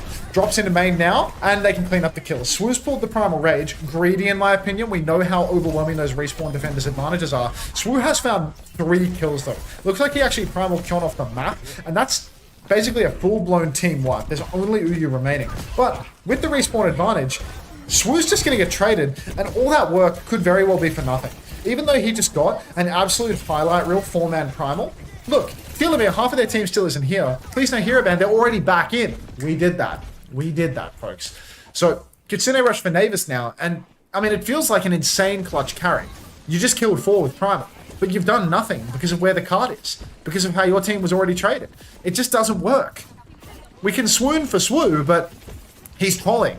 Now, Kitsune Rush and Captive Sun available for Yui. Dive comes out onto Navis on the coast, and he should be good to TP out. Yui had a real opportunity there to blast damage, but he doesn't want to dump this shot until the Kitsune Rush, until the Suzu is forced. He drops down the Captive Sun, and the bubble counter from Swoon is good. So we can start swooning for Swoo now. Tidal Blast comes in, and wow! FOD carry, he plays a game of chicken with the Suzu, forces the Suzu on backline, then double blinks over to frontline, actually hits the stun on RLG, but it's not going to matter because the Uyu's good not only for FOD carry, but also for Mazzles. That was an actually insane game of chicken coming out from FOD carry with the Tidal Blaster. That was actually really well played. I mean, I know he died right after, but that was actually really cool. I feel like we haven't seen that happen at all so far. That was really good. Yeah, we did that. So now it's last fight. It's last fight. Telomere only have a pulse bomb to play with. We might be able to swoon for Swoo if the fight goes long, but Uyu, yeah, there's lots of ults that Plz Not Hero Ban can kind of just win with, to be honest. I feel like the whole hog can be really good for fucking up the Winston's Primal turn or just pushing him off the map. Like this part of the map, second point Rialto, really insane. Pop the whole hog, you push people. Anyone that dives, they can get pushed off the map by the gondolas really easily. ROG with the tall bolt as well. It's always good for overtime. You can just coat the objective in that sticky goodness. Uyu up top. He's going for a hook. It's completely wide, but a touch is necessary for Telomere. First touch comes in from Quad Carry. He completely whiffs the pulse, but TP's forced. Now, here comes the Torb ulti. It's all over the point. Hot sticky goodness, etc. You can see the tap back and forth. Telomere feeling the need to ping pong. Swoo has the Primal Rage. He's going to jump backline. He's going to pop the Primal. RLG goes down, so there's a one-man advantage. Yui, he gets bolted in the sky. He needs to be careful not to go down. The Pod Carry on a Uyu is going to come through with the whole hog at the same time. Swoon doesn't get any kills with the Primal, but they've bought themselves a lot of time. And now they've got an ult swing. Boulder shots available. Quad Carry as well takes down Kyon. Kitsune Rush on the objective. It's fallen apart for Plz Not Hero Ban here. They need Navis's Kitsune Rush. Respawn advantage obviously favors them, but they're not on fast heroes. Uyu's been shredded. RLG 2. And really nice ping pong coming out from Telomere there. Really nice layering of their ultimates. True onion theory coming through. And they actually get it done in OT. Imagine if Plz Not Hero Ban didn't have RLG. They literally have a Mei player in the wings that I swear to God is better than RLG, a Torb and Mei both. Let's play some marbles, yeah? You see the marbles race at the top of the screen? Let's play some marbles. Exclamation mark play in the chat. 60 seconds to get in the race.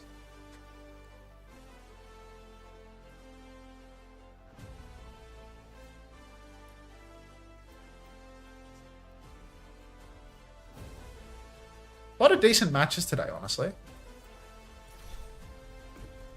How can you just disrespect RLG like that? Dude, when I watch these games, RLG is by far the biggest constraint for this team. Like, this team is actually so good. Like, they have genuinely got such good supports for Japan. They have a tank that is, like, perma-carrying all the time. Like, whether he's on hog or ball, he's always carrying. They have an insane, like, DPS. Like, this team is so good, and then RLG is just quiet as a mouse. Like, an RLG carry actually getting the ads today, we may actually be back. We may actually be more back than ever before, to be honest. But no, like, really, like, Plz Not Hero Ban, like, they're not like a meme team, you know? Like, his hot load didn't seem to do much. Exactly. It's like, to put it in layman's terms, when RLG blows a hot load, it's one of those loads of somebody that, like, you know, they're doing it too much. So it's got like no viscosity to it. It's not sticky. It's like, it's water that he's blowing, and people just walk right over it. And but the thing is, he doesn't like get kills in the neutral. Like, he gets like an occasional like I'm spamming down main thing. He gets like an occasional spam down main kill. But, like, he doesn't get consistent kills in the neutral, you know? I watch this team, and it's like, Navis is not a consistent kills guy. There's 3 consistent kills guys. It's Kyon, it's Yui, and it's Uyu. Like, those 3 are consistently finding, like, high tier value. But, like, if you have, like, 2 good DPS that are consistently finding value, then, like, the fact that they have a fragger on tank and a fragger on support, like, they could just be the best team, you know? Like, they could just be easily top 2, potentially top 1. Exactly right, Micro. What is onion theory, Unter? Haven't you seen Shrek, man? Like, what do onions have? Tell me, what do onions have? Way ahead of you. He's a ranked Torb. You'd think a ranked player would be good at carrying, but I don't know, Torb is just a liability. They just need someone that is like, they play like more cancer heroes, you know? Like they play Torb and they play Venture and they play Mei. Like, yeah, exactly. Onions are like ogres. And ogres are like onions because of their layers.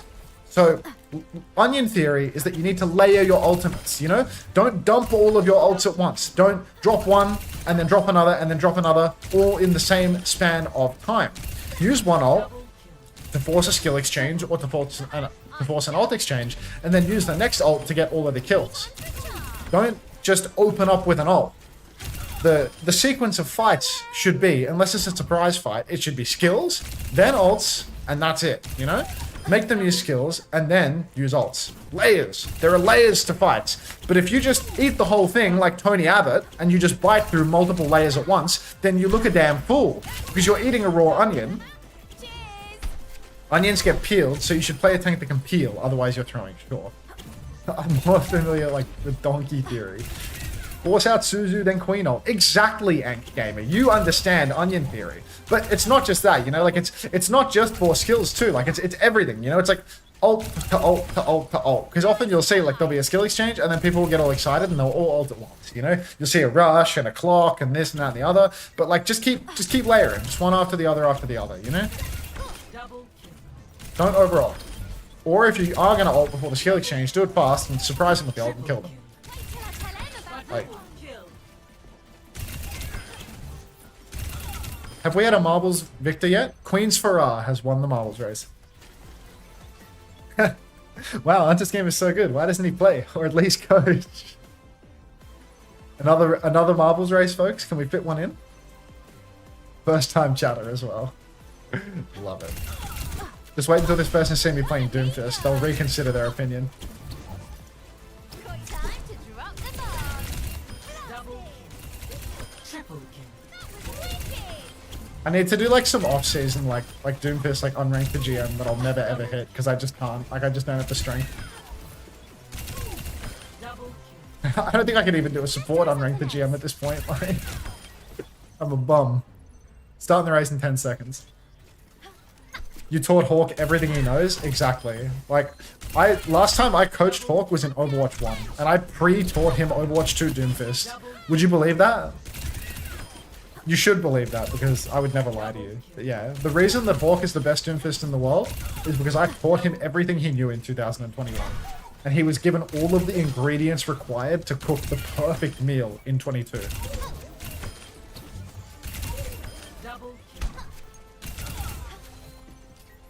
Hi there.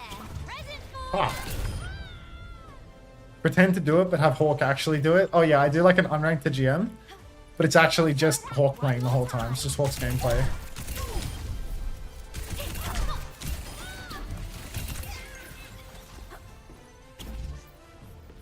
Layered architecture design pattern slash theory are most easily explained with Onion infographics too. I mean, we all watch Shrek as children, right? Like, it's a learning it's a learning material. Can you get it?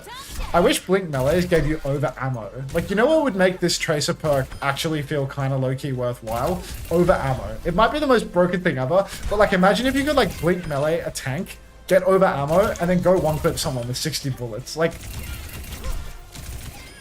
I feel like that would be like, that would truly be in the spirit of perks making you giving you some like total fucking bullshit.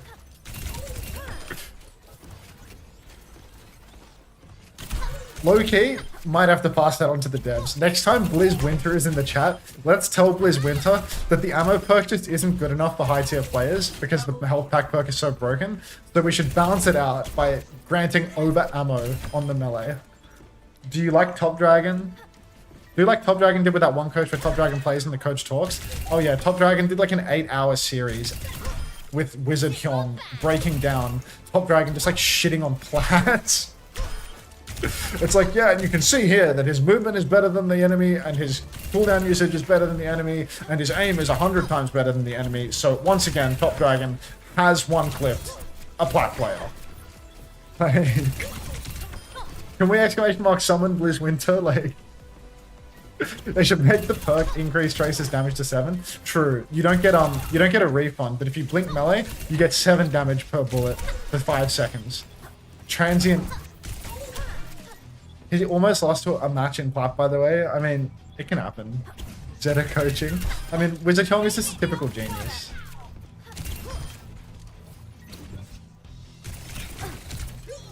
I wasn't looking at the screen there, I swear. I was reading the message from Can't Wake Up Again about software and juniors. Let's squeeze in some more ads. Anyone hungry for ads? I'm hungry to press that button now that we've like, you know, we got that August host for like more than an hour deep in it. Like, people are telling me that they're getting the ads too. Feels like all the ingredients. Me, you have a sub bionic degree. Can we have a perk that just kills Orisa players? Unfortunately, the problem is that we would have to kill Infected on the basis of that. Just on the topic of Infected, can we talk about the thumbnail that Mari... I love Mari's thumbnails. They're so fucking funny. Like, Mari just sends me this. It's like, I love getting these little treat thumbnails sent to me by Mari. Like, Like, I'm signed to Team Liquid as their co-streamer. Like, am I even allowed to go live with this as my thumbnail? Like, am I even allowed to do this? It's just like, it's just unreal. Like, it's fun. I like it. It makes me laugh. But like, am I even allowed to go live with this shit? Like, the OWCS logo is genius. Would you believe that the OWCS logo was my idea? Would you believe that? Mari sent one with two separate OWCS logos stacked on top of one another, and I said, can you make it just one and merge the colors? Do half-half?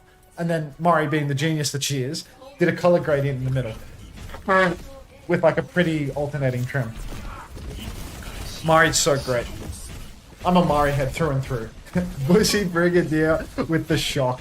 You will forever be an S tier chatter for your contributions to the chat, honestly. Alright, here we are. Let's lock back in.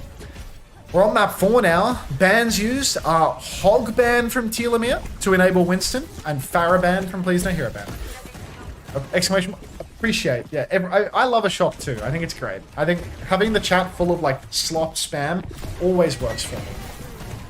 1-for-1 trades right now, Swoo and RLG. Unfortunately, RLG is dead every fight, and Swoo can't afford to be dead. So losing your defending Winston is never ideal, and already Plz Not Hero Ban, they're going to be taking a lot of space here.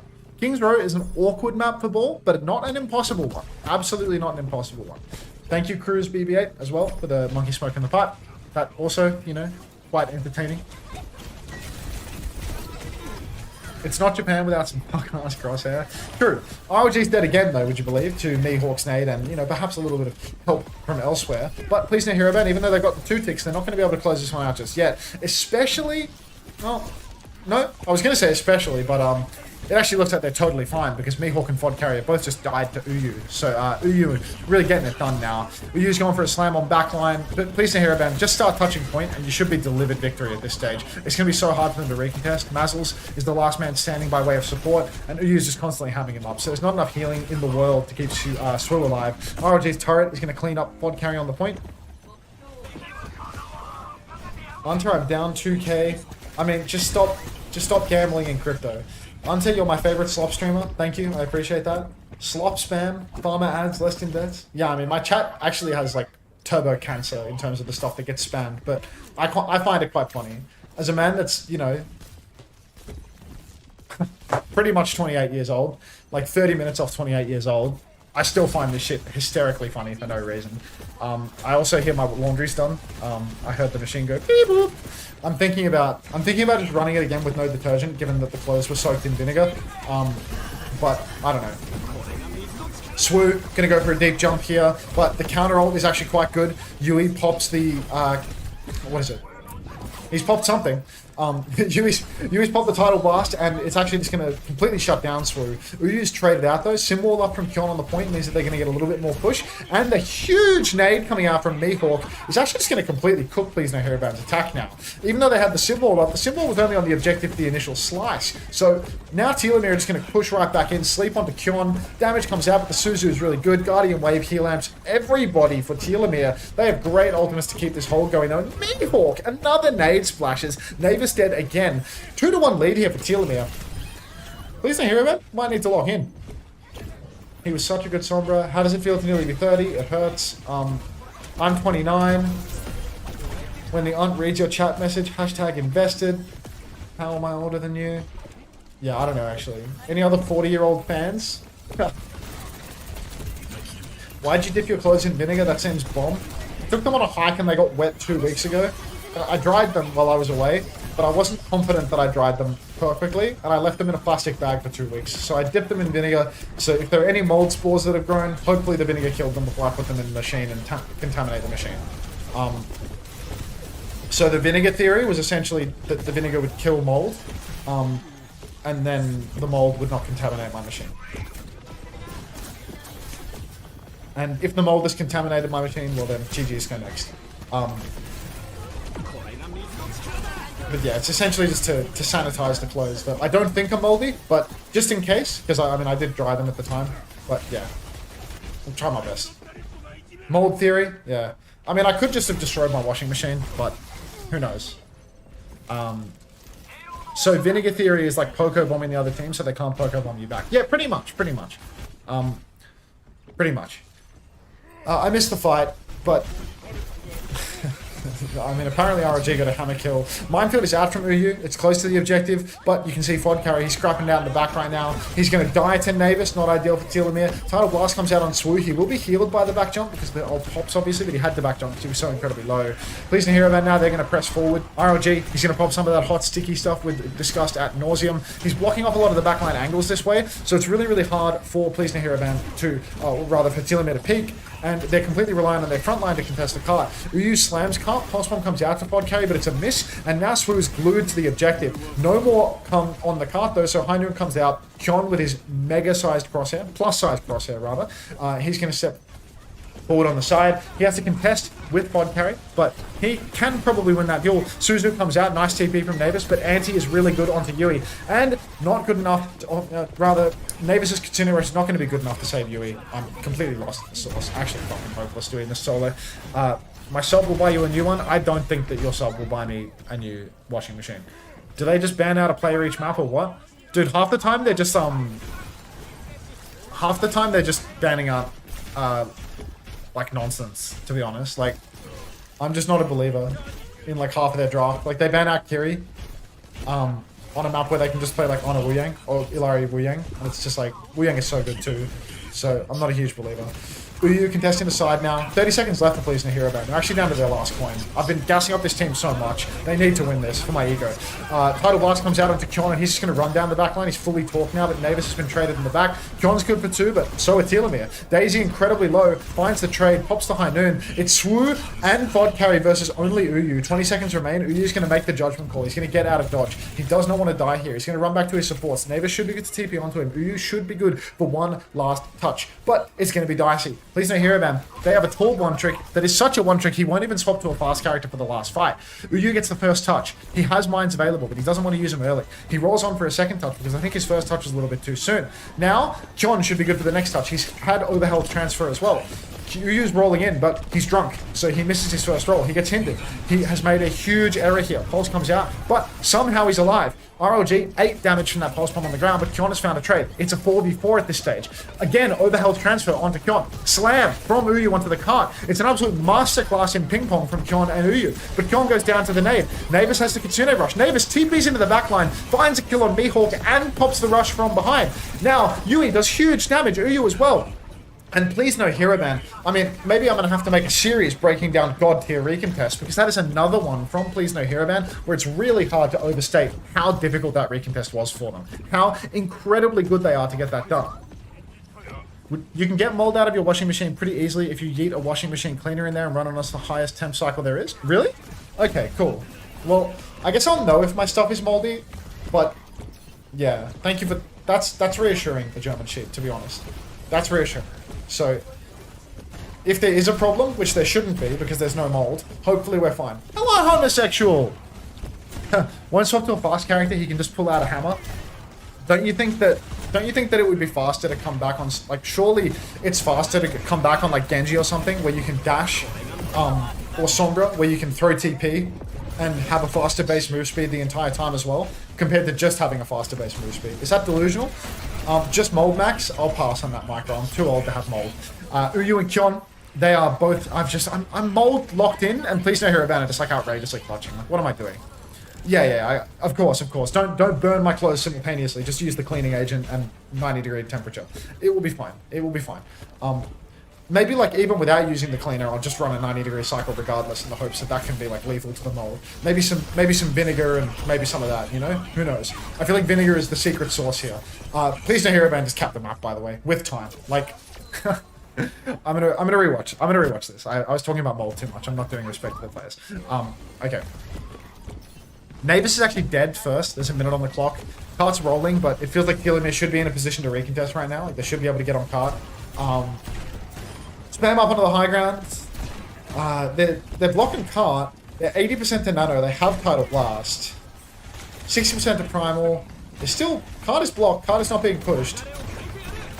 They go for a Tidal Blast combo. He blinks backline. He hits it, but Yui self-casted and Mazel's died in the... I was trying to tell you that ROG doesn't get kills, and he's actually just got a game-winning kill. Mihawk dies as well to the slam, 98% on nano. Daisy's dead to Kyon. Cart's rolling. Quad carry needs to touch. Swoo dies exceptionally late. They're 3-carding. Why is Mazzles on Zen? They need to recontest. Faster. This is a dog's breakfast. A gift sub to Asmongold. Ah, mold reference. Thank you very much. Thank you very much. Thank you, Can't Wake Up Again, for giving money to a literal hermit. Mihawk dies at Nano. Okay, Mihawk dies at Nano. Swoo dies 95% on Primal because he's covered in cum. That'll do it. Thank you very much, Can't Wake Up Again, for the gift sub to Asmongold. I'm going to turn off the machine because it's beeping. 5 4 3 2 1攻撃時皆私のと A を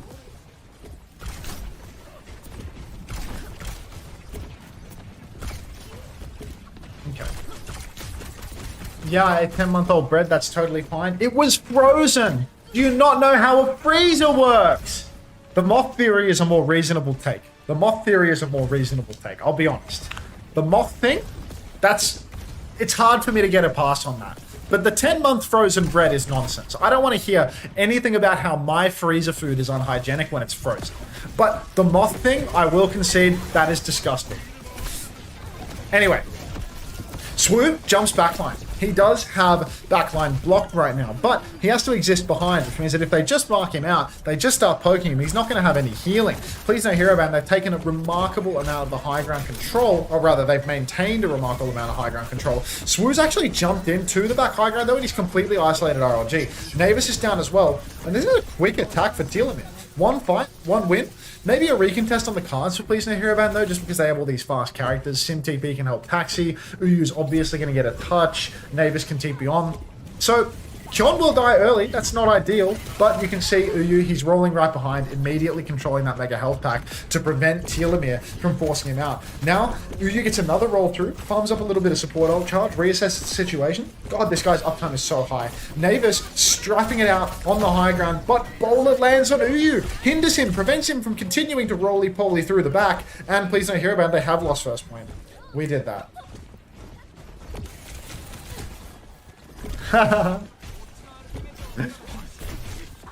Bridge moth smoking a pipe, really? I like that one, Bussy. Brilliant. Yeah. What's the hybrid map pool? I know Iconwald is in the pool. I know King's Row is in the pool. I don't know the rest. I lack the critical information. Okay. Clam comes out onto the payload. Uyu, he still doesn't have minefield. Anti-splashes in main. Kitsune rush from Navis. Navis is actually going to get the counter title blast as well, but Swoo, he's going to go for just an immediate primal rage in the backline while he has the nano. Despite being a Korean Winston that has hit some insane juggles in the past few days, he's actually going to completely shit the sheets on this one, cut his losses and back jump to his team. Kion's also going to get caught out, which means with Telomere, they are quite pleased with this scene. 1-for-1 trade, Mihawk goes down, but still winnable for either side. 2-for-2 trades now with Swoo and Yui trade out. Plz Not Hero Ban, they still have Navis in the mix somewhere, but Uyu's dead, 98% on the minefield. Vod carry goes 1-for-1. RLG and Mazzles trading each other out. I mean, Telomere is still pushing the car. I think for Plz Not Hero Ban, they can't be too happy about this one. Kion's on Tracer rather than Sim now, so no fast recontest there, but Tracer can get the touch, obviously. You can see all 3 fast members of Plz Not Hero Ban are currently playing in the side lane, trying to get an angle. Uyu wants to recontest, but he gets hindered in the sky very early on, which means that his minefield gets essentially no value. Telomere are just going to be able to play Minesweeper here. And Plz Not Hero Ban, they need to play back a little bit. They need to wait for Telomere's next engagement and catch them on the rotation. You can see Mazzle's actually putting himself in a very dicey position. Goes for the Guardian Blast or Guardian Wave. Now the High Noon comes out. That's actually going to catch Uyu right away. Huge sleep from Mihawk, potentially a game-winning one. Daisy stuck on a Paratax on the corner, but Mazzle's, he's still got the title blast in the back pocket if he needs to bail anyone out of dodge. Telomere, they need to start posting meters though. RLG, he wants to push for this kill, but he just doesn't have the strength to do it. So, Plz Not Hero Ban, Uyu's already back. This fight win, it's, oh no, it's, I was going to say it's for nothing, but nice slam from Uyu. Kion will be traded out. Uyu really in a spot of bother as well. Title Blast comes out onto Ford Carry. He pushes backline. He'll be delivered a kill into Yui serendipitously. He'll find a second kill on Navis. No supports remaining for Plz Not Hero Ban. RLG dead as well. It's only Kion and Uyu. Uyu's going to slam backline. Sleep's going to miss for Mihawk as well. Last chance for a recontest here. Uyu needs to taxi Navis back into the fight with a TP, then come on and get the touch. Bod carry already chasing. Kyon needs to get first touch. No, Uyu's going to get the first touch. Navis already got that TP. Now the Kitsune Rush comes out. Bubble is down, so I don't think Uyu can receive Suzu. And Disaster has struck. Please don't hear of them. They've C9'd. Telomere, they have 3.5 minutes to cap them out. Howdy, Twillery. Freeze them off. Freeze them off doesn't need an emote. Freeze them off doesn't need an emote.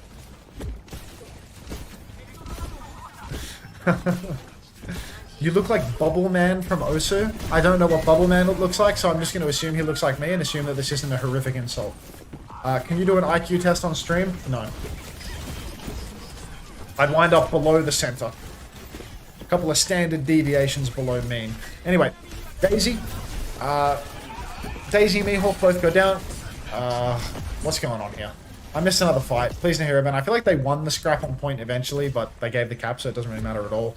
Kyon has a high ground angle, needs to be cleared. Kyon and Fod carry are both sneaking behind one another right now. Recall's going to be forced out of Kyon. Sticky turret, not going to do much. It's going to be broken by Daisy. You can see, high ground has been fully cleared. Telomere, they're ready to rock. They've got a nano boost. Anti-splash on the RLG, forces the Suzu. It's really time to shine for Swoo and the boys. He can jump backline. He goes for the jump now. He's up onto the high ground right now. He has Chain Lightning, not Healing Bubble.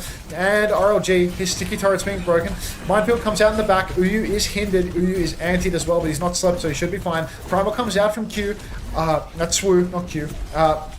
No way. Sleep onto Kyon. Actually woken up by a Primaling Winston. Now that means Yui can pop the Tidal Blast to counter. He goes backline. He can't finish the kill on Daisy until he punches him twice in the mouth, but he will punch him twice in the mouth. So please no hero ban. I mean, they've spent Tidal Blast, Mines, and Pulse Bomb for this fight, but they have held strong. Next turn for Telomere, they have High Noon, they have Nano, they have Tidal Blast, and they have a Pulse. Kyon's high ground again, might need to be cleared. This is a real image.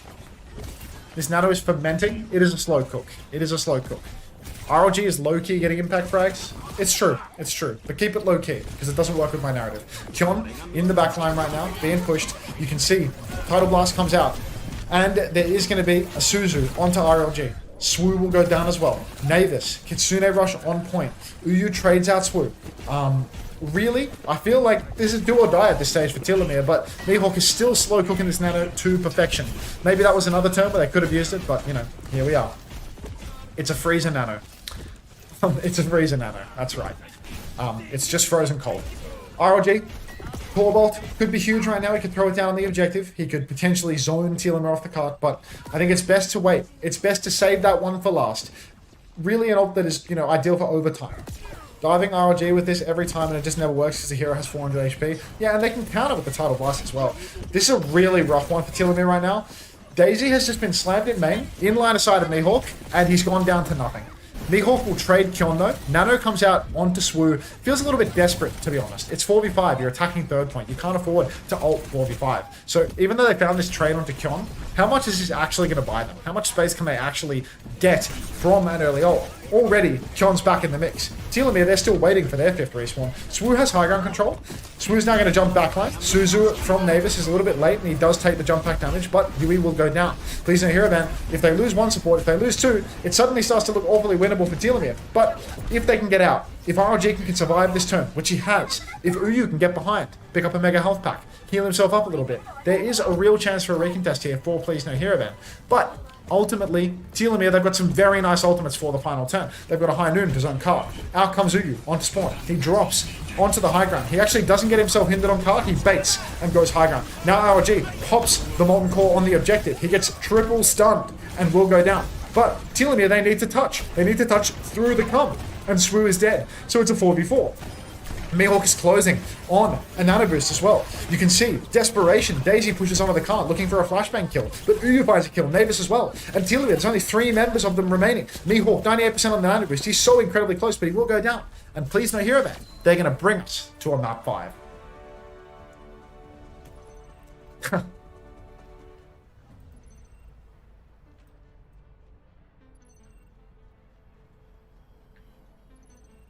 Sorry, I'm trying to change the order of my scenes. We did that. Map 5, dog shit, Japan slop, yes.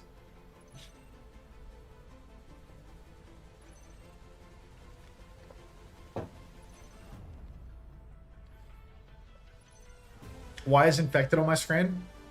The last thing I had open and I like the thumbnail. My thumbnail artiste made it. Tapmaster C, you won the marbles race. Congrats. Get some more people marbling.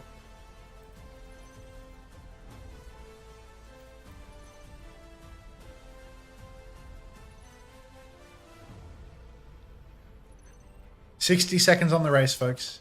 If your goal was to play, now would be the time." Look at me go.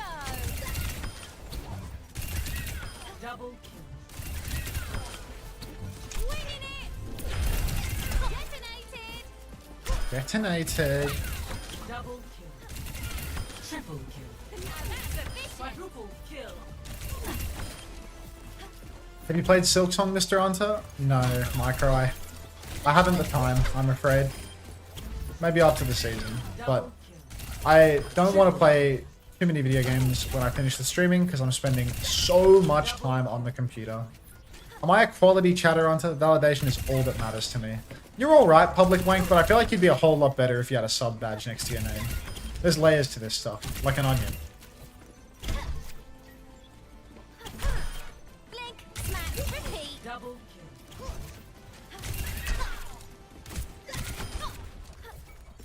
He said 6'7", and I'm the only one that's 6'7". Onion theory? Yes, onion theory. Homosexual. Yeah, you're pretty good, Fillery. You get the pass. Here goes nothing. Blinding. Double kill. I already gave you money on YouTube? Alright. In that case, you're one of the good ones. I suppose your name wasn't Public Wank on YouTube. Chungus chatter. We're done rating chatters. Unter theory is that if you give me money, you're one of the good ones. Referring to chatters, obviously. Here goes nothing. Like, I think I would actually start enjoying Mama Hampter's contributions if Mama Hampter had a sub badge. You know what I mean? Like, Gave it the old wallet. ah, you're AOFE. Yeah. Unter, have you ever thought about becoming a right-wing grifter? I just don't think I have the heart for it, to be honest. I think it takes a lot of, you know, yeah. Maybe it takes a lot of heart as better rage rate if it's non-sub. It's true. Maybe it's not right to say that it takes a lot of heart to be a right-wing grifter, but yeah. Let's Google. Let's verify this. How to clean mold out of washing machine.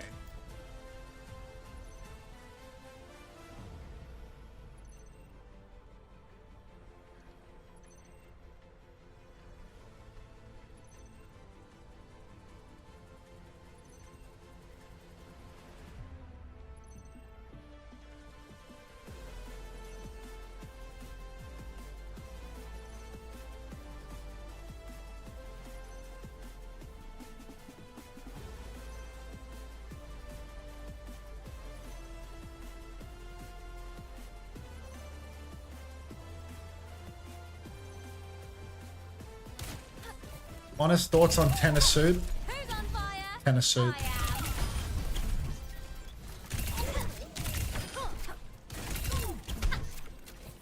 I Like, seriously?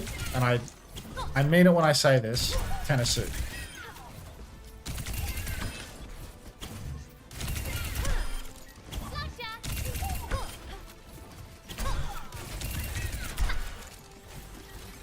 Do you think we need better slop than me shooting bots between rounds?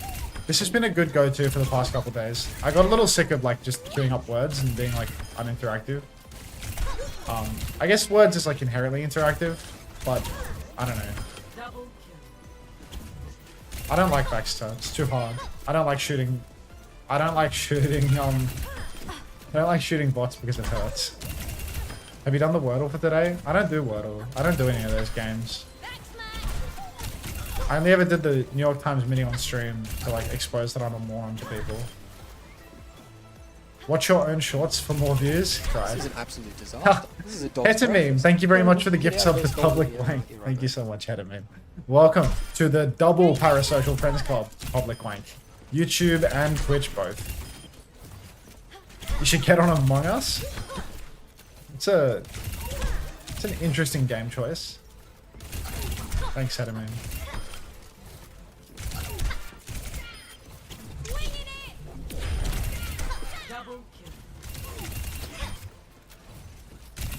This is an Oh, absolute Twillery with the disaster. tier This is 1 dog's as well. breakfast. Oh, get Doubling out of down this after your gift extravaganza. Welcome to the Parasocial Friends Club. Thank you very much for the tier 1.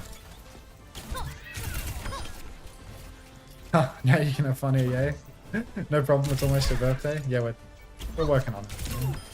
It's alright. For my birthday tomorrow, I'm going to absolutely treat myself. I'm going to coach 2 private clients. Actually, I'm going to coach 3 private clients because I'm doing one after I finish my stream today, so that's 3. I'm going to be tormented by my mother for a couple of hours out of respect for my birth giver. And I'm going to watch some Japanese Overwatch where every team probably gets 3-0'd and I'm halfway to falling asleep.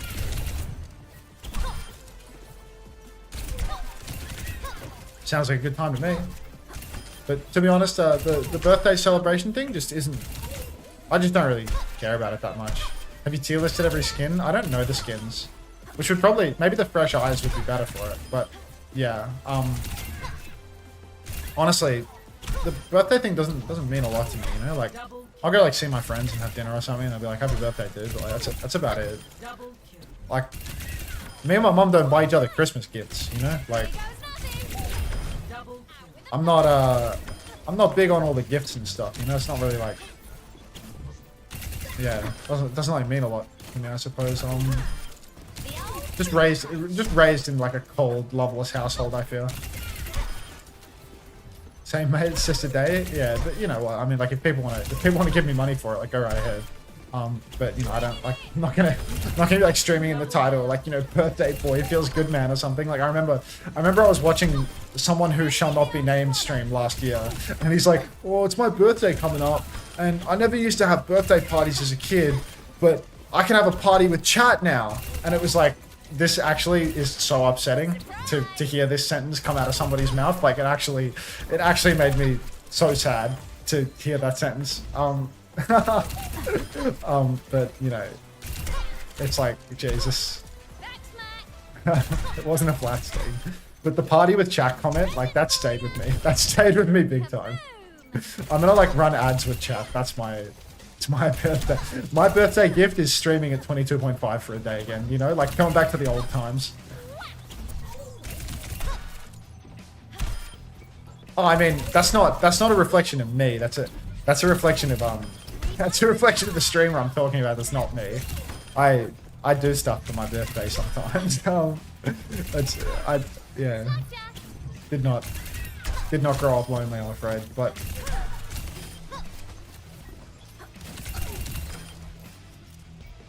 yeah, I think like I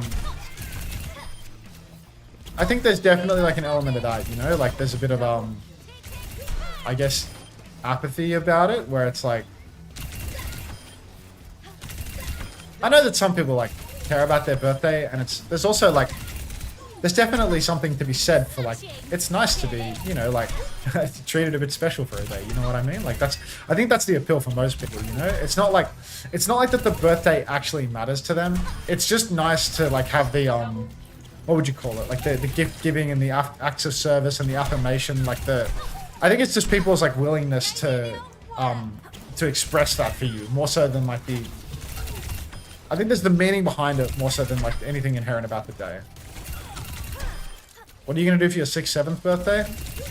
Limp.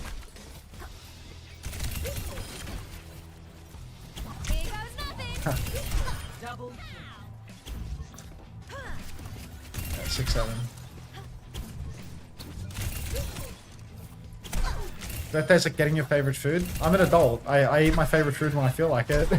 I'm 28. Like, I'm practicing that now instead of saying 27. Like, Double kill. Triple kill. Wait till I tell him about that one. Here goes nothing. Kaboom! Double kill. it's nice to be appreciated. Yeah, that's like a Widowmaker quote, not something that applies to real life. 29 King, remember you're 30 tomorrow. Yeah, you never age any slower, I'll tell you that much for free. The years definitely do go by quicker as you get older. It's no word of a lie about that. Could have sworn I was 23 recently, but starting to feel like that was 5 years ago.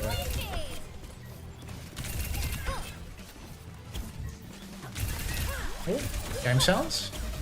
Who won the marbles race? What's their name? Cranky Guy? Cranky Guy.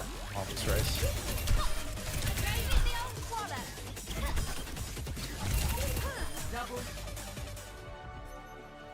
Green feed is up. Oh, it's a good quick map 5 as well to end out the day because all that remains is push. Still as gorgeous as ever, Unter, don't worry. Twink death, please. Actually, time is likely passing at the same rate, barring relativistic effects, of course. Yeah, but your frame of reference for how long your life has gone only becomes wider and wider, which means that 1 year relative to how many years that preceded them always feels smaller and smaller. So despite, you know, the passage of time remaining the same, from your own relative perspective, just feels like, you know, a less and less significant thing. Alright. Say that again. This is age theory. Kyon uses this crosshair on Sombra. Grow up. There's no way this guy's rolling out on Sombra as well. What's the secret sauce here? Why is he not playing Tracer now? Tracer's available and he's a god at Tracer. Why on earth is he playing Sombra? I don't understand. Well, he did say relativistic effects, of course. Yeah. I suppose I was just thinking, you know, like time dilation relativity and like the relative thinking in my head are like two separate things, but I suppose they both fall under the umbrella of relativistic effects. Kyon, get off Sombra. Please, dude. Like, go Tracer. I don't know what you're doing. You're on map 5. You can win this series. You're in a real good spot, and you're just on Sombra for no reason at all. Plz Not Hero Ban. I really feel like this is super winnable for them, and I just can't understand what they're doing on Sombra. They're the team with the ball player. Like, they don't need the Sombra.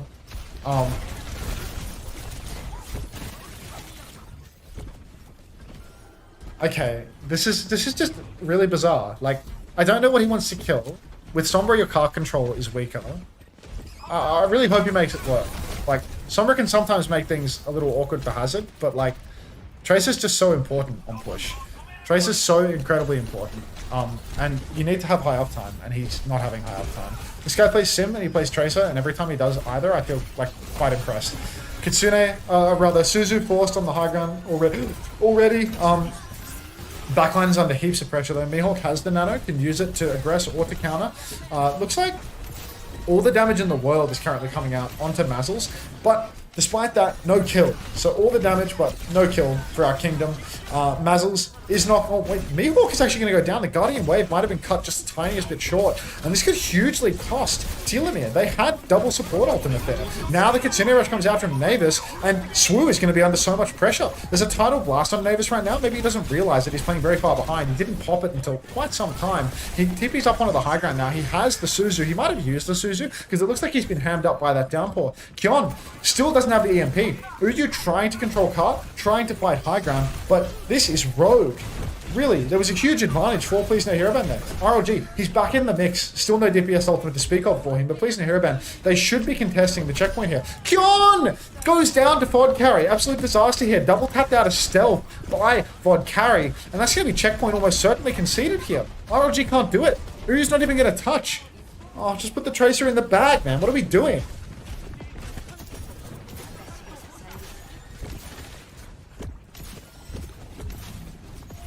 I much prefer mundane day effect to proportional theory.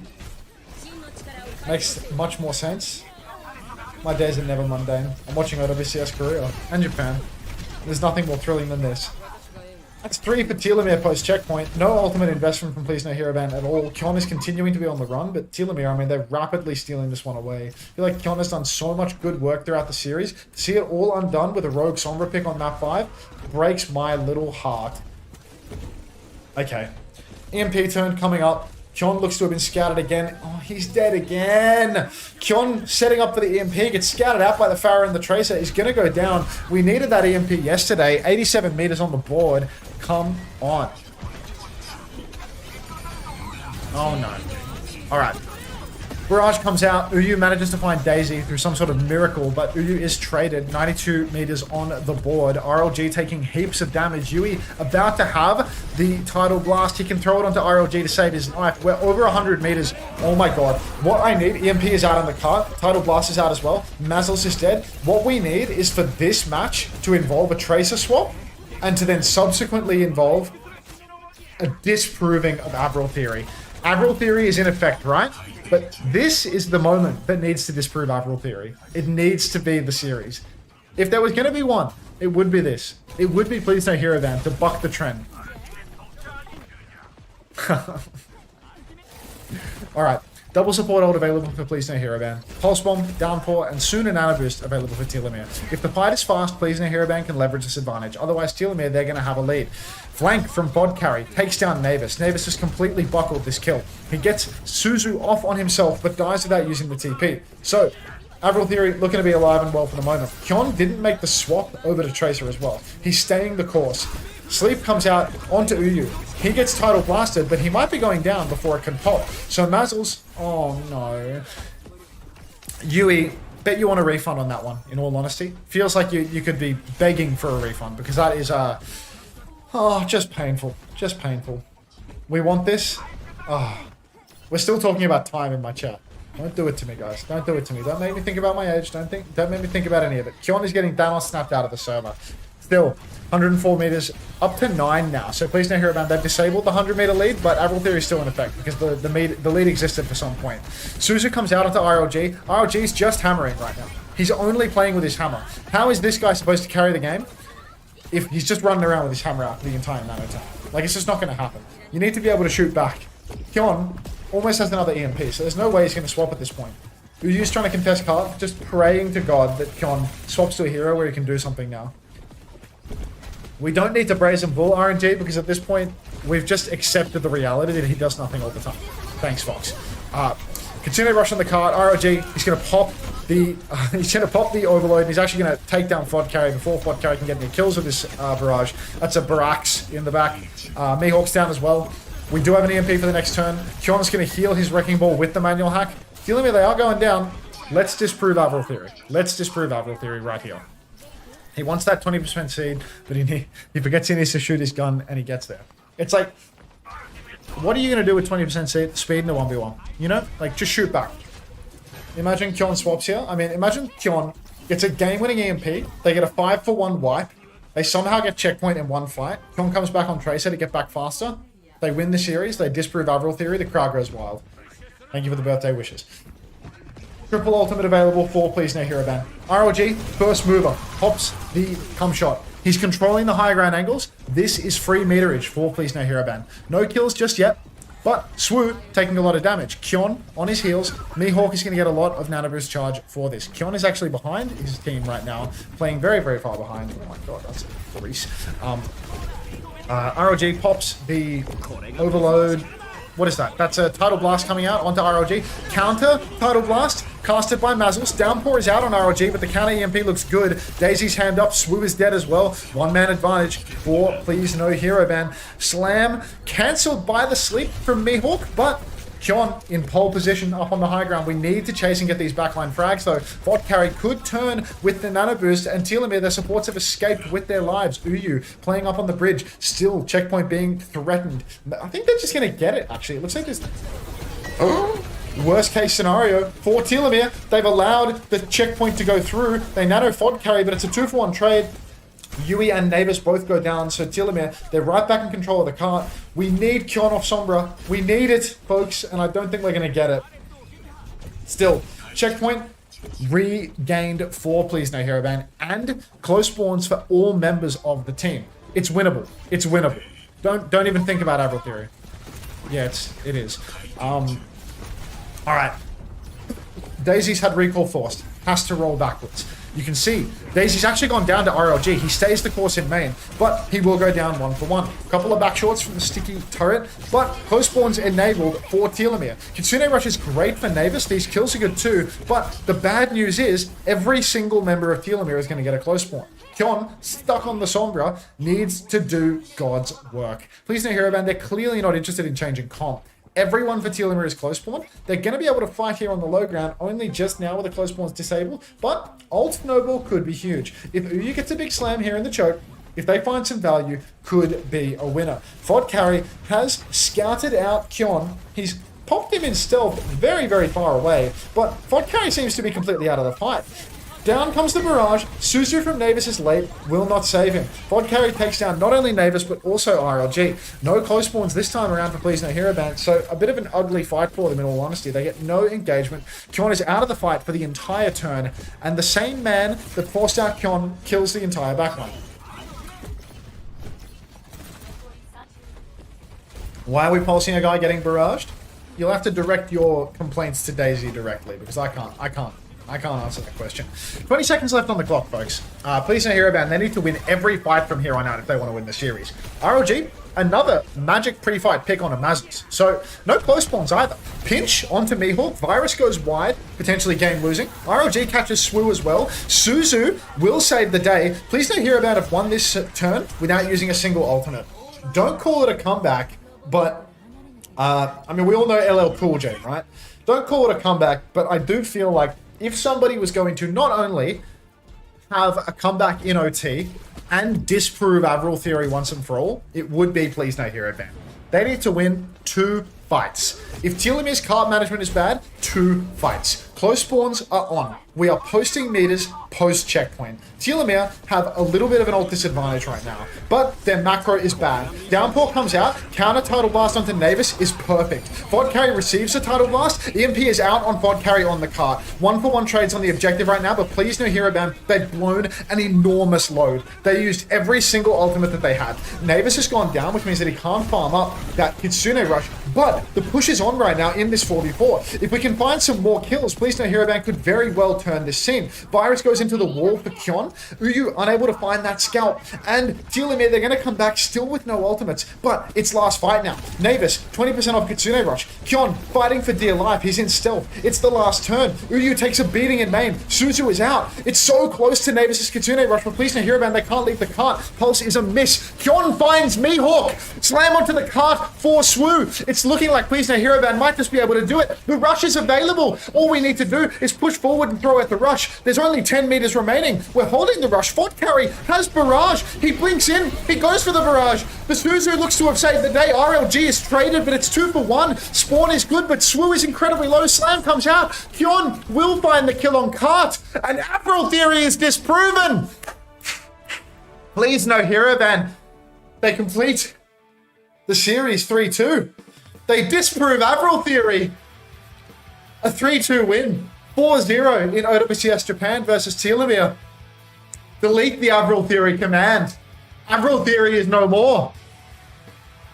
Exclamation mark Delcom or Edicom. Edicom. Avril Theory. Avril Theory. Avril Theory is a long since.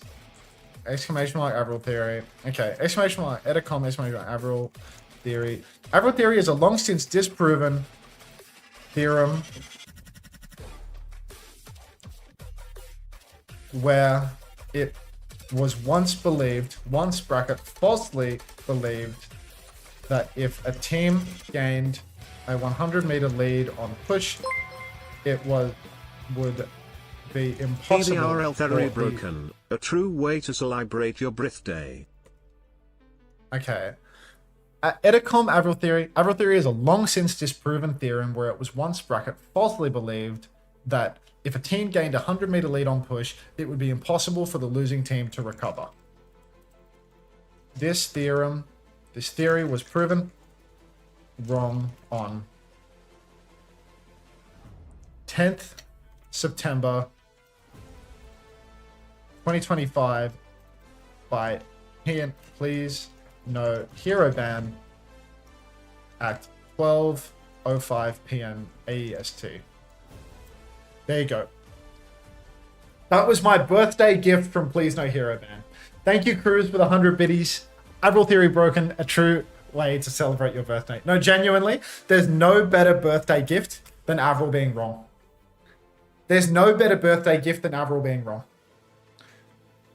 Avril theory is a long since disproven theorem where it was once falsely believed that if a team gained a 100-meter lead on push, it would be impossible for the losing team to recover. This theory was proven wrong on the 10th of September 2025 by Plz No Hero Ban. Oh, I think it's Plz Not Hero Ban. Do you mean AM? It is also AM. I also don't know the time. But allow me, give me a break. It is AM. And it's Plz Not Hero Ban. I always say their name wrong. I've been saying their name wrong for 2 weeks. But that'll do. Sorry, Unter, sir. I'll allow it. First time correction of the time. But what I will do, Ponderish, is because this is the end of the stream, now that you've corrected me, I will be hitting you with a full 3 minutes of ads. And I'm hoping that you get them. Thanks for watching, though. Hopefully everybody enjoyed the stream today. I quite did. It's alright, I'll allow that one. Smart detection was wrong. I've edited it one more time, but yeah. Thanks for the ads, birthday boy. Mispronouncing a team name almost as bad as mispronouncing Japanese player names. JPEG no work. Thank you very much for the tier 1. Welcome to the Parasocial Friends Club. Just yeah. Thanks everybody for watching today. I hope you enjoyed the stream. I'll cut the YouTube VOD there so that I can queue up some music, listen to a bit of that. But yeah, talk more crap about Sombra now, Unter. Come on, mate. He actually did fucking air for like 10 fights in a row, and then they had a miracle comeback. I'm not gonna lie, I don't know why he was playing Sombra. I don't understand. But you know, they clutched in the end. Thanks for watching on YouTube if you did. See you tomorrow for Pacific. Oh no, see you tomorrow for day 3 of Japan. That's right. Yeah.